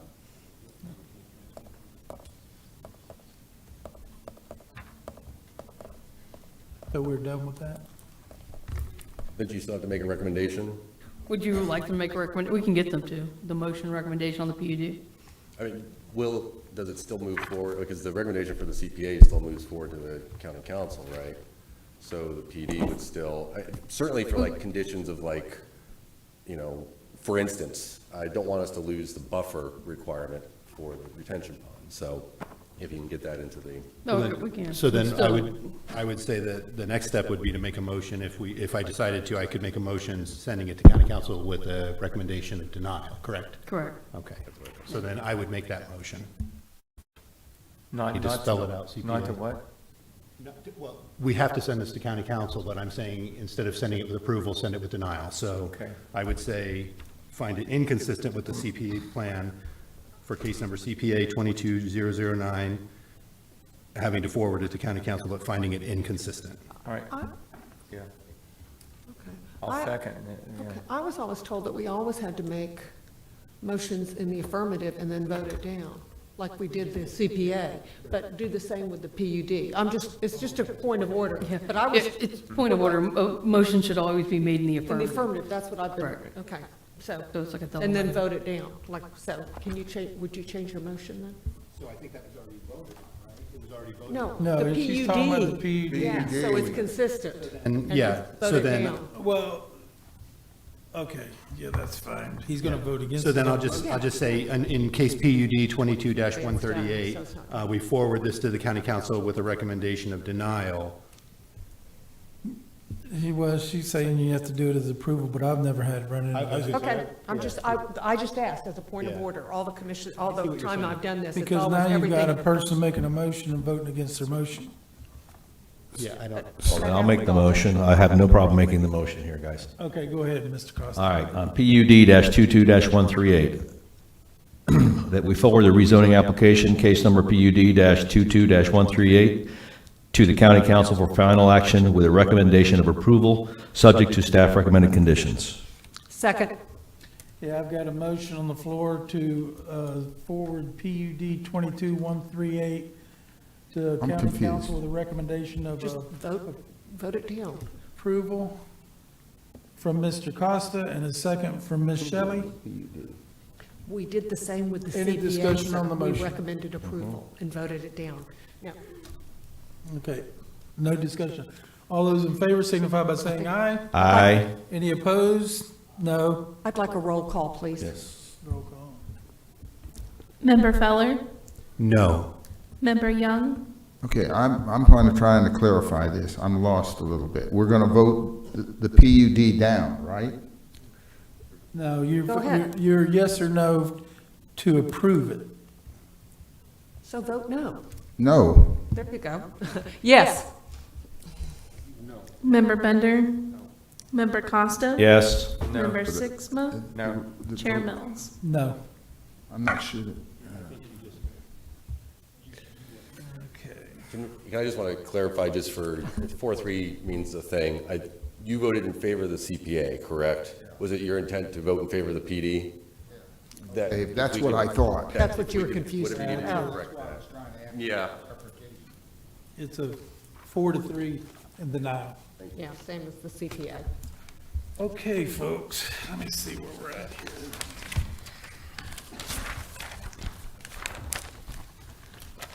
All right. Okay, we do have a calendar that we need to bring up. That ends our new business. We don't have anything else, so We do have a calendar for the PLDRC meetings for this coming year. Has everyone had a chance to take a look at that? So we need a vote. Is that what we need, Ms. Smith? Yes, sir, if you all can just vote on those dates. I'll make a motion to approve. I'll second. Okay, I've got the motion to approve the meeting schedule for 2023 from Ms. Shelley and a second from Mr. Costa. Any discussion on the motion? Hopefully, we're all still here. Well, if you listen to council I meetings. mean, the aliens are out there, so there's no telling. Well, in that case, I'd like to make an amendment to the schedule. Just All kidding. those in favor signify by saying aye. Aye. Okay. Any opposition? Motion carries unanimously. Okay, staff items. One other thing too is, on public items, we've got a SWAC that we put in that had to be heard within 6 months, and that's up next month. I've talked to Ms. Smith about it, and one of the things that we've been asked to do would be to put a time certain at the end of our meeting of next month. So, because we have to put a time on it for the meeting, and rather than schedule a totally different date, you want to do it right at the end of the meeting, or you want to do it that afternoon? Well, it depends if she's going to overload us like this meeting, no. We have 10 items next month, so it should go relatively quickly. 10 easy items, Relatively. 2 front yard items.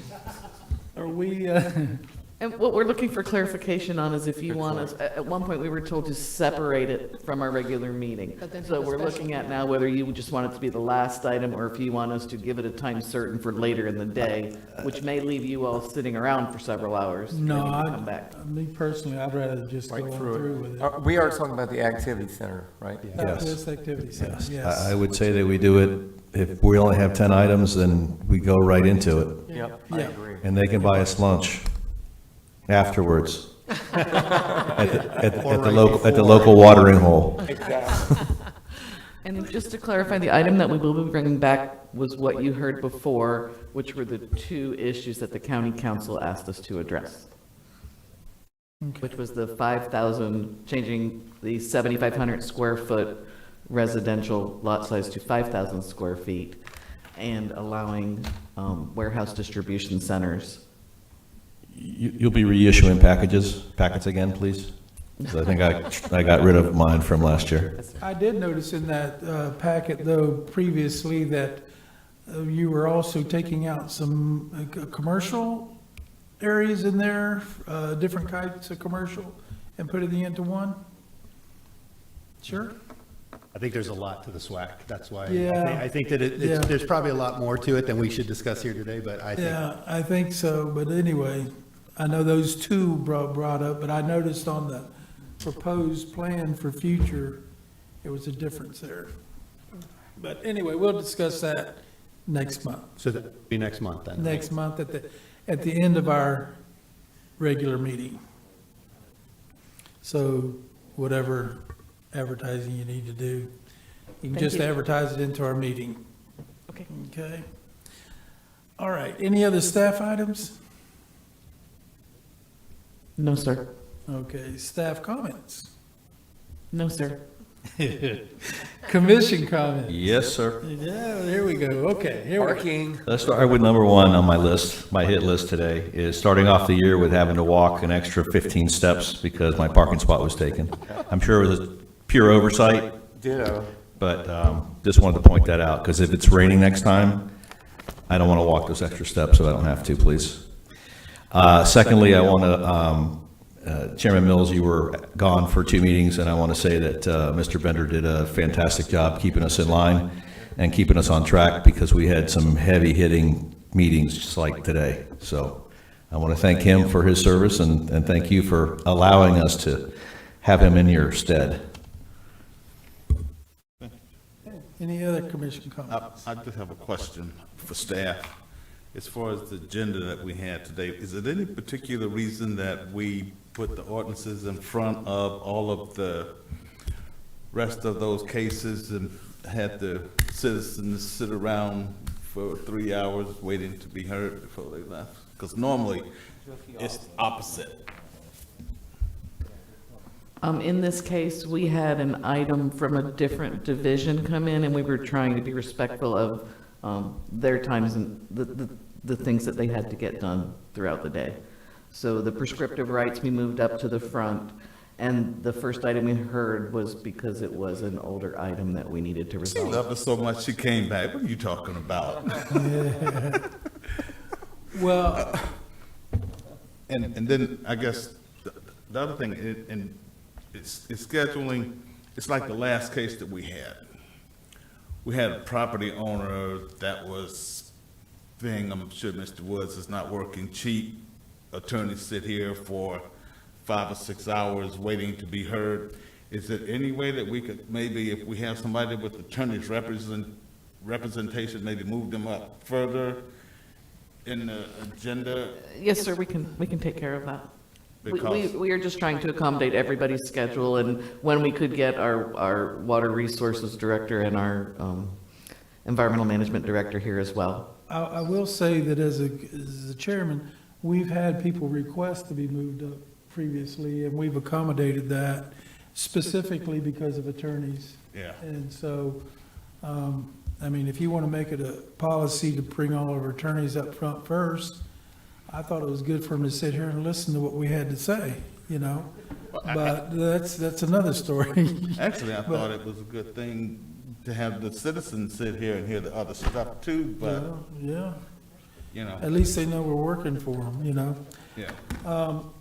One of the comments that I had, Ms. Smith, was when an individual comes in to buy a piece of property that's non-conforming, and the council wrestled with this tremendously at their last meeting. The fact that, you know, here they went through the process because they were told there was a process, and they go through the process thinking that that's all they have to do in order to obtain approval to build on this piece of property. And then what happens is they come to find out, they get a little bit of pushback, and now they've already purchased the property. I think it would be surely, when someone comes into your office and requests that, ask about a specific non-conforming piece of property, and you know it's got to go through the variance process, that they be told that they need to go through the variance process as a contingency to their purchase contract. Because there's a very good chance that it may get turned down, because I like to be consistent on what I do here.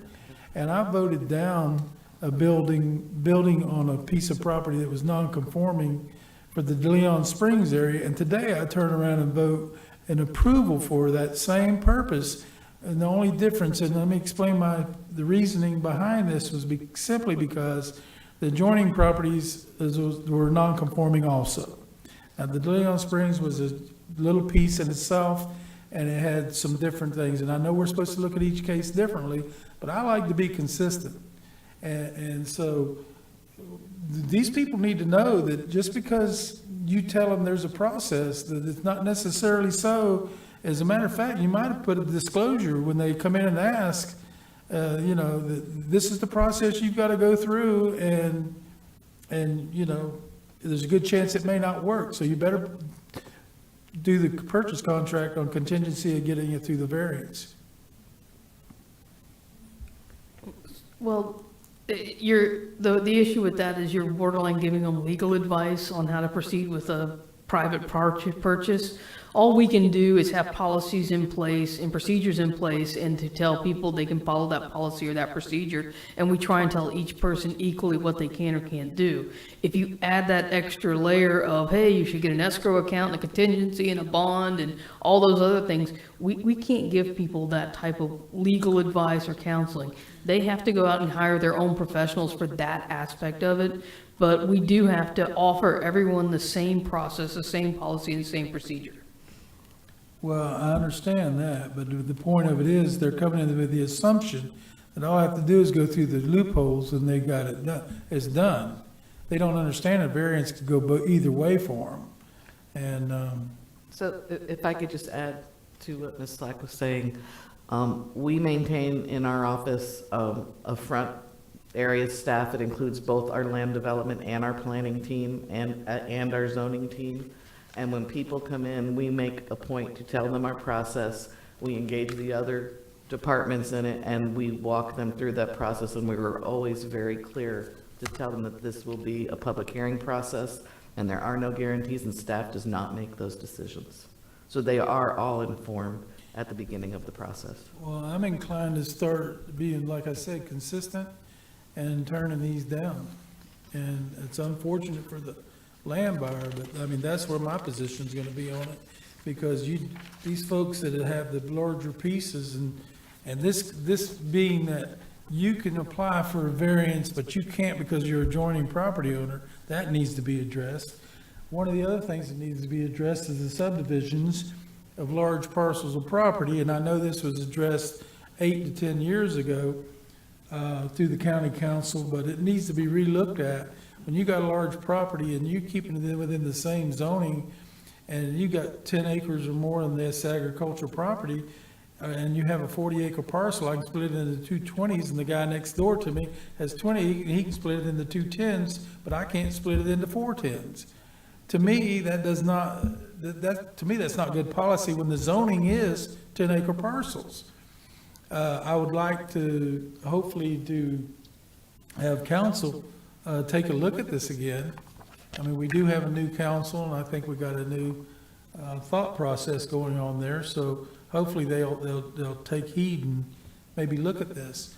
The other thing would be to legislatively get with the state and say, you know, you bring this to us and expect us to do this thing, these things that you're asking us to do, well, it's really not a good, clear guidance or reasoning on how they should be done. That goes back to the sanitary sewer element. You know, you're putting in this position, and your hands are pretty much tied. You've got to get it to us, and this is the way they want it, but yet they're not giving you no funding. They haven't told you how you're going to fund it. They give you recommendations how you're going to fund it, and they will give you some funding, but I promise you it's not going to be near enough to cover the cost. Tom Kelly looked at this back in the 80s. I've been around for a while. And what he was going to do is go in and put regional sewer plants in Volusia County. And he bought up a lot of Jim Money's private package plants. That's how the county became ownership of these. And come to find out, when they found out how much the cost was going to be, he got away from that real quick. Real quick. And that's when we didn't have ATUs. It was all conventional septic. So it's something to think about, you know, but anyway, that's my comment. Yes, Mr. Feller. My only comment would be kind of on the same lines, but not as detailed. Weren't we going to look at the separating of adjoining lots? Was that going to be looked at kind of the same way the ADU thing was looked at, where you were trying to make it so that we didn't have to hear variances for separating common ownership lots? That did pass. It did The pass? one that you heard today, that did not apply, because it was not a vested lot. So we had to bring that forward, and we had to work in conjunction with our land development group to get that notice to vest it before we could come forward with the variance. But just out of curiosity, that land was subdivided properly, or not, with that 10 acres, so the person said they owned 10 acres, the blowers owned 10 acres, and then the 10 acres that was below, was that subdivided properly, or is that why it wasn't vested? I'm not sure which case you're talking about. The case that we heard today, where we had the little sliver of land that we said that they could build on, yeah, was that, I think I asked the question, was that a legal buildable lot? Yeah, it was reviewed by land development, and they determined that they issued a notice of intent, meaning it met their criteria except for the nonconformity. Okay. Yeah. So that's why it couldn't have just been done by you guys. That's why it had to come in front of us. Because I think that was a weird one today, because two of the variances were to do something that probably should have just been able to be done without us. The other one was flipped, you know, but I guess that's all I'll say. All right. So that did pass, and that's in order right now. So you're sorry. Thank you. Okay, any other commission comments? press and citizen comments. This meeting is adjourned.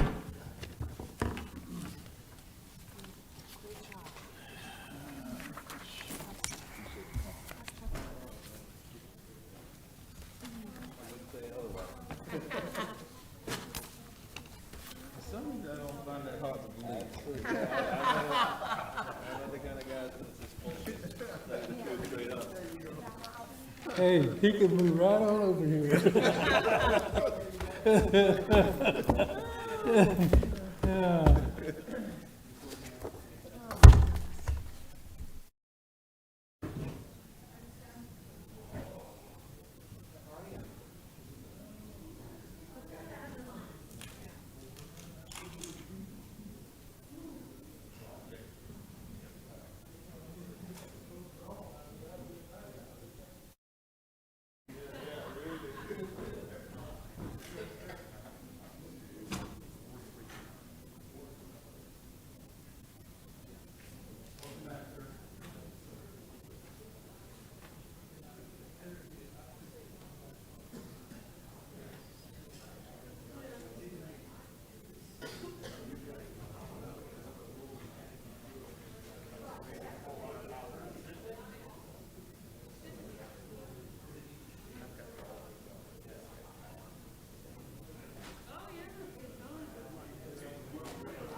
Say again? Sure.